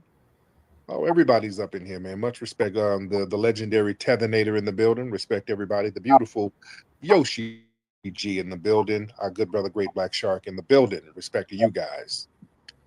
Oh man, let's get right into it, because I'm not going to be on too long. I always say that and then end up be doing a 4 or 5 hour damn space. Yesterday we were like damn near 4 hours. But this Tyler Robinson guy, the guy who's accused of murking Charlie Kirk, they got the guy. The FBI got him. Was a 22-year-old white male from Utah named Tyler Robinson. And boy, that disappointed so many people. They wanted to turn him into an immigrant. They wanted him to be a foreigner. They wanted him to be Antifa. They wanted him to be left wing. They wanted everything. Oh, this hit them hard. The dude is a white dude from Utah. His family are Republicans. They're Republicans. They say he's liberal. I don't know. There's different reports on that. But his family, they're Trump supporters. They're Republicans. They're gun-loving Republicans. His family, they got all types of pictures of them with guns up there in Utah. Oh, the white supremacists are having a hissy fit. They don't know what to do. They can't. You got to understand, these people, their desire to blame other people, to deflect from their own issues, that's kicking them in the ass right now. And they're still trying to figure out what the motivation was for this Tyler guy. What's his motivation? Why did he do this? Who put him up to it? It's just strange. And his dad, and I think his dad was the sheriff out there. He was a veteran sheriff out there. His dad worked in law enforcement. So, I mean, this is checking off all of the right-wing boxes right here. And his dad was the one who turned him in, from what I understand. From what I understand, I think his dad turned him in, and a lot of people are like, well, why does his dad do that? Well, they were going to get him sooner or later. So his dad, he didn't want to be an accessory to a major murder like that. So, hey, the dad turned him on in. Let me get Suntan in here. Suntan is requesting early. Let me have Suntan chop on in, but it's very interesting. Suntan. Hey, Tariq, I think I was the only one who guessed accurately before the day it happened that it was a Mormon that shot him for Mormon reasons. If I put it in the chat below, if you can do the jumbotron, I don't know how to do that, so I can prove my point. Go ahead, explain it. Well, because let's not forget, for some reason, I don't know why, because I don't know much about Mormons, but for some reason, there's a Mormon angle that hates Trump. Romney, there was this guy in 2016 called McMillan or McMuffin who ran against Trump in Utah. There's a lot of Mormon stuff that I noticed that was anti-Trump, because the Mormons have something to do with Latin America. It's part of the Mormon ideology where they think American Indians and Latin Americans were part of the Hebrew Exodus, and they failed, and that's why they became brown. And there's a weird Mormon: the whiter you are, the closer you are to God. Right. And if you failed, you became brown. And then by bringing them into Mormonism, it'll make him more white. It's a weird. And for some reason, Trump wanting to close the border pissed a lot of these Romans. Like, if I can go back to Orrin Hatch, he was the senator from Utah, and then somehow he didn't think he was retiring, and then they announced his retirement before he did, so Romney can take his seat, so he can serve as a counter to Trump to try to get rid of him. So when I saw it happened in Utah, I was like, wait a minute, that's Romney territory. Everyone thinks the Mormons are all these like nice, little Republican times, but Mormons are like the Hezbollah of America. They got their own militias, and they wage wars in Mexico with the cartels. So they're a scary bunch if they want to be. So I was the only one that said it was the Mormons for those reasons, and I'll land my plane. If you want to ask me more questions about it, if not, I'll land my plane on that. So I was the first one who guessed it. There you go. Thank you. Hey, very good assessment, Suntan. Yeah, those Mormons ain't nothing to play with, man. They keep real meticulous records too. They keep a lot of meticulous records, and I'm not giving them a pass because the Mormons were just as damn racist. They had some Mormon, they were slave owners too. Don't let them fool you with that. Them damn Mormons were slave owners. They came out here and brought a bunch of slaves to California. They brought Biddy Mason out here. She got brought out here. She became the richest woman in California at one point, but she was a black woman, Biddy Mason, who we revere at our Hidden History Museum. She was brought out here by the damn Mormons. The Mormons went out there and set up San Bernardino, which was a slave colony. That was an unofficial slave colony out here, just so folks know history a little bit. It was an unofficial slave colony, and the Mormons were running that shit coming out of Utah. Sir Black, Great Black Shark, hop on, brother. What's going on, Black man? Can you hear me okay? Yes, sir. What's going on? I'm good, man. I hope everything's well with you and the family. Man, talk about the alabaster chickens coming home to roost, yeah, brother? Oh, yeah. Oh, yeah, it's heavy. Oh, yeah. If I may, brother, I want to, and because I don't give a fuck about Charlie Kirk or his family. You know what I'm saying? They hated our people. Hey, I'm indifferent towards them, but I'm going to say something to white America because I know they're over here listening. I'm going to actually do something a bit different and give them some things that they better think about, because as retired military, I'm going to tell you a couple of things that don't look right to me, okay? Unless somebody can prove it to the contrary, I've seen the footage, and if they don't have any footage of that kid climbing up there on the roof with that gun, well, they better start asking the question, okay, well, who put the gun there for him? And then it's being a bolt action Mauser, an old school style long weapon. He couldn't have broken it down without tools. So maybe he put it in his leg and jumped down. But even so, how did it get to the woods? And then as far as like up there in the sniper's nest, because I saw that, a couple other things didn't look right to me. They're saying he only took one shot, but there's pictures of this, and it looked like there's like 5 shell casings on the ground. I'm like, did he drop them out of his pocket if he only took one? Right. And the other couple of things I got, I won't be too much longer, but okay, I'm looking at that. And in the military, like I said, you usually have like snipers that work in teams, okay? So here's the thing. I'm looking at it with that style of weapon from his vantage point. Even if you had a clear view with that mounted scope he had, which you could see that far with it, you would still need somebody in the crowd to help you coordinate that shot. Yeah. Either by communication. And here's my problem with the hand signals that they saying they were making. I'm not ruling it out, but you would have to really trust who's on the other end of that gun from that distance, because if they miss, they could hit you. Right. So I'm looking at it like, okay, when they were giving those signals, it would have made more sense if they would have did that, then walked completely away from Charlie Kirk casually, like they was talking to somebody. Now I would be like, okay, that looked kind of funny, but yeah, they better start looking at a couple of the things while they talking about the blacks, because we didn't have anything to do with that. So, like I said, man, those are a couple of things that stood out to me, and with that said, I'll land. No doubt. Yeah. But yeah, man, listen, there's a lot of theories about this Tyler guy. What was his motivation? That's what people are trying to figure out now. And they've been digging in his social media, pulling up pictures of him and just a lot of guns with him and his family. They're talking about he was making good grades, and there was some 4chan stuff he was doing with that whole Groiper thing. He was kind of doing some Groiper, Pepe the Frog type references. So there's a lot of theories out there. Somebody was like, this is some kind of hit that they were trying to,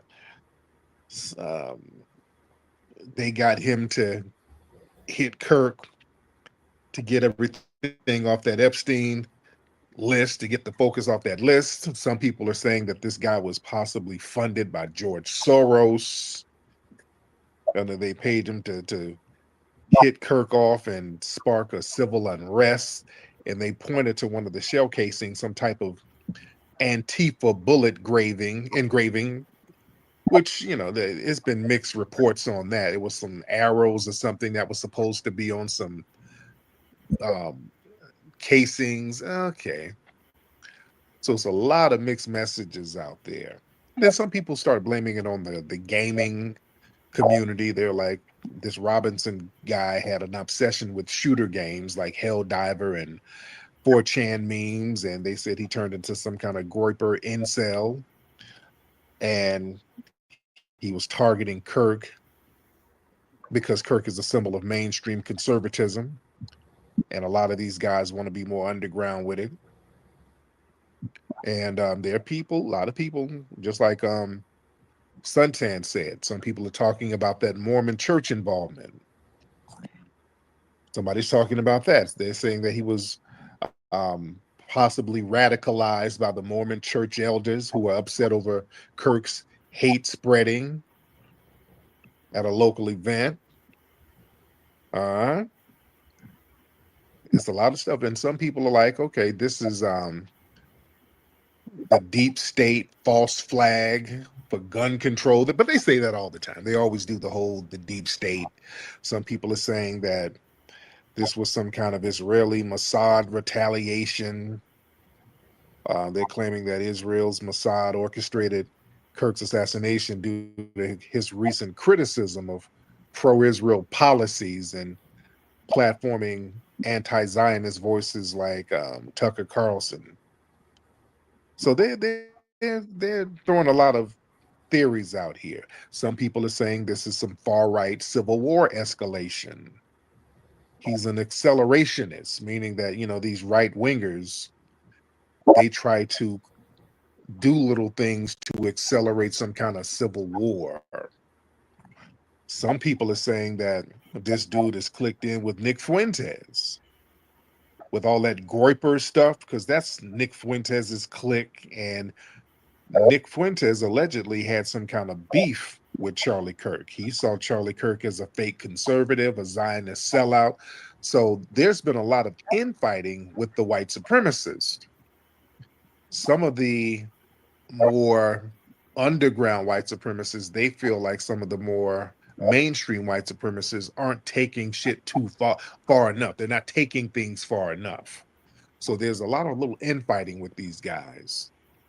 So it's very, very interesting out here. Let's get Jabrizi in the building. Mr. Jabrizi. What's up, man? Hey, look, my 2 cents on it. This is white on white crime at its highest. They Crips and Bloods is Republicans and Democrats. Oh yeah. We can look at the long list of things. They got Abraham Lincoln's assassination, Roosevelt's, Martin Luther King, Trump. This is their culture. Their gang culture is on a national level. It's a national level. If you look at the pattern, then you want to talk about low IQ. Ain't nothing more low IQ than them not ever realizing what they're doing on their level, but consistently projecting onto us what we're doing at all times. Like, look, I used to do events going to like Rolling Loud and all these popular rap events. Man, you look out in that crowd, it's like 70% white folks, you talk to them while they're there, and talk to black folks. They're inspired by the artist. Like, man, I really like what he's doing. He's inspired me from coming from nothing to something. The white folks, they just like the lyrics and the music because it's violent. They train their kids from an early age to shoot them guns and all that. And they can't see the issue that they got at hand. That like they breed the violence and they won't deal with it. Yeah. But it's black on black crime though. Right. And these folks, thank you. Excuse me, and they are trying to, these people are really trying to rewrite history with Charlie Kirk, by the way. They're really trying to rewrite history. They're trying to make Kirk some kind of national hero. And no. See, they're trying to rewrite history in real time. They're trying to get people to ignore Charlie Kirk's vile racism. We're not going to let that happen. We're going to keep reminding people of the vile racist that he was. And I didn't wait till he died to say it. I used to tell him all the time how racist he was. And I've been going back and forth with him for over a decade. You understand? So, yeah, I didn't wait till he passed. I've always let him know that he was a racist. His organization was racist, Turning Point USA. That organization was racist as hell. They always had accusations of racism within the organization. Black people complaining. Y'all look some of that stuff up. There was one white woman up there who was some of the, like a higher up recruiter there, and they got some of her text messages talking about how much she hates black people. I retweeted that on my timeline. Charlie Kirk wasn't shit. That's the reality. I'm not saying he should have got his neck plowed through. I ain't saying that, but I'm not going to rewrite history. We're not going to rewrite history at all.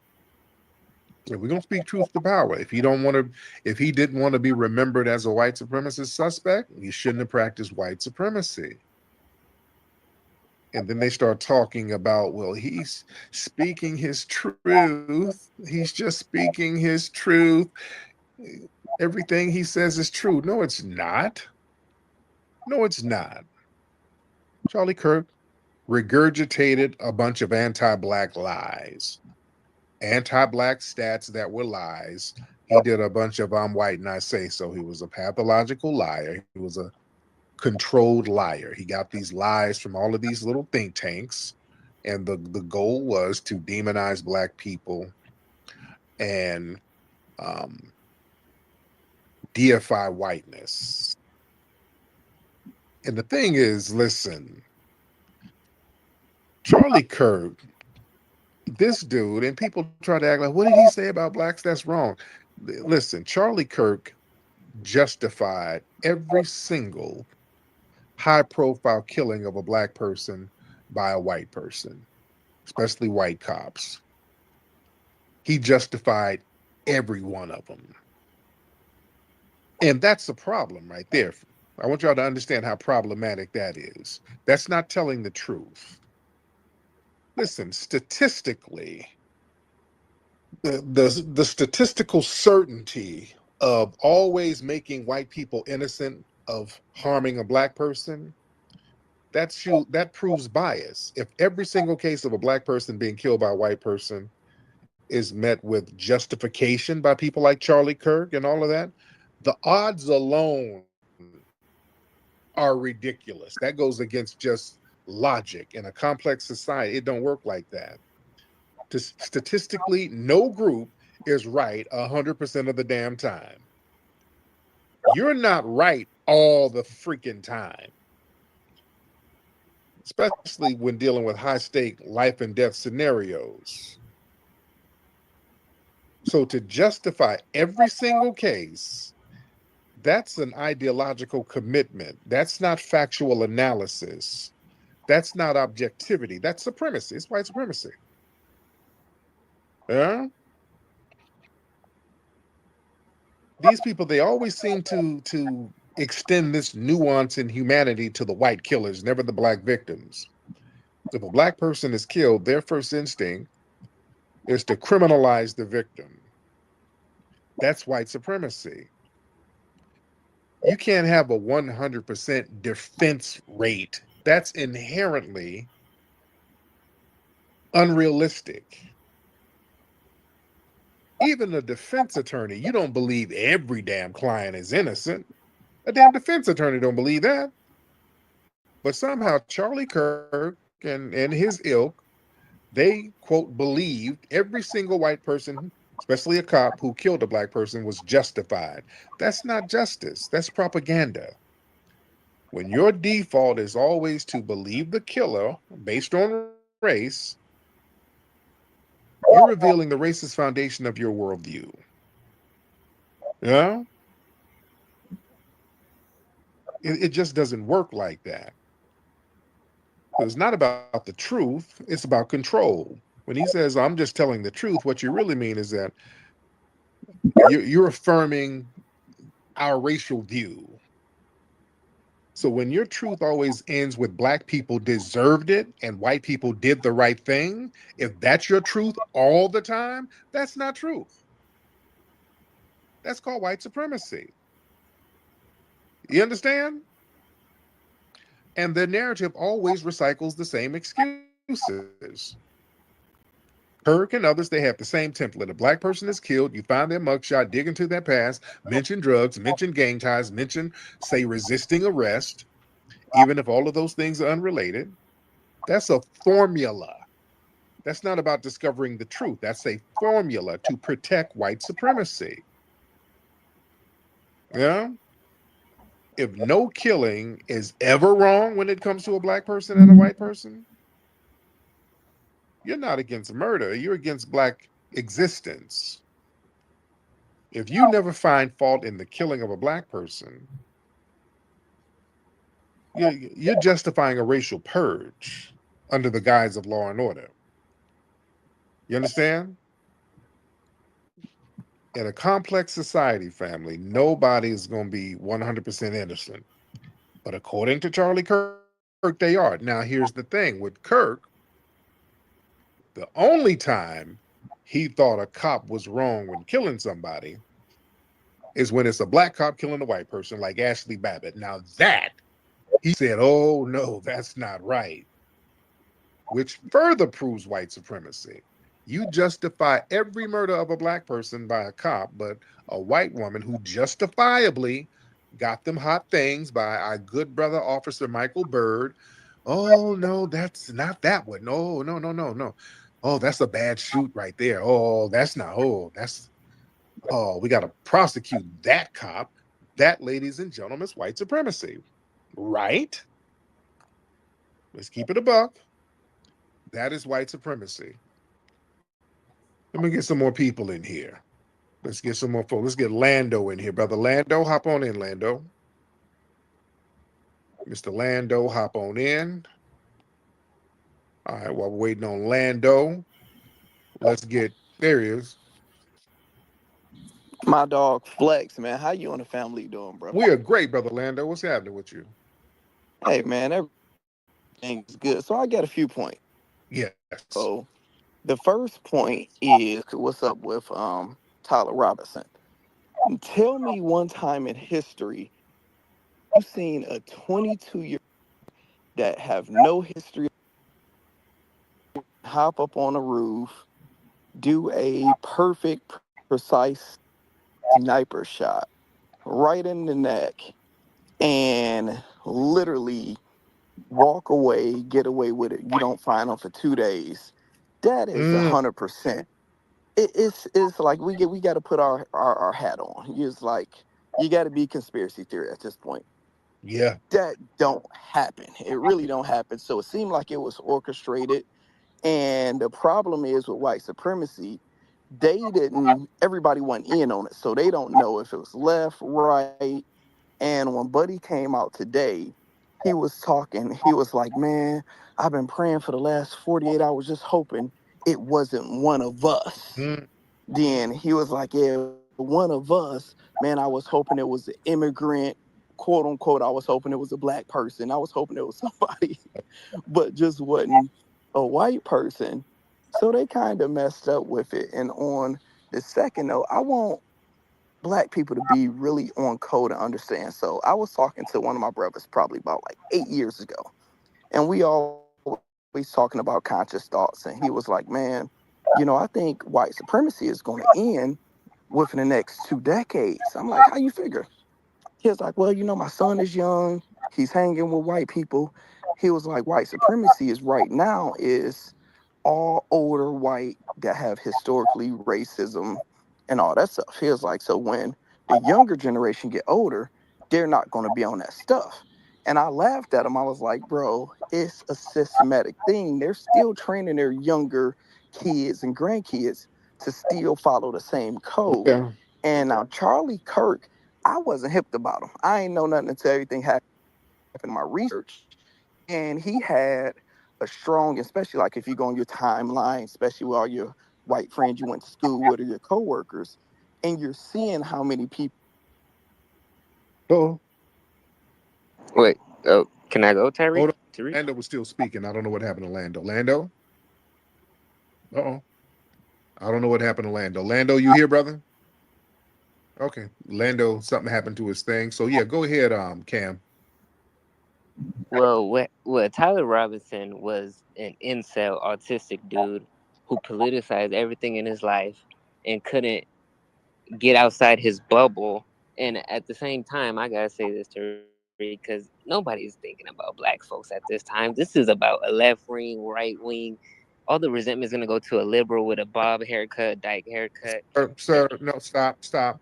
Don't say they ain't thinking about black people. They were just threatening HBCUs. But that's pre-programming. That's a false flag. James Carville, when Trump first got elected, he said that Trump people was gonna go to black colleges and shoot people. This is deep. That's what they want to happen. Yeah, but don't say anything about black people. And yeah, there were several threats to HBCUs all this damn week. So yeah, they are thinking about black people. You can't say that in hell. Charlie Kirk got popped in his neck talking about black people. He started talking about black people and got popped. So yeah, they circle back to us somehow. That's what I'm saying. Right now, they just can't tie us into it. It's very difficult for them to tie us into it. You understand? They're trying to find an angle though.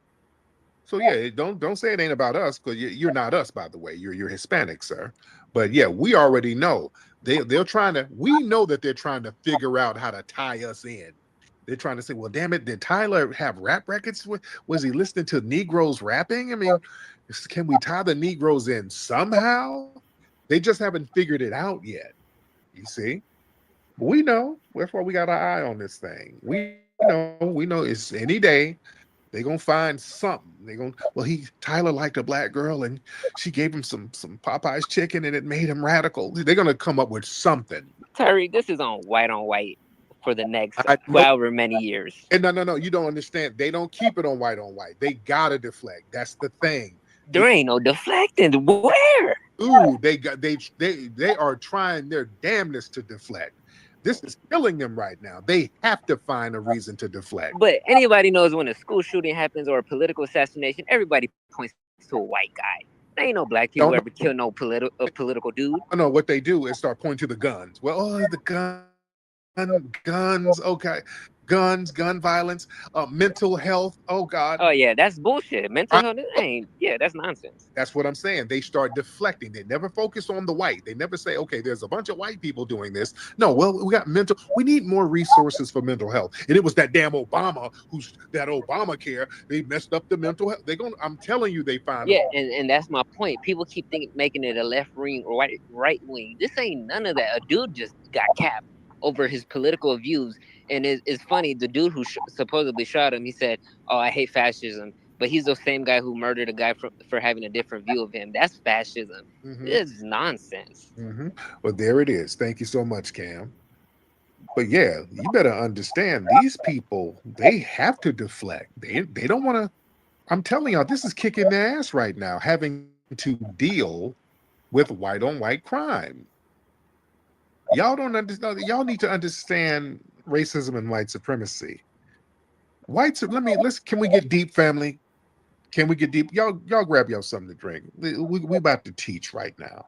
Let me teach you guys some of the rules of white supremacy so y'all can understand this. White supremacy is supposed to be infallible.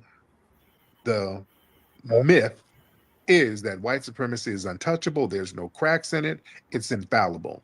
That's why you got to honor it and worship it. That's why the white supremacists have to be in control, because they're just perfect. When they kill a black person, oh, the black person deserved it. 100% of the time. It's that. Now, the governor of Utah, Spencer Cox, he came out and he said something very interesting, like the caller mentioned. Spencer Cox, this is the governor. He said, man, when I heard this story, I was praying that it was somebody else. I was praying that it was somebody from out of town, somebody from out the country. Oh, I was praying that it was somebody else. And all my prayers wasn't answered. Oh, it was somebody from our community. Oh, God. That's heavy for him to come out and say that. He was praying it was somebody else. Meaning, oh, please don't be white. Please don't be white and be from our community, which it was. You understand? Because now they've lost their scapegoat narrative. White supremacy thrives on redirecting blame outward towards immigrants, black people, outsiders.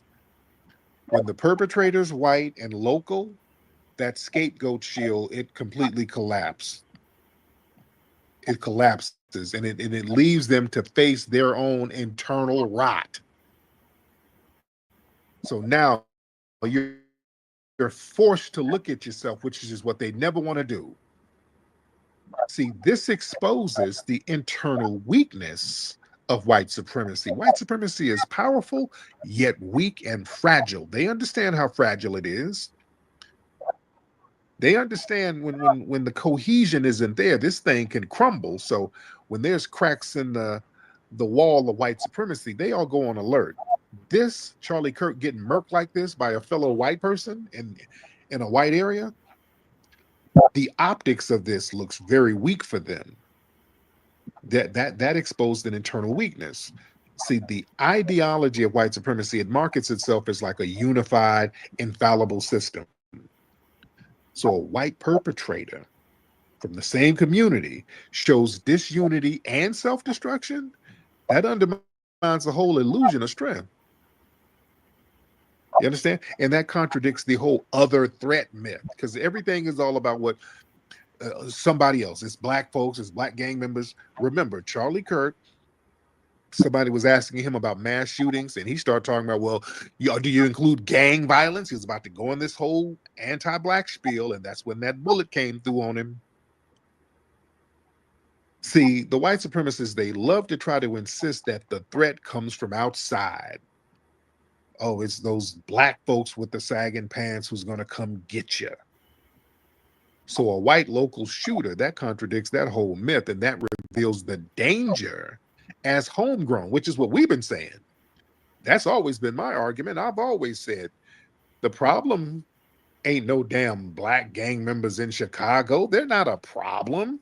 They're only problems to other gang members and maybe some civilians here and there, but really gang members and things like that, they generally conduct street business. They have street beefs with people they're doing street business with.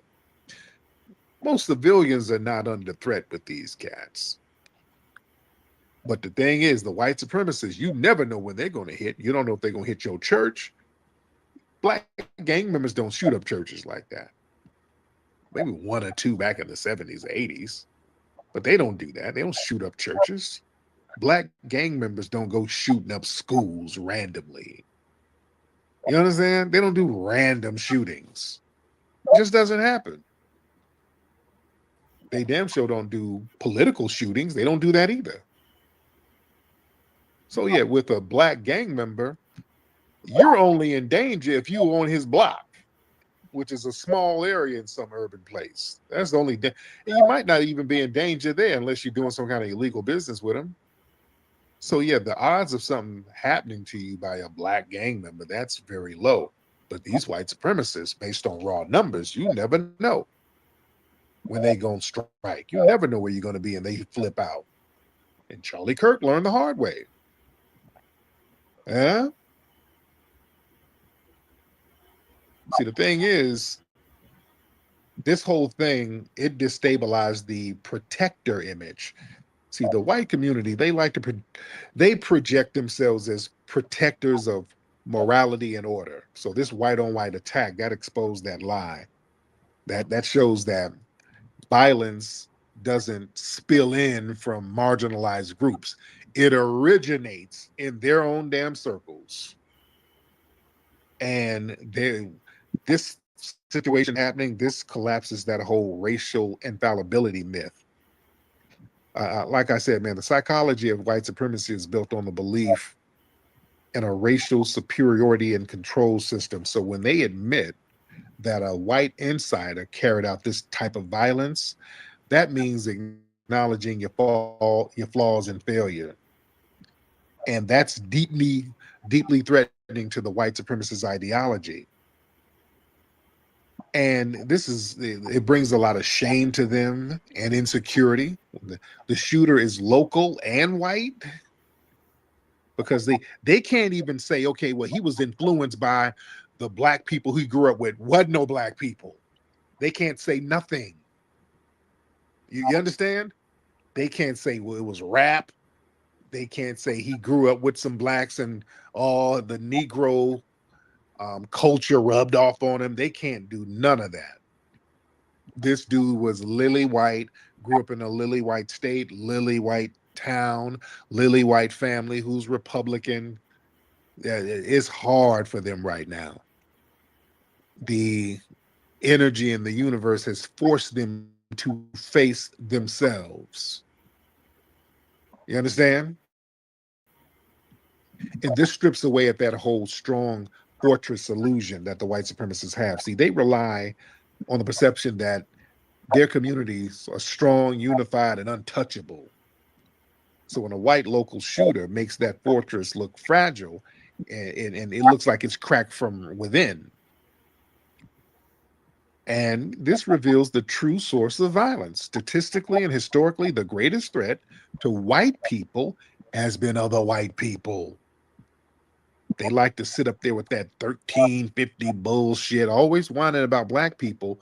White people are not under threat by black people. Black people ain't gonna do nothing to you.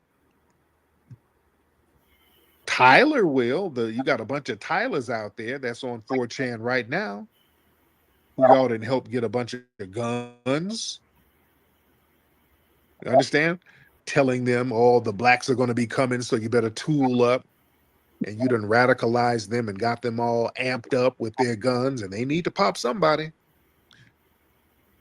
And they're going to get the person right next to them. That's how violence works. Usually you get the people close to you. And the thing is, man, they fear losing control of the narrative. White supremacy, it's about controlling perception as it is about power. See, a local white killer, that robs them of their narrative control. So they can't spin it at all as some kind of invasion or external threat.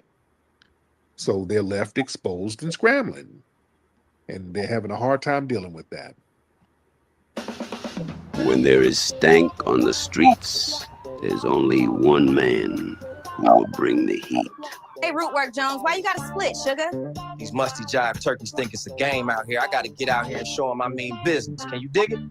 None of these smelly suckers can relax because Rootwork Jones is back. Is the return of Dolomust, the Sultan of Stank. His mission? To turn Harlem into a musty mecca. I'm going to plant a must bomb in Harlem. When it detonates, everyone in Harlem will be musty. Rootwork Jones has to shake up the block. He has a limited time before the bomb drops.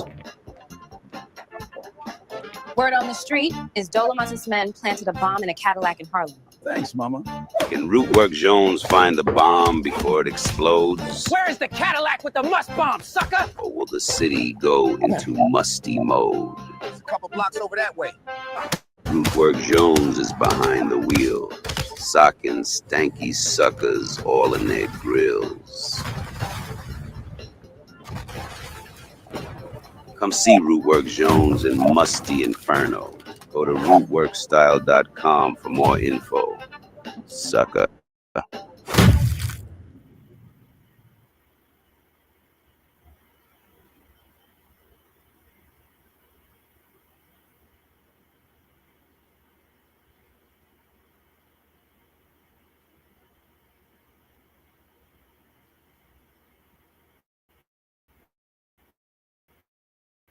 Good morning, ladies and gentlemen.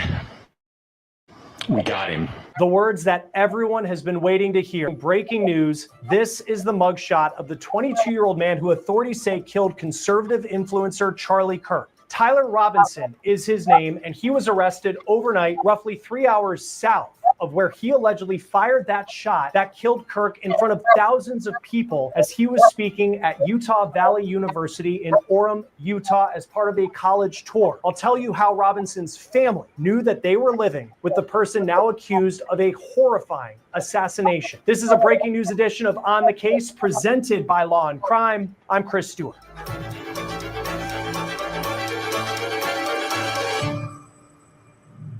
Well, first off, a major sigh of relief right now that this suspect is in custody, this arrest being made overnight. Let's get into what we know about 22-year-old Tyler Robinson. Robinson lives in Washington County, Utah. It's in the southwestern part of the state of Utah. It's roughly 3 hours south of where he allegedly killed Charlie Kirk, as Kirk was speaking on his college tour at Utah Valley University in front of thousands of people. Now, I'll talk about how Robinson allegedly escaped initially, according to authorities. We'll get into that in just a moment, but I want to get into some of the things that we've learned about how this arrest went down. Utah Governor Spencer Cox spoke this morning saying it was Robinson's family that ended up turning Robinson in. They say that Tyler Robinson, this 22-year-old, had become more political in recent years. And family members said that he openly spoke about Charlie Kirk. He openly spoke about not liking Charlie Kirk and his views. In fact, at a dinner recently before September 10th, when this shooting happened, he had mentioned that Charlie Kirk was going to be at Utah Valley University on his campus tour. Now, these are pictures that law enforcement put out yesterday in hopes that someone would realize who killed Charlie Kirk, and that tactic appears to have worked because Robinson's family looked at these images and they realized that Tyler Robinson was potentially the person who did this. And according to the FBI, Tyler's family confronted him, then with the help of a friend, and asked whether he was the person who did this. And after that, with the help of a friend, President Trump said it was a minister, they took Tyler Robinson to the police station in Washington County, Utah, so he could face charges for the murder of Charlie Kirk. Now, here is what Utah Governor Spencer Cox said about that. On the evening of September 11th, a family member of Tyler Robinson reached out to a family friend who contacted the Washington County Sheriff's Office with information that Robinson had confessed to them or implied that he had committed the incident. This information was relayed to the Utah County Sheriff's Office and scene investigators at Utah Valley University. This information was also conveyed to the FBI. Investigators reviewed additional video footage from UVU surveillance and identified Robinson arriving on UVU campus in a gray Dodge Challenger at approximately 8:29 a.m. on September 10th, in which he is observed on video in a plain maroon t-shirt, light-colored shorts, a black hat with a white logo, and light-colored shoes. When encountered in person by investigators in Washington County on September 12th, in the early morning hours, Robinson was observed in consistent clothing with those surveillance images. Investigators interviewed a family member of Robinson who stated that Robinson had become more political in recent years. The family member referenced a recent incident in which Robinson came to dinner prior to September 10th, and in the conversation with another family member, Robinson mentioned Charlie Kirk was coming to UVU. They talked about why they didn't like him and the viewpoints that he had. The family member also stated Kirk was full of hate and spreading hate.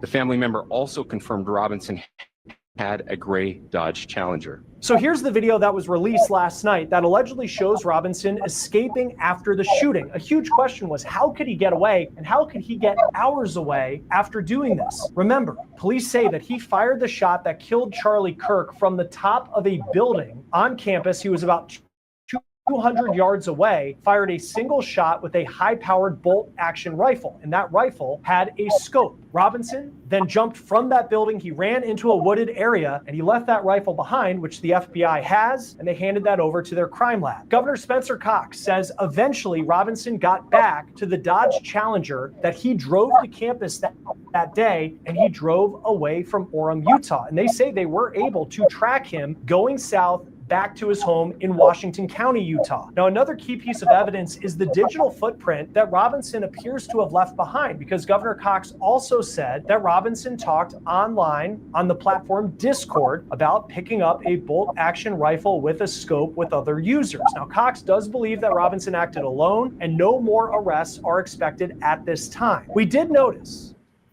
in the social media pictures that we have found for Robinson that he appears to be wearing the same Converse shoes that the FBI talked about when they released pictures to the public, saying that he was wearing Converses with white soles, and you can see the comparison right there. Now, it is clear that this alleged attack was politically motivated, but it's not just because of who Charlie Kirk was, this major voice for young conservatives in this country who would draw major crowds, thousands of people to hear him speak and debate others, but politically motivated because of what was inscribed on the bullets that were found inside the high-powered bolt-action rifle that the FBI says that Robinson left behind. Now, on those bullets, there were several messages. That included one that said, "Hey, fascist, catch," and there was another that said, quote, "If you read this, you are gay." LMAO. Now, here's more of what investigators have detailed about the bullets and the gun. Spencer Cox, the governor of Utah, speaking at that news conference this morning.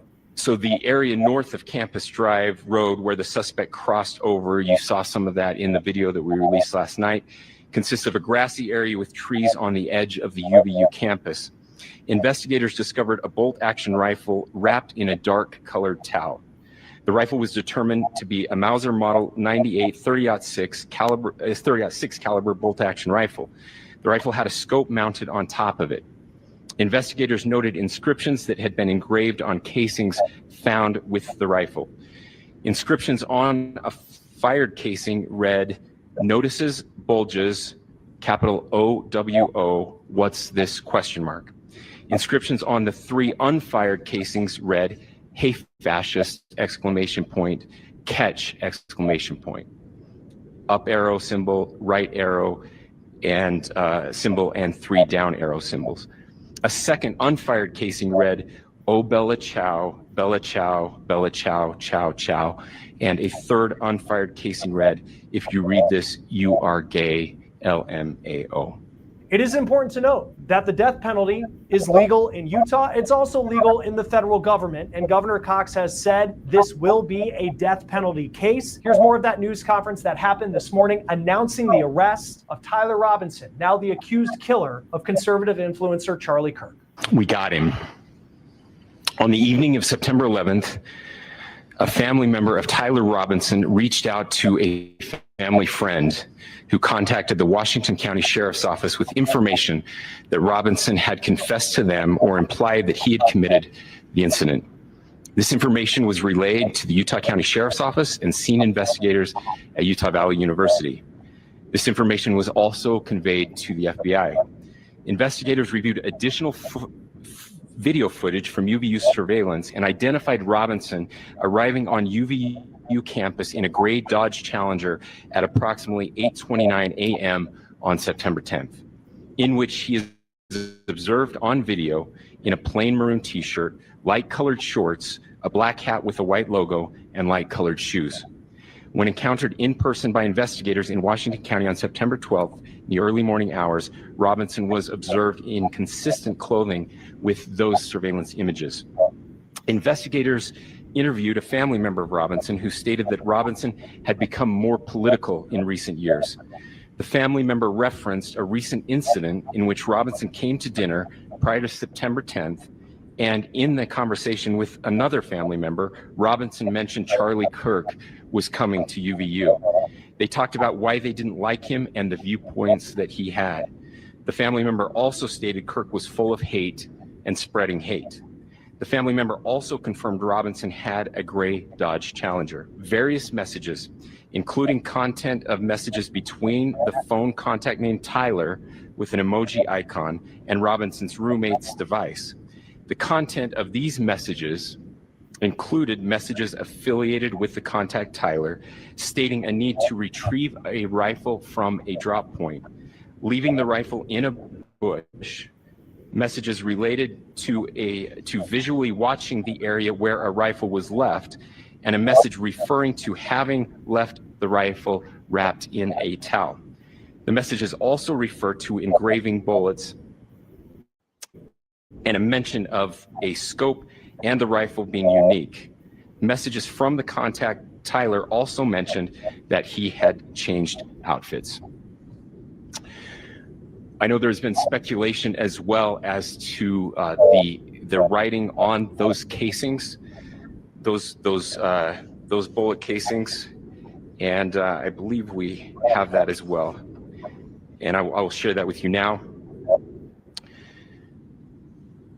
So the area north of Campus Drive Road where the suspect crossed over, you saw some of that in the video that we released last night, consists of a grassy area with trees on the edge of the UVU campus.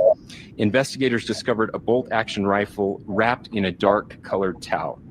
The rifle was determined to be a Mauser Model 98 30-06 caliber bolt-action rifle. The rifle had a scope mounted on top of it. Investigators noted inscriptions that had been engraved on casings found with the rifle. Inscriptions on a fired casing read, "Notices, bulges, capital OWO, what's this?" ? Inscriptions on the 3 unfired casings read, "Hey fascist!" ! Catch! ! Up arrow symbol, right arrow, and symbol, and 3 down arrow symbols. A second unfired casing read, "Oh Bella Chow, Bella Chow, Bella Chow, Chow Chow," and a third unfired casing read, "If you read this, you are gay, LMAO." We are indebted to law enforcement across the state who's worked seamlessly together, local law enforcement, state law enforcement, and our federal partners with the Federal Bureau of Investigation. We're grateful for everyone who worked together in such a short amount of time to find this person and to bring justice. I want to thank the public who has been so engaged, reviewing videos, helping us with sending in tips, and helping us get to this point. I want to thank the family members of Tyler Robinson who did the right thing in this case and were able to bring him into to law enforcement as well. I especially want to thank the family of Charlie Kirk, Erica, Charlie's parents, his children. I want us to be thinking of them as we bring justice in this case. They will be involved in that justice. We will be working very closely with them as we move through this process as well. This is a very sad day for our country, a terrible day for the state of Utah. But I'm grateful that at this moment we have an opportunity to bring closure to this very dark chapter in our nation's history. With that, I will now turn the microphone over to the Director of the FBI, Kash Patel.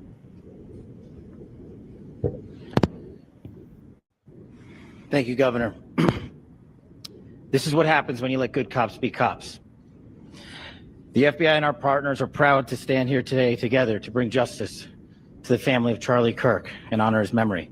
I want to express my deep gratitude to President Trump, the Vice President, and the entire White House who have been so incredibly supportive with both resources and just personally to the FBI as a team. They had our backs the entire way, and I just want to express my gratitude for giving us the resources we need to operate in this space to bring this sort of justice at this sort of speed. In 33 hours, we have made historic progress for Charlie. Governor Cox, our partnership has been absolutely incredible these last few days. Our partnership will endure. Your state and local partners, your sheriffs, your DPS community has been unbelievably impressive in the hardest of times. And a case like this cannot be solved, cannot be brought without partnering with your state and local authorities. The FBI has a certain role to play, and we will play that role, and we will lead out for the federal government. But Governor Cox, we are so grateful for your state partnership that led out on this investigation. A little bit of the timeline. Charlie was shot at 12:23 p.m. on Wednesday. The first FBI agents arrived on scene in 16 minutes with chiefs of police at 12:39 and secured the scene. The FBI immediately launched fixed-wing assets. We utilized these assets to transport personnel, specialty technicians, hostage rescue teams. We also utilized these assets to go back and forth from the East Coast and here in Utah to transport forensic evidence and other evidence that will be analyzed and is being analyzed at our FBI laboratories in Quantico and other laboratories, including the ATF. At my direction, the FBI released the first set of FBI photos of the suspect at 10 a.m. local time on 9/11. Then, shortly thereafter, the FBI reward of $100,000 was released at 10:45 a.m. local. Myself and Deputy Director Bongino arrived on the scene at approximately 5:30 p.m. on 9/11. The governor led a press conference last night at approximately 8 p.m., where at my direction, the FBI released a never-before-seen video of the suspect. We also released new images to the public of the suspect. And just last night, the suspect was taken into custody at 10 p.m. local time. In less than 36 hours, 33 to be precise, thanks to the full weight of the federal government and leading out with the partners here in the state of Utah and Governor Cox, the suspect was apprehended in a historic time period. And I want to highlight what Governor Cox said. This would not have been possible without you, the media, and you, the public. That's why we went so public, so fast, and we're so transparent, and we're committed to that transparency. The crime scene, just a little bit there. It is a large crime scene. State and local authorities, along with federal authorities, processed that crime scene quickly. And I even had the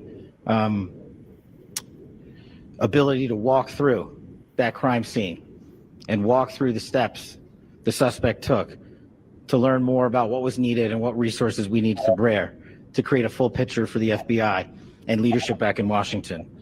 Furthermore, thankfully to state and local partners, forensic evidence has been seized and continues to be garnered. Forensic evidence has already been evaluated at FBI laboratories in Quantico and state and local authorities here. We will continue to process evidence as we see it, as we collect it, and we will continue to deliver it to Governor Cox and his team. Last night, we had a total of approximately 7,000 leads. As of this morning, thanks to your great work, we have over 11,000 leads that were called in to the FBI. And we are running out every single lead that we can. Every one of those leads will be run out. The arrest is a testament to the dedication of good law enforcement being great and partnerships in law enforcement, which I've tried to highlight as my tenure as the director of the FBI. There is no better relationship for law enforcement than the FBI to partner with state and local authorities, and you've seen it here in these last few days.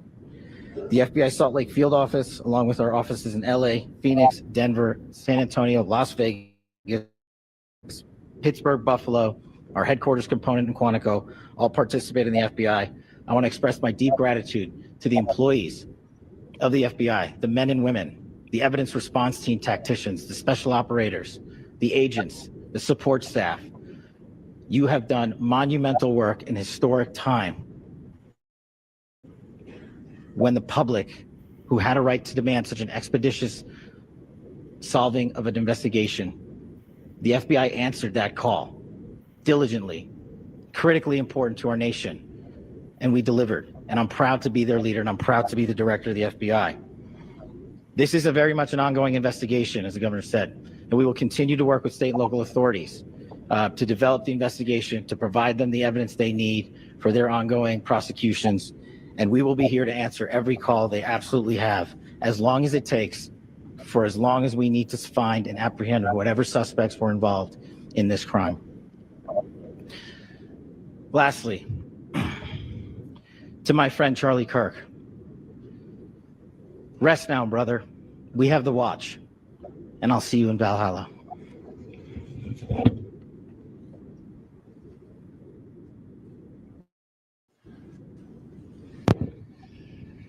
Thank you, and good morning.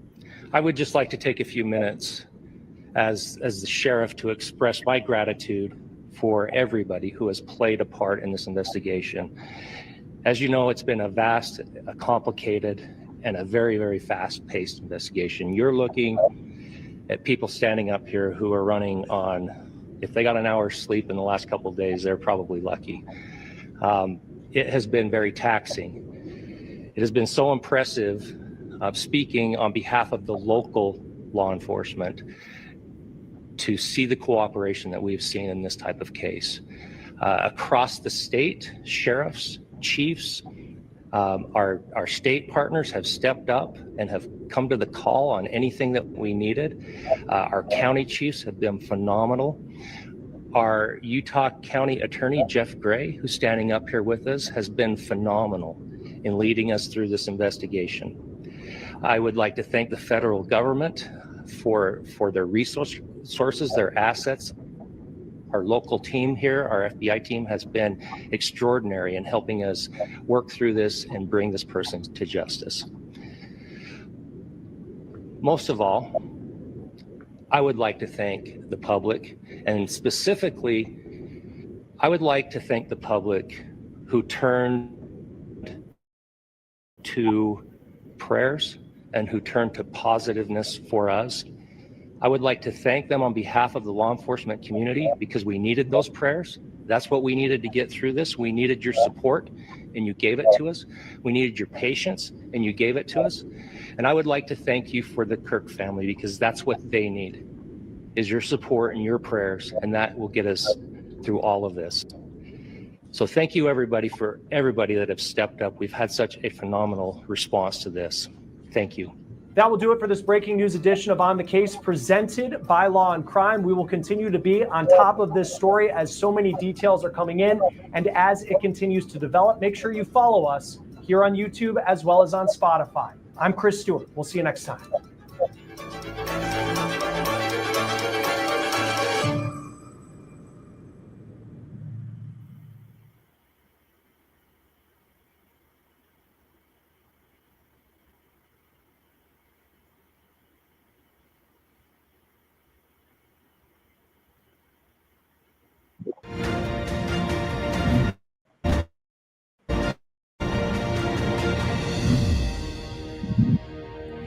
I'm Ashley Michaels, and this is Colorado Point of View. 2 weeks ago, we talked about a school shooting in Minnesota. Now, this week, we're talking about one right here in Colorado.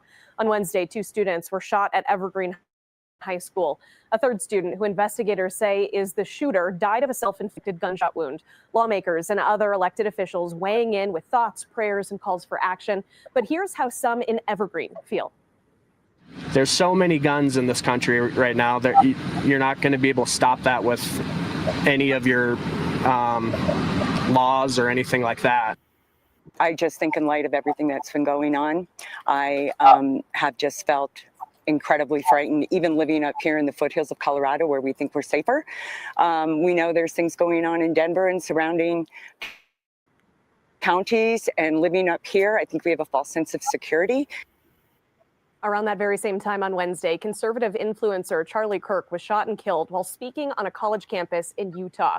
U.S. Speaker Mike Johnson calling for a moment of silence on the House floor. Colorado Representative Lauren Boebert asked for prayer instead for Kirk and the students in Colorado. Then tensions boiling over because some say they felt the tragedies were being politicized. Take a listen. Let's wait a minute. The House will be in order. The House will be in order.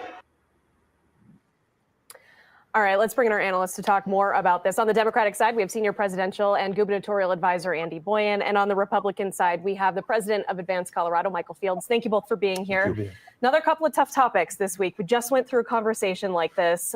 Let's start with the one closer to home, the school shooting in Evergreen. Our news team has been covering this week. The conversation about legislation, of course, comes up. That's something we talked about a couple of weeks ago. But a lot of people here in the community have told us they've almost given up hope that changes to the law are what's going to keep kids safe. As political strategist, what does that reaction say to you? Andy, I'll start with you. I mean, the first thing is that obviously this is a tragedy, and we're sorry for all involved and feel for them with our thoughts, of course, and prayers. But firearms right now are the leading cause of death among children United States, and it feels like, at least to this electorate, that politicians are, all but willing to continue this work on firearms and will accept the slaughter of children as just sort of a necessary evil on a routine basis as part of keeping our guns sacred.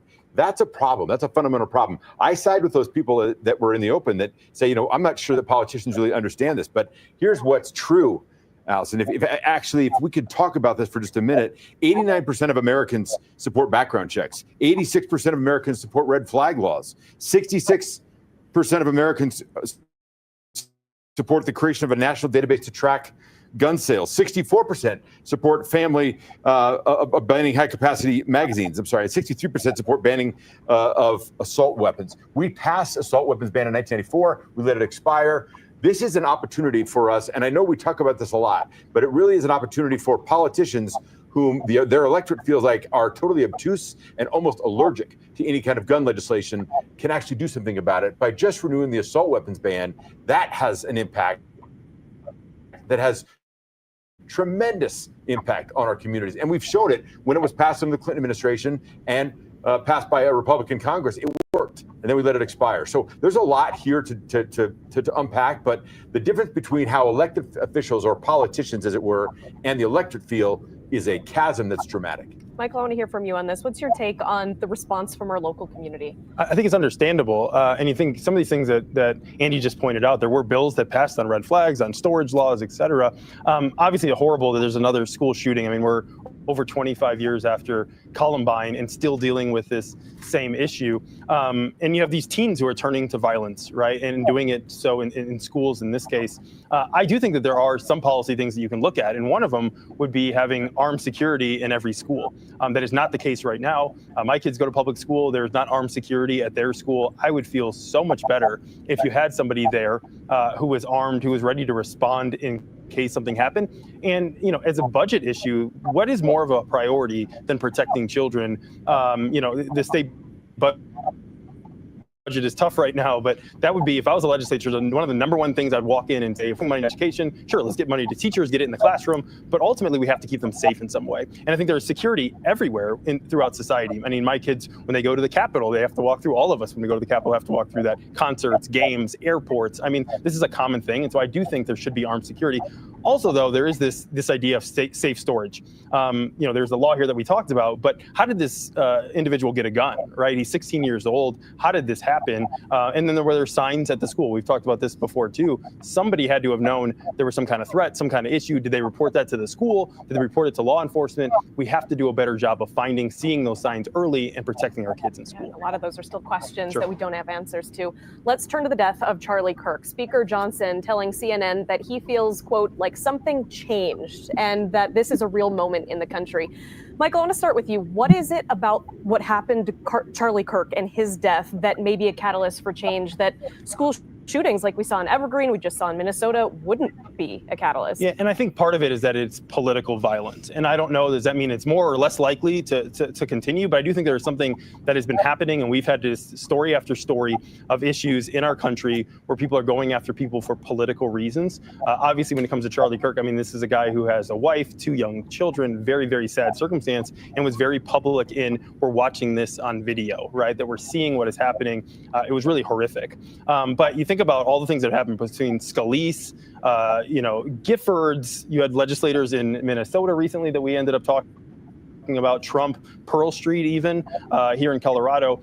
It feels a lot like the 60s where you had JFK, RFK, Malcolm X, MLK all die throughout the 60s, and say, is there a tipping point when this has to stop? And I think what these attackers are trying to do is to scare people into not engaging in politics, right? If I go and I kill somebody, that'll have them and other people stop doing what they're doing.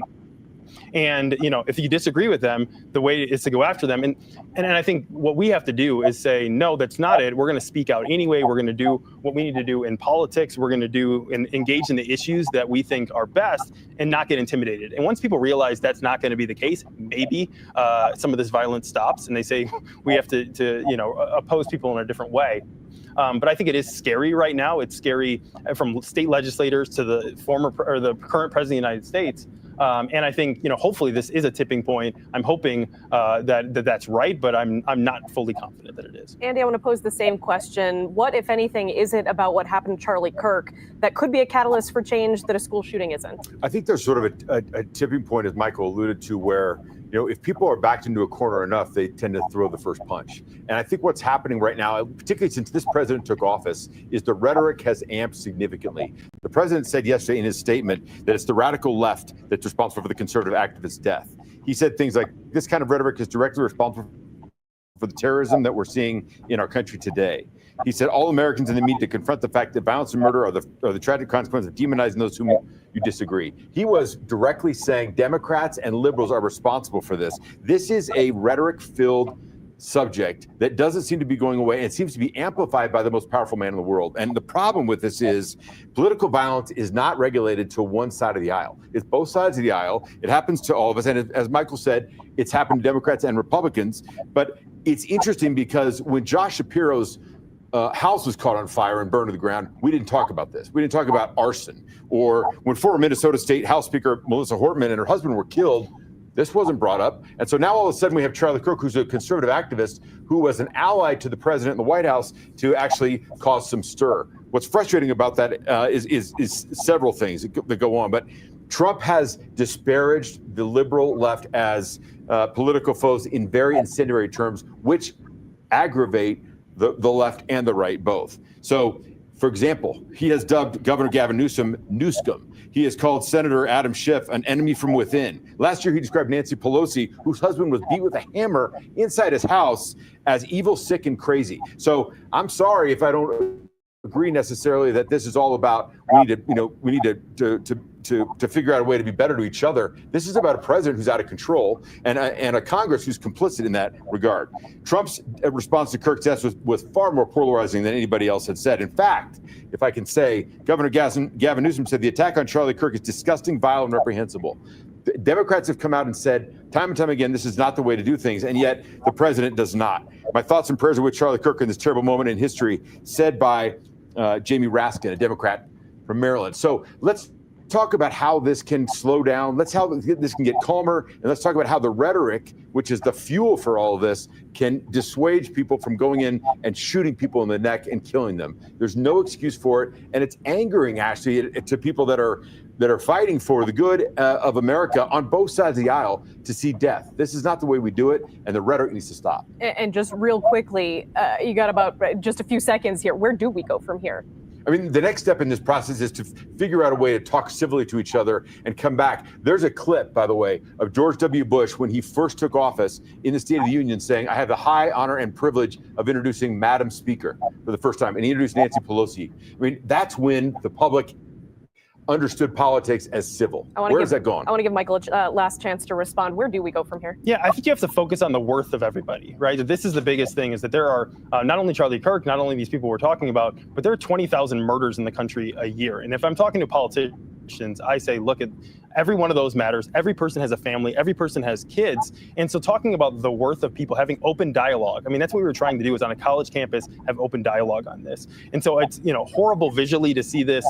But I think overall, it's like every single person matters. Everybody's life matters. And if we can talk that way, politicians and in politics in general, regardless of if we disagree on issues, that everybody matters, I think that is going to be a good step in the right direction. All right. Thank you guys for the conversation, as always. After the break, we're going to take a look at how Colorado's governor's race for governor is shaping up. We'll be right back.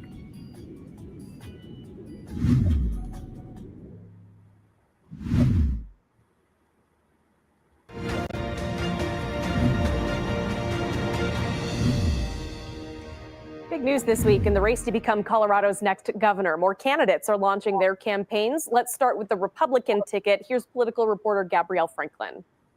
State Senator Barbara Kirkmeyer is officially announcing her gubernatorial bid, hoping to get a seat that Colorado Republicans haven't secured in nearly 20 years. I'm Barb Kirkmeyer, state senator, and my announcement today is that I'm running for governor of the state of Colorado. The 2026 race for Colorado's governor is starting to take shape. Republican Barb Kirkmeyer is joining the list of serious contenders like Democrats Attorney General Phil Weiser and U.S. Senator Michael Bennet. It's time. It's time that we have a governor who knows how to govern and lead this state and understand that our best days are ahead of us.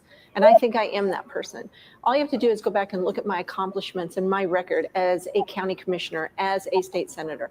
I've been able to reduce property taxes, both as I led my county to zero debt, and as a state senator, not one, but two bills in about a 4-month period that were the largest property tax cuts in Colorado history. The former Weld County Commissioner is now one of the 6 members on the powerful Joint Budget Committee at the state capitol. Some voters may remember her from another campaign she ran 3 years ago. Barb Kirkmeyer. The liberals came for our guns. She fought back, made Weld County a Second Amendment sanctuary. Kirkmeyer narrowly lost her bid for Colorado's 8th Congressional District in 2022, losing to Yadira Caraveo by a little over 1,600 votes.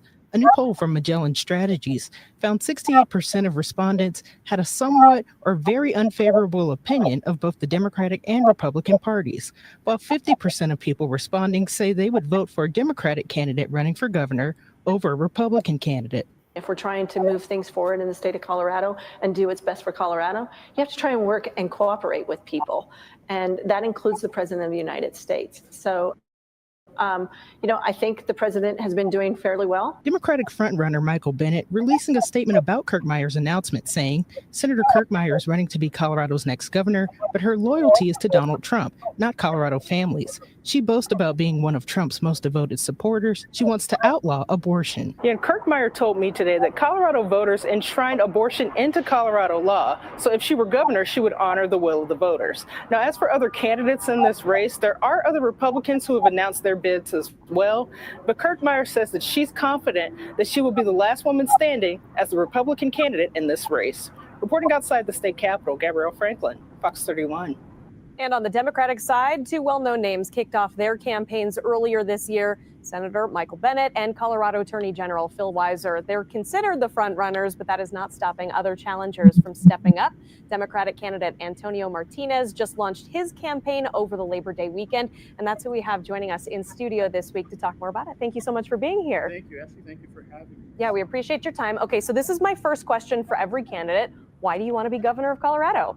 So I've worked really hard in Colorado for us to have term limitations, and for us to work on improving mail ballots and increasing mail ballots and to become this all mail-in ballot state that many on the other side don't like. The reality is we've been able to make some progress. We've been able to turn a red state purple, and even some people would say blue. But there's more to be done. And I get tired after doing all the work to get term limits in place. I get tired of this musical chairs that the Colorado politicians on both sides play and not allowing new folks to enter the fray. So it was really important to me after I retired from the Air Force. I'm an Air Force retiree and retired from the federal government to come back and watch these races and watch as these open seats came available. So just to introduce myself briefly, my name is Antonio Martinez. I'm a 5th generation Colorado native from the San Luis Valley. I'm a proud graduate of Antonito High School in Conejos County, and I had the good fortune to get into Air Force. And I went to the Air Force Academy down in Colorado Springs and served a full career, retired as a lieutenant colonel, and served in Iraq, Afghanistan, and North Africa. I'm a combat veteran with a special operations background and an intelligence background. And a lot of our candidates nowadays do have some of these backgrounds, which are very beneficial. During that time, I had the privilege to be able to attend Harvard University and the University of Denver. I'm a PIO. So it's just a privilege to be able to look at these races from an external point of view. And when people think of Antonio Martinez as a candidate, think Wes Moore. Think of people that are military veterans, people that aren't career politicians that have never done this before, but we see that there's a need. We see that there's a struggle. We see that there's a responsibility to step up and try to lead. So I look at a lot of pronged strategies for this governor's race. Primarily, we need to focus on the economy and continuing and sustaining our economy. Affordability is key. Affordability in Colorado is a critical issue that I hear from so many voters on both sides of the aisle as well. We need to look at our education system, both public and private education and charter schools, and we need to look at how we're giving that opportunity to also an affordable issue. We need to consider public safety. I know we're just on the fringe of what happened this week with Evergreen just happening. We had what happened in Utah. It's the week of the 24-year anniversary of 9/11. We have a lot of concerns and things to reflect back upon in terms of trying to work on public safety, and we need to improve that here in Colorado. And we also want to look at healthcare and healthcare concerns. This recent budget, the big beautiful bill, has created a huge gap in so many states, especially when it comes to Medicaid.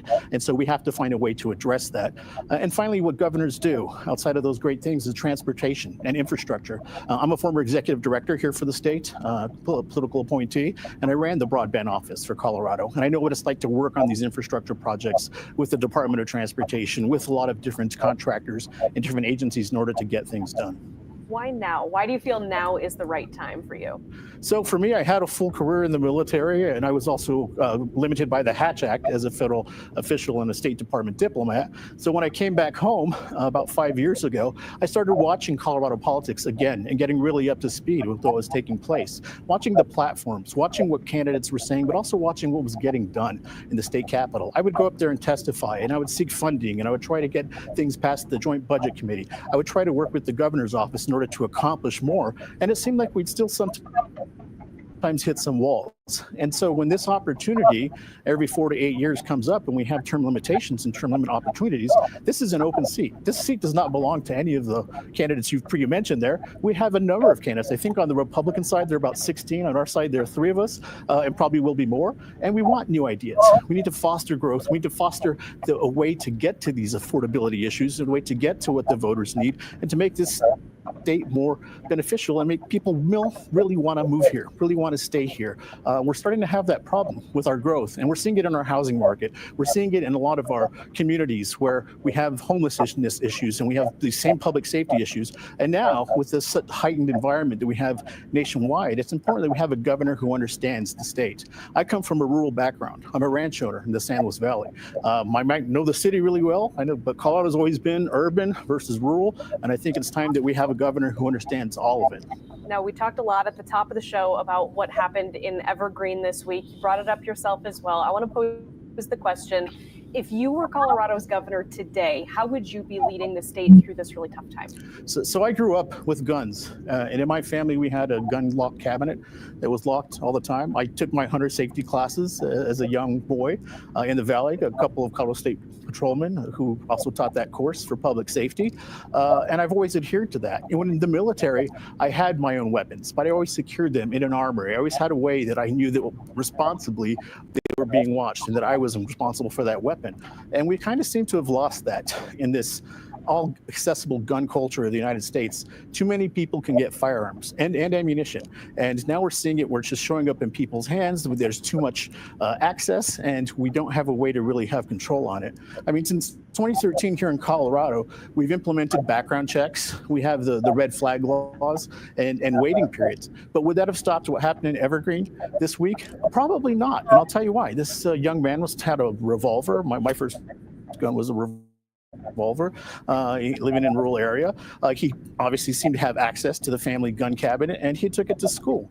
I've got family in education, and it's not uncommon for kids to sometimes sneak weapons into schools. But what do we do about it? We need to have more policies implemented nationwide, but here, where we have a control over who gets access to these weapons. And also, I think the ammunition issue is really critical, because you can get ammunition for just about anything. And the same military-grade weapons I carried to war are now weapons that people buy in gun stores and they've been used in some of the crimes nationwide and here in Colorado, and it's a concern. So we have to continue to focus on this and look at accessibility and responsibility when it comes to gun right ownership. Well, I appreciate you being here and having the conversation. I'm sure we'll hear much more about you over the course of the campaign. Thank you, Ashley. All right, still to come, we are breaking down a new poll from Colorado voters, and the results might surprise you.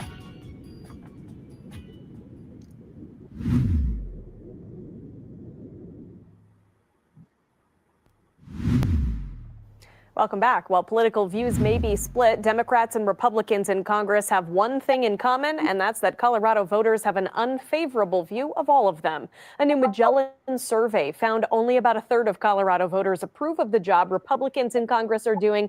Even fewer, about 1 in 4, approve of the job Democrats are doing. Individually, both of our state's Democratic senators, Michael Bennet and John Hickenlooper, they're underwater. The most favorable among those polled are actually people who don't even represent Colorado, like Congresswoman Alexandria Ocasio-Cortez, former Vice President Kamala Harris, and California Governor Gavin Newsom. That poll was taken at the beginning of August. About 1,100 registered voters were surveyed. Well, that's it for this week. Thanks for joining in on the conversation. For Colorado Point of View, I'm Ashley Michaels, and we will see you right back here next week.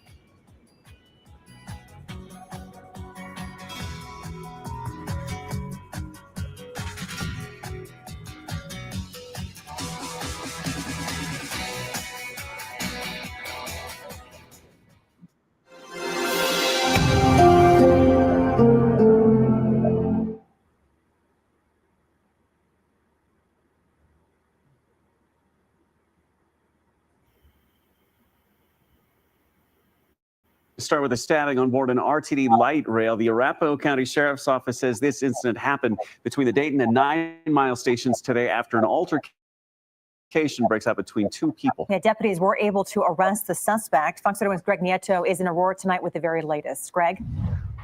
Yeah, Christine, we've been speaking with sheriff deputies as well as RTD. RTD tells us, as you guys just mentioned, this all starts as an altercation right about 3 o'clock this afternoon at one station, ends with a stabbing at another one.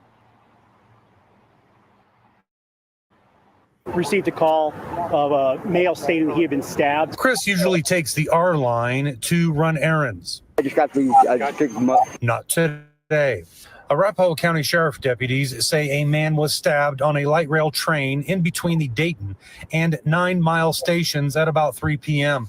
The victim able to get off the train and get help. Walk sign is on to cross Abilene Street. The suspect stays aboard, the train stops, and that suspect arrested at the Florida station. When I walk around, even if I got a backpack or something on, I usually got my walking stick and a drink in my hand, that's it. The R-Line train between Florida and Dayton was temporarily taken out of service as part of the investigation. A bus bridge brought in to get passengers like Chris to their destination. Tonight, commuter Chris says this afternoon is another reason to pay attention to what you pass and what passes around you. And this place is getting crazy. These people nowadays, they ain't got respect for themselves, so they can't respect others. For the past couple of hours, all lines, including the R line, are now back up and running. I just spoke with a sheriff deputy who tells me the victim in the case, a male, suffered non-life-threatening injuries. In Arapahoe County, Greg Nieto, Fox 31. All right, Greg, thank you.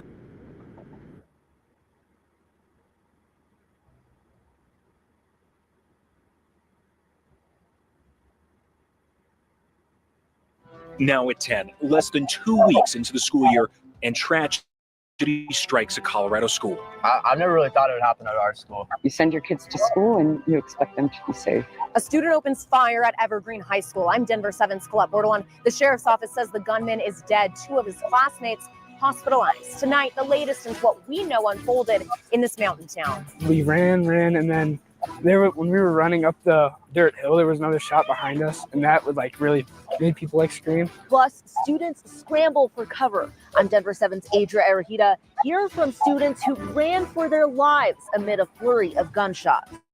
It's devastating to see these teachers. Their broken hearts. They're doing the best they can. I'm Chief Investigative Reporter Tony Kowaleski. Tonight, Denver 7 investigates with exclusive video. Law enforcement executing a search warrant at a remote gated community.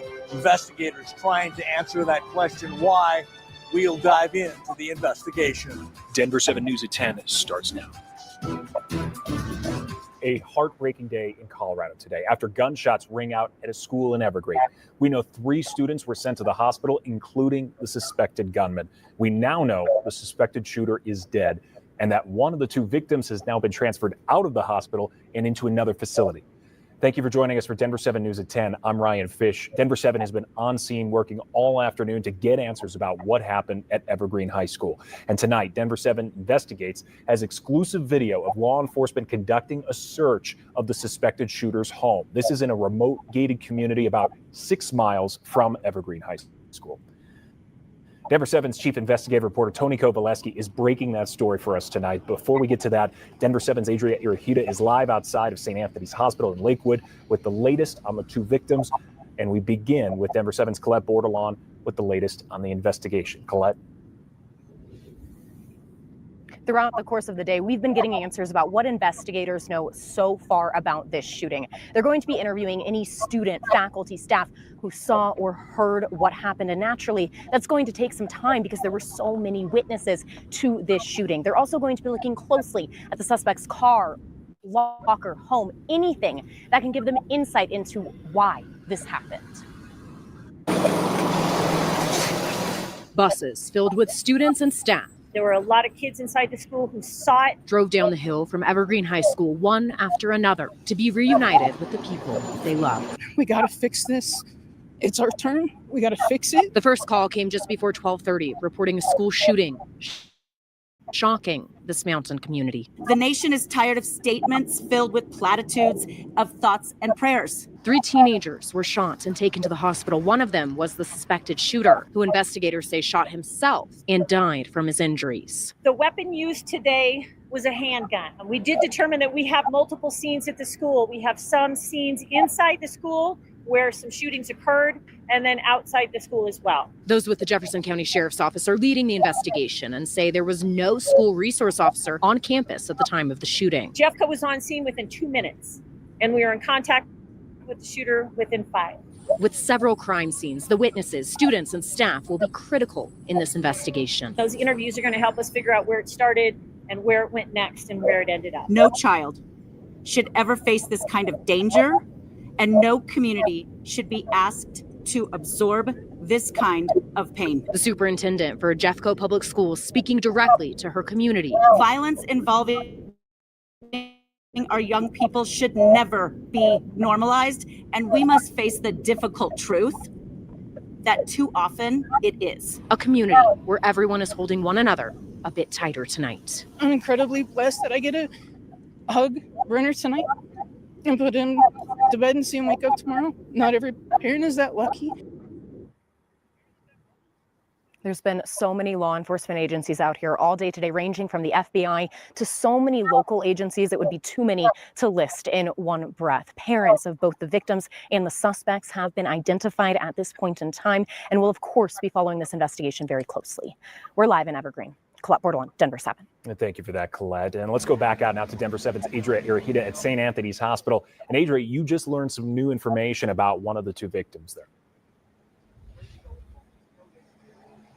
Yeah, Ryan, that victim who had non-life-threatening injuries was moved out of this hospital behind me into a different facility. The other victim remains in critical condition tonight. And while it's hard to imagine exactly what unfolded after those first gunshots rang out at Evergreen High School, we're now hearing a little bit more about what happened right after the fact from 2 students, and also through some video that's heartbreaking to watch. This Ring video shows the terror and chaos that followed right after shots were fired at Evergreen High School during lunchtime.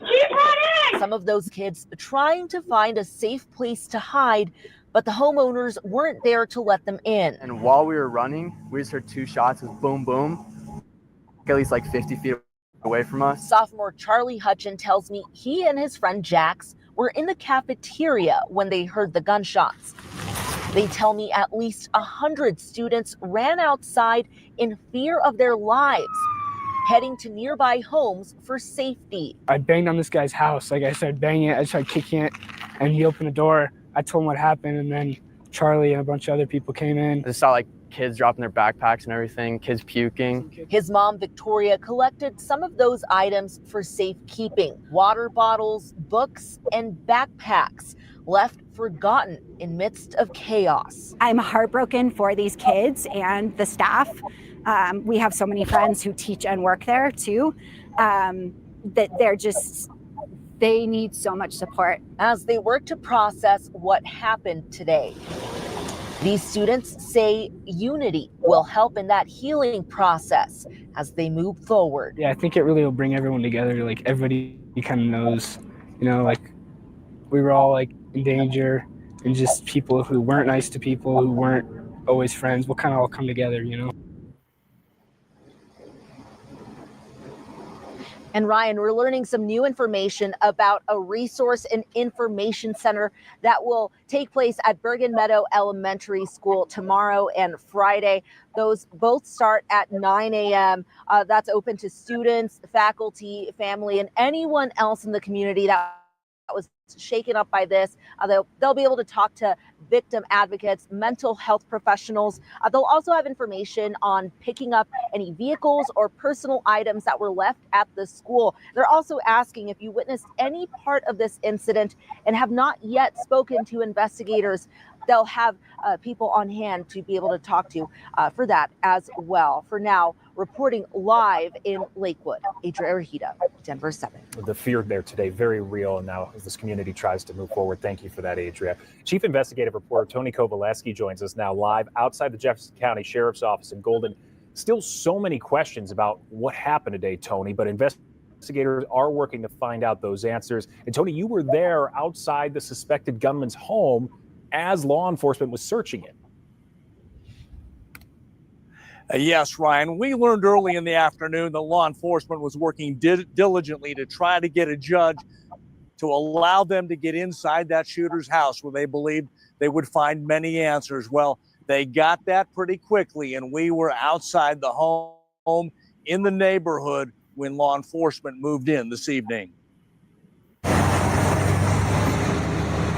This is how it looked on the ground. Exclusive video shortly after 6 p.m. And this is how it looked from up above.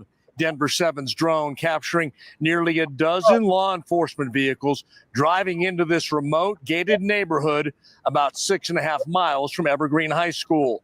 It was less than 6 hours after the shooting, and you can see law enforcement vehicles through the trees parked in the driveway. Also from outside, you can see cameras flashing as investigators are armed with a search warrant and combing through the shooter's house. We first saw those vehicles coming into this remote community about 15-20 minutes from Evergreen High School shortly after 6. We've been here now. It's almost sunset. More than 10 vehicles, multiple agencies. They're all at the home behind me. It's the home with the fireplace and the maroon siding. We have witnessed cameras taking pictures from this distance, clearly executing a search warrant. The purpose, trying to answer that question, why? Why did it happen? If you're in the process of getting a search warrant, are you allowed to go in that home without the parents there? Will you enter the home without them being there, or will you wait for them to return? Less than an hour earlier, Jeffco sheriffs addressed our questions about the search warrant, confirming they were preparing to move in. I don't know what the warrant says. I don't know what's in the affidavit, but we are going to do the work that needs to be done. Certainly, I'm sure we'd like to work with the family, but we'll do the job we have to do. Inside the home, investigators were clearly digging for details, trying to learn more about the shooter and his motive, also trying to see if there are any leads connecting the shooter to any accomplice. Obviously, we're going to focus on that suspect's home, his car, his locker, all the things that we need to do to find out more about him and maybe why this happened. So important to stress here, no indication there were any other accomplices. The sheriff's department in all their news briefings today saying they did not know, but it is standard operating procedure when you get access to a shooter's home. You are looking for everything, looking through everything, computers, any other cell phones to see if there are any other weapons or explosive. That's all they were looking for, a search that was likely to take several hours tonight. Reporting live outside the Jefferson County Sheriff's Office, I'm Tony Kovaleski. Ryan? Tony, while you were out there, any indication tonight if they uncovered anything significant inside of that house?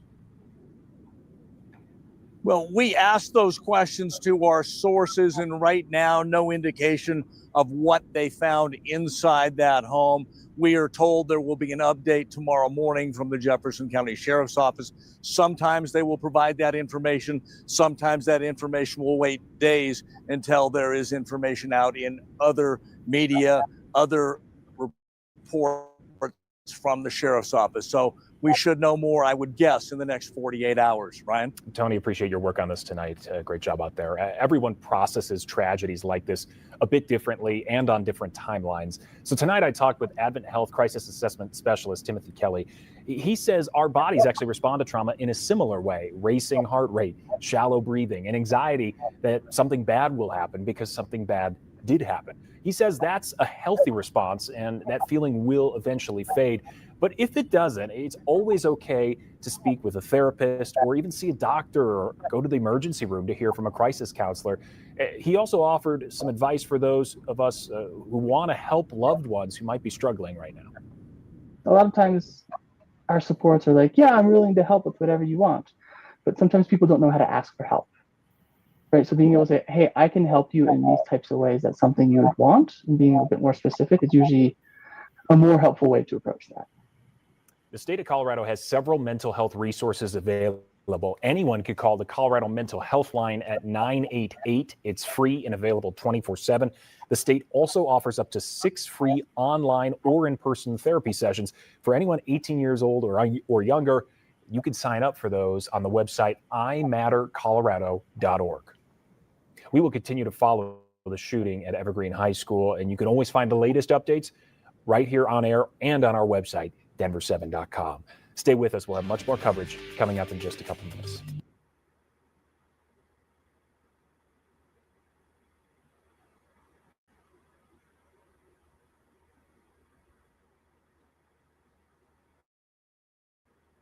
New video tonight released by Aurora police shows the shooting death of a 37-year-old man after a traffic stop. Yeah, Denver 7's Veronica Acosta joins us now in studio. And Veronica, this video is showing several different perspectives. Yeah, we're talking about 6 different videos here that were released by the Aurora Police Department, 6 different viewpoints as well of that shooting. In the videos, an officer shoots and kills 37-year-old Rajon Belt Stubblefield during a traffic stop that escalated to a confrontation, ending in that deadly gunfire. For the first time, we're also seeing pictures of the gun police say Belt Stubblefield tossed. Now, even though we're stopping the video before the fatal shot, we do want to warn you tonight, it is hard to watch. Don't move! New videos released by the Aurora Police Department Friday giving a glimpse and different viewpoints of Rajon Belt Stubblefield's final moments. He was a husband. He was a father. Surveillance video from 6th and Stable capturing it all. Belt Stubblefield walking toward the unidentified Aurora police officer after a traffic stop. The officer reaching for his baton for a moment, ultimately holding onto his gun. And then this, the officer hitting Belt Stubblefield before continuing to walk back, then shooting him several times. Normally, we would stop video before a shot is fired, but Denver 7 is choosing to show this portion because it's the part that's controversial. Attorneys say Belt Stubblefield stopped moving forward. Police see it differently. Every event is a lesson learned. Every event you realize, okay, what could we do better? Through tears Friday, Stubblefield's wife speaking for the first time. He was my best friend.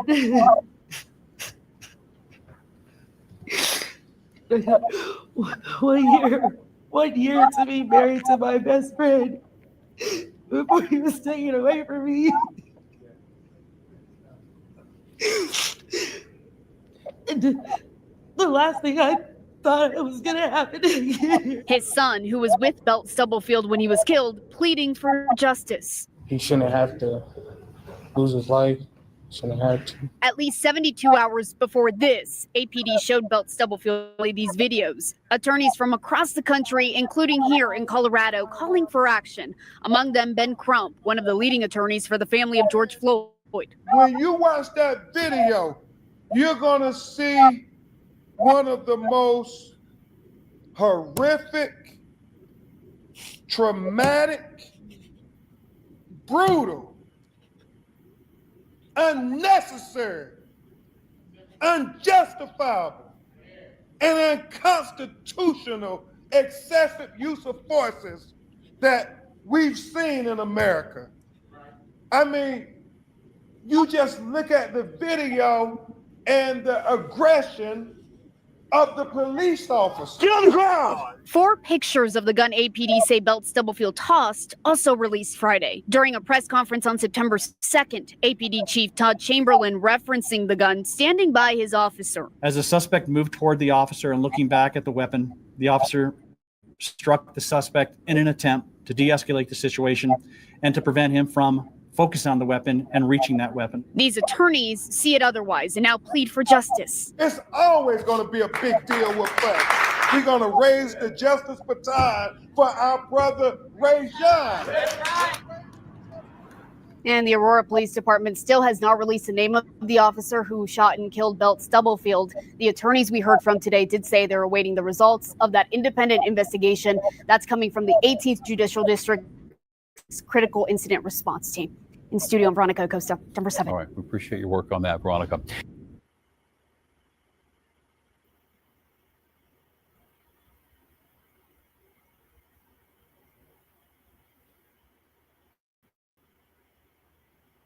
Time there's going to be more information coming out to show that he was, in the very same way that Epstein was an asset.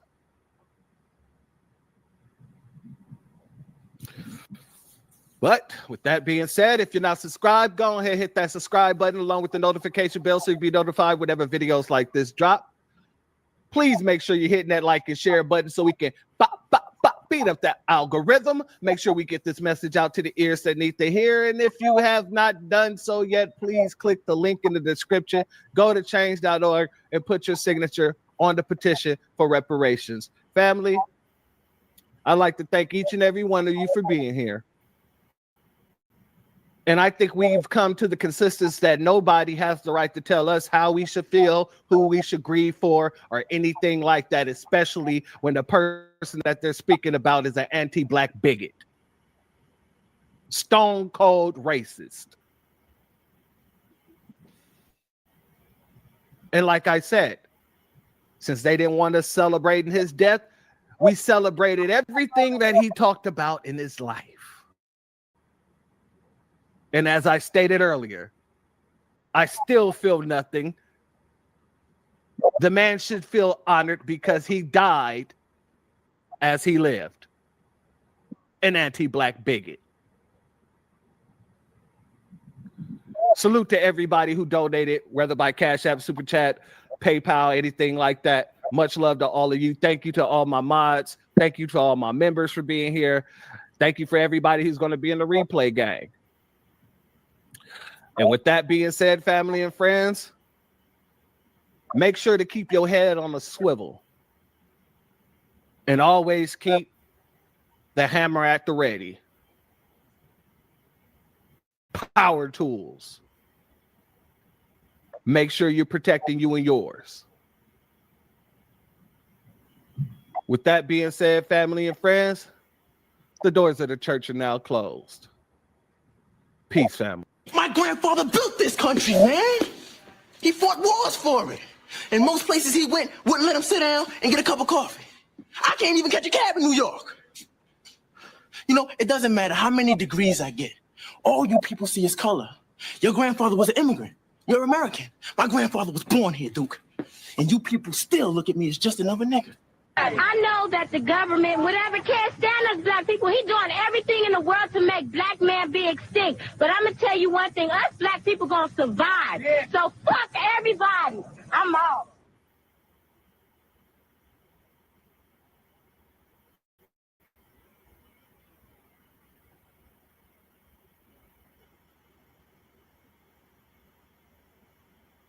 I'm here with General Dogon of LA CAN.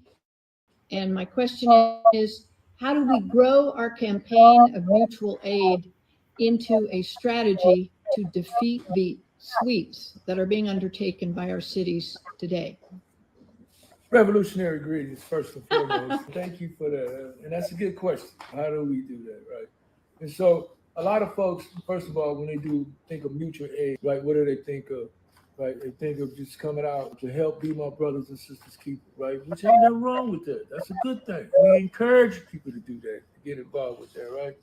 But you just, in doing that, Understand me? We all got limits, right? There's so much that you can give out, right? Because the resources gonna run out, right? Unless you got a well that never runs dry, right? So what do, right? It's only so much that you could do because people just gonna take the resources as thank you, and they gone, right? People appreciate it, right? But that's not solving the problem, right? Because the issue is, okay, what's pushing the oppression to the point that we got to give my brothers sleeping bags, right? That we got to come out here and give people survival gear, right? They're being hit that hard where they losing tents, right? They're being swept off the street, losing everything they got, right? You know, how can we just keep doing that? So we can't keep doing that, right? So mutual aid, in a sense, how you grow is you got to organize the brother that you're giving the tents to. You got to let them know what the fight is all about. You got to know what it takes to get that tent. You know, that tent ain't easy, you know what I'm saying? And it don't come from a well, you know what I'm saying, that don't run dry.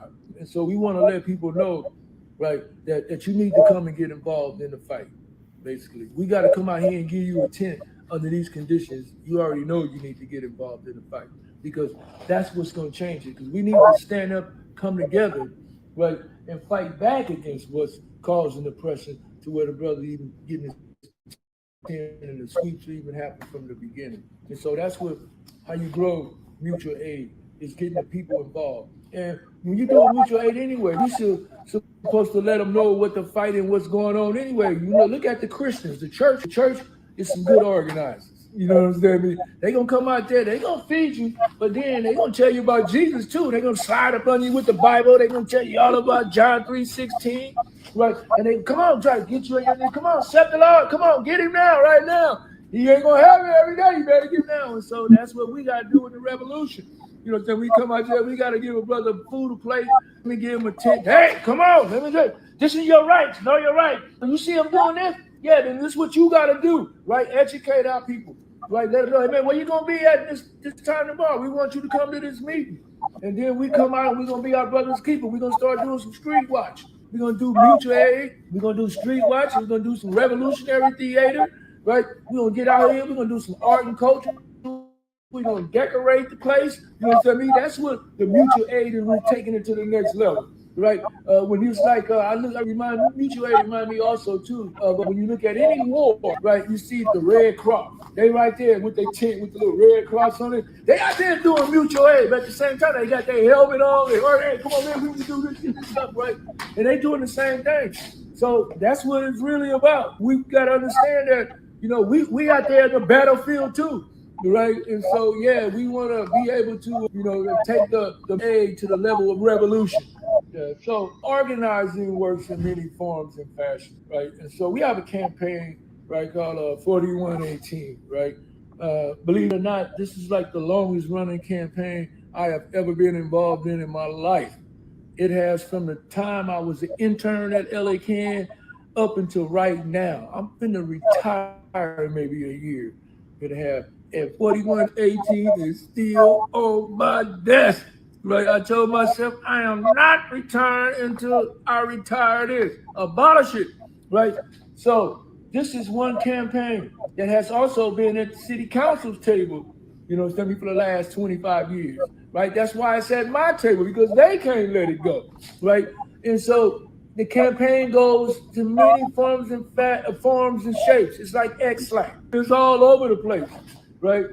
First, they go use, 4118 to ticket people. You know, they got a ticket campaign to move you off. Right? They go from ticket to arrest. Try to arrest everybody, y'all. And they go from that to, okay, is he around? Where'd he go? He went to the store. Okay, get his property. Go get it right now. Get his car in the truck. And then get out of it, right? It goes to them stealing your property. So it goes to many campaigns to them just coming with resolutions where they are right now.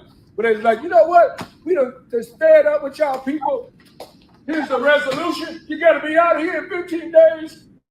We put the fist around the whole place, and the hell with you. Right? So all different kind of ways. And so I said that to say we got to be ready to fight that, because we revolutionaries, but we also reactionaries, because the city, is the ones that's doing the aggression, right? So we are responding So they aggressive. You know, we fighting back and pushing back against what they doing. We out there letting folks know what you ain't got to do. You ain't got to do that. How to protect yourself, right? And so the strategies vary.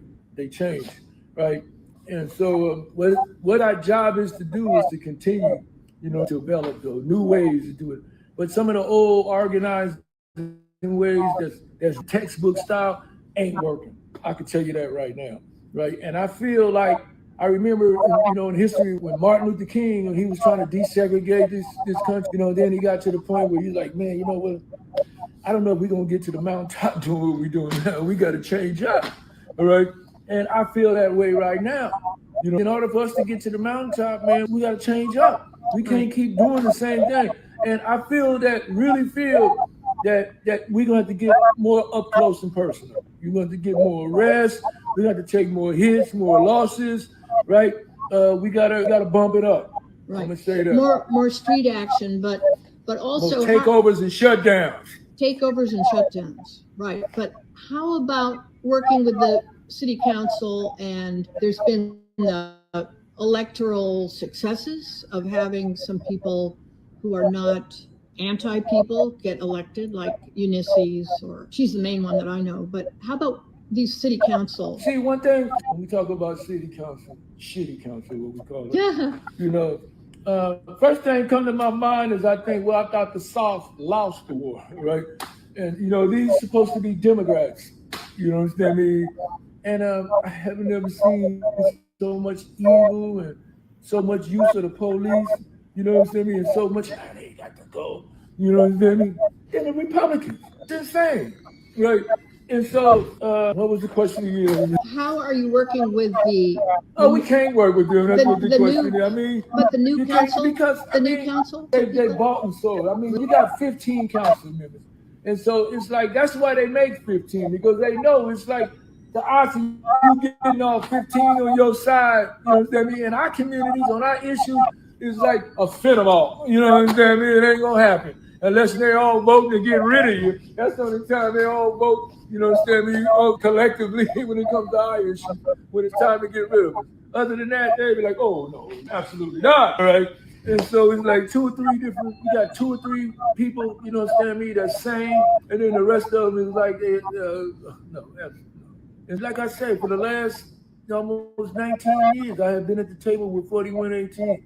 If it was that easy to just talk to some politicians, this would have been over with long ago. We wouldn't have to be in federal court. This city has been sued, found the policy they use have been found unconstitutional over and over and over and over and over. This city is career criminals when it comes to criminalizing poor and homeless people. Right? They should have 3 strikes. They should be in the penitentiary. But can we leverage voting, registration, new mobilization of poor people around elections? Can we use that to drive this campaign? I like what Malcolm said about voting about right now. You know, sometimes we think we voted for somebody and they're voting for nobody. You know, and it goes back to, you know, one, do we have our issue on the ballot? No. You know, is their issue on the ballot? Yes. How many issues do they have on the ballot that's there? All of them. Right? Look what they got. Hair court. Proposition 1. You know, they got so many different things and they all cross over. You know, so if you get away with this one, they get you on that one. Right. You know, and so that's political poker. We tired of playing that game. You know, we lose at that game. That's their game. No, keep the table. Look at Papa, get out of here. You know, listen, we need somebody else. It'd be an OK corral shootout, you know, dirty poker. No. But hasn't the dialogue changed since someone like Ulysses was elected? Hasn't there been an ability to get those issues out on the table to a greater extent? Just like I said, I could point to every time in the last decade or two where we have some council members, you know, that's like Ulysses, and then you got the majority that's not. Right. You know, and so, I mean, what do you do when you got just 2 or 3 that's willing to do a press conference with you? Yeah, they're ready to say, yeah, that ain't right, you know, but how far does that go? What does that make change? That's not, I mean, we got to do more. And then there's a couple of articles in the LA Times, they don't give a damn about that, right? They don't give a damn about a couple of lawsuits and paying people off. No, to get what they want, yeah, and that's what they've been doing.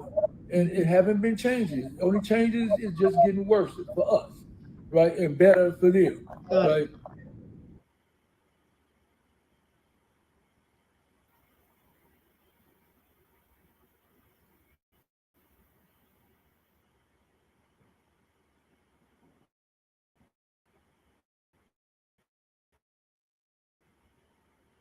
Again, Madison? Again? Madison Cawthorn. Arrested again. Let's tell you why. According to Mediaite, former GOP Representative Madison Cawthorn, who is reportedly planning a political comeback. Well, hey. He was arrested for failing to appear in court. Cawthorn was first elected to the House in 2020. He was 25. Lost in 2022, the Republican primary, after he ran afoul of congressional GOP leadership. Do you recall? No, Madison. Let's give you details of the latest arrest. He was arrested Wednesday in Cape Coral, Florida. Warrant issued in Collier County. Former lawmaker was due to appear in court after he was cited by police in Naples for driving without a license on August 19th. Cawthorn was released on a $2,000 bond. That arrest comes less than a week after Axios reported Cawthorn was angling to return to Congress, this time as a representative from Florida's 19th district. The seat is currently occupied by Representative Byron Donalds. He's leaving Congress to run for governor of Florida. Republican leadership gradually soured on Cawthorn during his tumultuous lone term in March 2022. He alleged that other members of Congress invited him to a cocaine-fueled orgy in D.C. No wonder he wants to get back there. No wonder. April 2022, police body cam video showed a pulled over Cawthorn insisting he was unaware that he did not own the vehicle he was driving. Later that month, he was busted for carrying a gun at an airport for the second time in 9 months. May 2022, Cawthorn admitted a video showing him. I just want to make sure, put my glasses on. I mean, it's a mirror, folks. Okay, so I'm going to read what the esteemed production staff put in front of me. Video showing him dry humping another man in bed was authentic. Look, I don't care how you get down. It's your business, okay? It's your business. Whatever floats your boat, whoever your partner is or partners, I really don't care. Although it is a little interesting. Madison is troubled.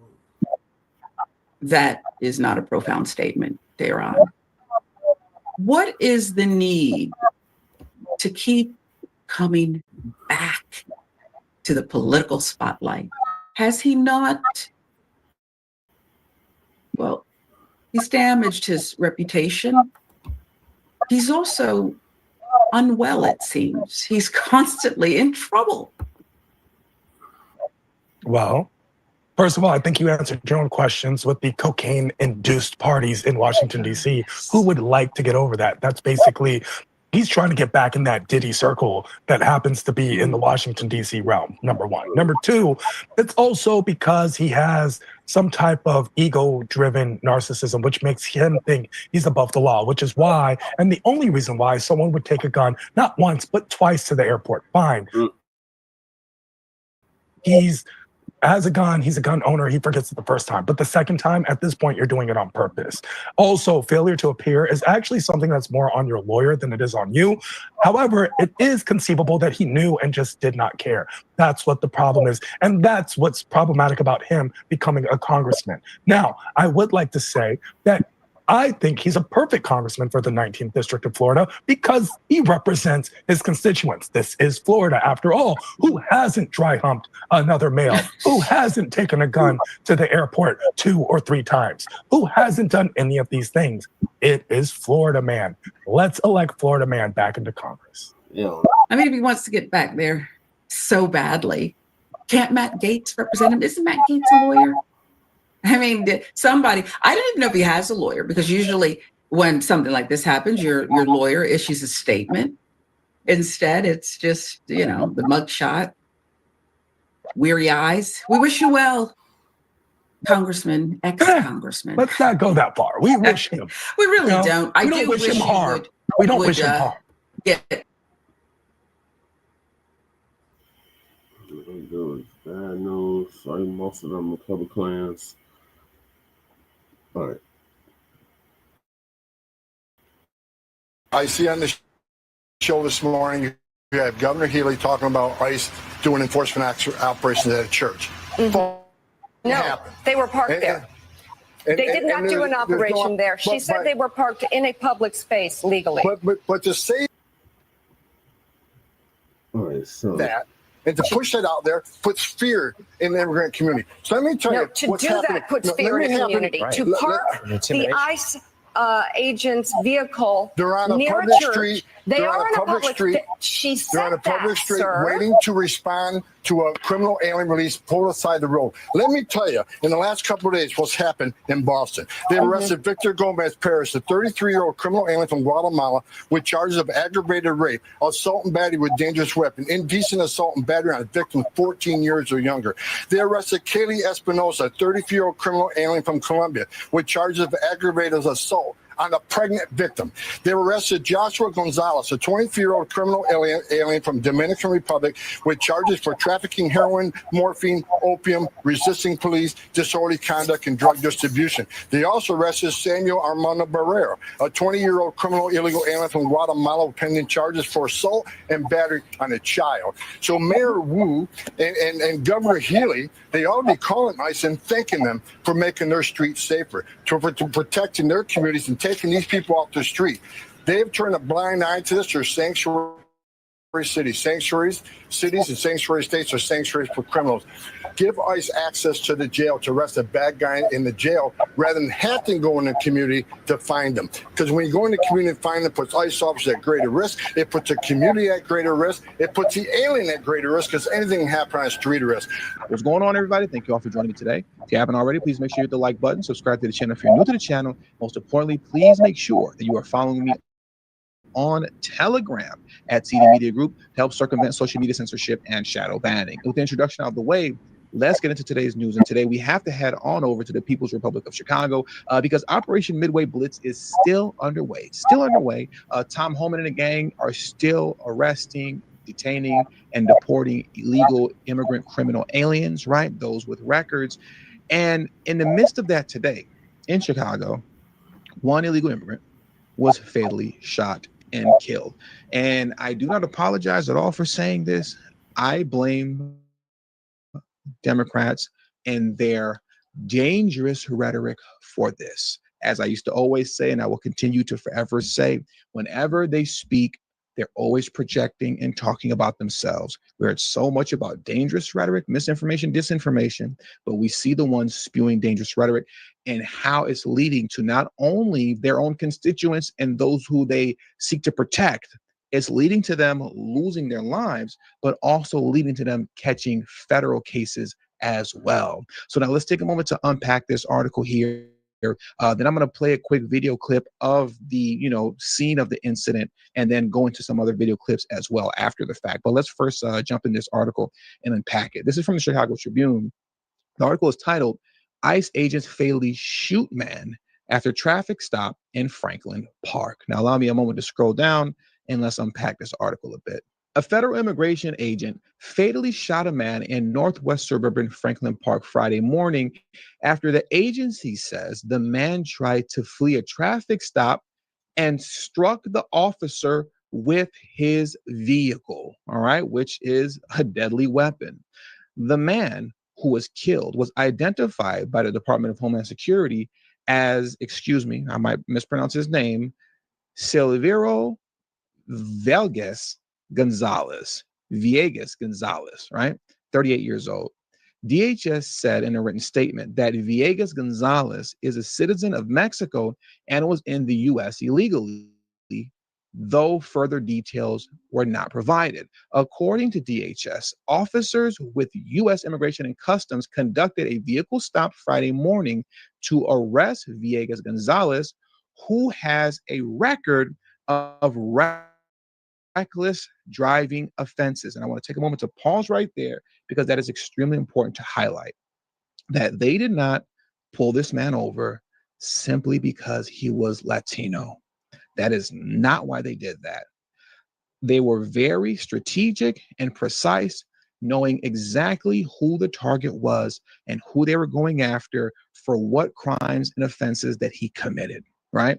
So I just wanted to pause to highlight that. Stop letting people like Karen Bass lie to you and say this is some sort of racist act against Latinos. Remember, she said made the ridiculous statement that Latinos are being hunted. How nonsensical is that? It's that type of rhetoric that led to this man feeling the need that I have to flee and run for my life, and not only flee for my life, but make it a point to strike an ICE agent on top of that.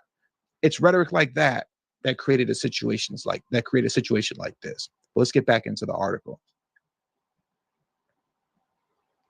Villegas Gonzalez refused to follow law enforcement's command and drove his car at officers, striking one of the ICE agents and dragging him a significant distance, the DHS statement said. Fearing for his life, the officer discharged his firearm and struck the subject. I mean, that all sounds pretty justified to me, right? Sounds pretty, that's just open and shut right there. Both the agents and Villegas Gonzalez were taken to a nearby hospital where Villegas Gonzalez was pronounced dead, authorities said. The officer sustained several injuries, but his condition was later stabilized, the statement said. And as we bring this article to a close, we are praying for the speedy recovery of our law enforcement officer who followed his training, used appropriate force, and properly enforced the law to protect the public and law enforcement, DHS Assistant Secretary of Public Affairs, Tracy McLaughlin said. Viral social media videos and activists encouraging illegal aliens to resist law enforcement not only spread misinformation, but also undermine public safety, as well as the safety of our officers and those being apprehended. Once again, I charge DNC lunatics with this. How many times did Tom Homan state, if you don't let us into jails, we're going to have to take to the streets. And when we take to the streets, it's dangerous for everybody, not just ICE agents, not just the illegal immigrants that they're trying to capture. It's dangerous for everyone, okay? But this is the type of recklessness and chaos that Democrats want because they thrive on chaos. Also, why it's dangerous to everyone. I want you to take a look at this here. Here's a clip of the scene of, like, you could say the incident. It's not a long clip. I got it from Chicago Goofies, I believe the Twitter page is called, so shout out to them. And just for the record, just a quick message for the YouTube manual reviewer. There's no blood. There's nothing gory going on here. Nothing violent happening here in the clip that I'm going to play. It's just, you're going to see a crashed vehicle with ICE agents trying to assist a man that's lying on the ground, and the Chicago Goofies tag is going to be covering up pretty much most of the man's body. So just YouTube manual reviewer, everything's all good. Everything's clear. Okay. Well, now let's get into this clip next. Thank you, Matt Twitter.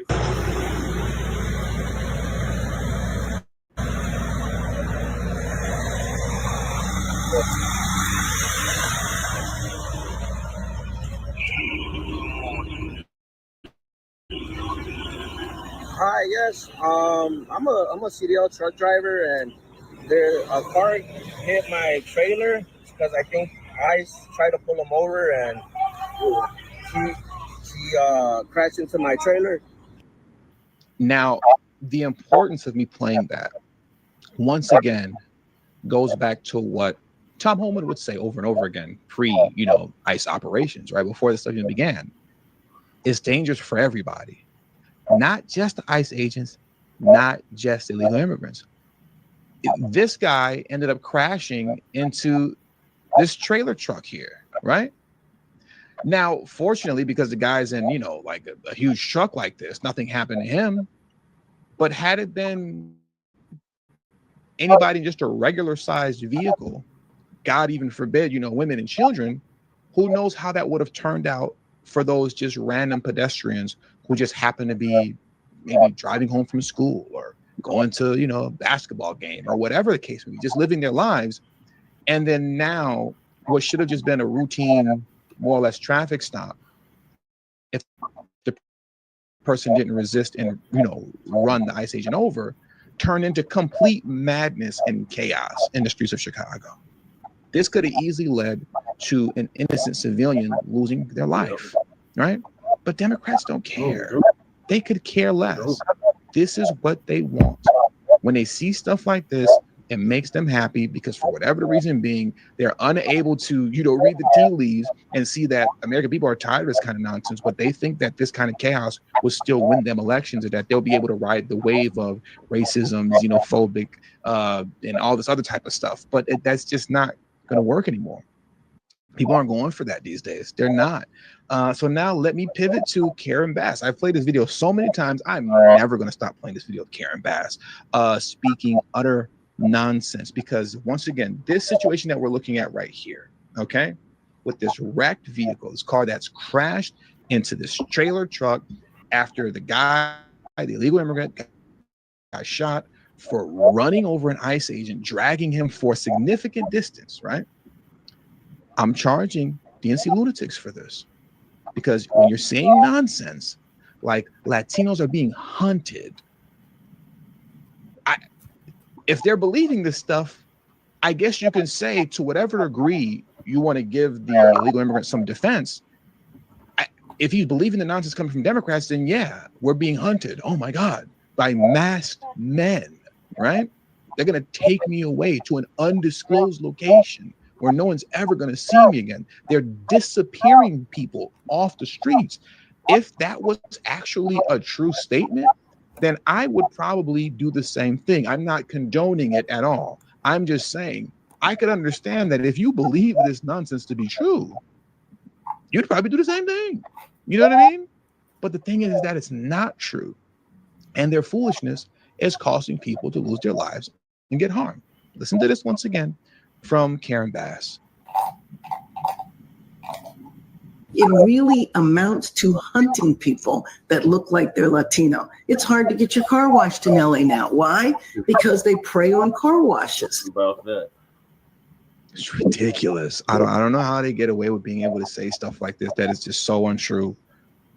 And they don't bat an eye at the fact that it's costing people's lives. They don't bat an eye at it. I'm not going to play the video again that I played once before a couple times over. But I'll just explain it really quickly. Out here in LA, you know, recently, DHS was attempting to make an arrest on a suspect. You know, when they were trying to arrest a female suspect, some guy came up behind them with a skateboard and hit the DHS officer with a skateboard, which is a deadly weapon. They caught the guy that assaulted the DHS officer, but the, you know, illegal immigrant suspect got away. But now the guy that hit the officer with the skateboard out of Fed time because they're listening to these idiots like Karen Bass, Gavin Newsom, Brandon Johnson, JB Pritzker, Michelle Wu out of Boston. You could just keep going on and on. AOC, Jasmine Crockett. You're listening to these people, and people are losing their lives and ruining their lives because of this rhetoric. And it's just clear as day. I want to play this video here. I want to end it with this. I just want to play this video real quick from Maxine Waters. Listen to this nonsense that she's saying here. Let's save the cause. Let's make sure we show up wherever we have to show up. And if you see anybody from that cabinet in a restaurant, in a department store, at a gasoline station, you get out and you create a crowd. And you push back on them. And you tell them they're not welcome anymore, anywhere. Oh my God. I would never in a trillion years advise anybody who listens to me to pull up on anybody. Okay, that is a recipe for disaster. Karen Bass, with all, Maxine Waters, with all of her influence and her really bad wig, is sitting here telling a crowd of people, and mind you, it's not just a crowd of people, this stuff rings out throughout social media. So millions of people are watching this. She's telling them, if you see anybody from this administration, and it doesn't just stop with the administration, at that point, it's anybody that you see or that is a Trump supporter or voted for Trump or whatever the case is. But we'll just stick with the administration. If you see anybody from this administration at a gas station, at a restaurant, just anywhere in society living their life, run down on them, create a scene and create a crowd and create havoc and madness and mayhem. This is what she actually called for. I'm going to play it again. Let's stay the course. Let's make sure we show up wherever we have to show up. And if you see anybody from that cabinet in a restaurant, in a department store, at a gasoline station, you get out and you create a crowd. And you push back on them. And you tell them they're not welcome anymore, anywhere. That is a great way to get your constituents harmed, if not worse. Okay? And it's a great way to get your constituents to harm other people, if not worse. You know what you're doing when you're saying this, and that's what you're calling for. They're calling for essentially mayhem. This is what they want. Mayhem. And they feel that this is their best strategy moving forward. But mostly commercial. I just don't get it, because it's clear as day that it's not. It's clear as day that it's not. But one thing that is clear as day is that their rhetoric is causing people to lose their lives, right? Exactly. And spend significant time in federal prison if they get caught for engaging in nonsense. But I'll leave it there, man. These DNC lunatics are out of control. Truly out of control. Oh, Lord. Any and everything that they said about MAGA is who they are. And I'll leave it with that. That does it for today's news.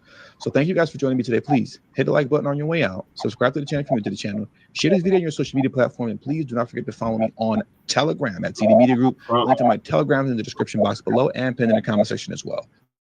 Thank you all for your time. Until next video. I want to get to that next topic. I need to end this. This Professor Blacc Truth just did a new moment or two.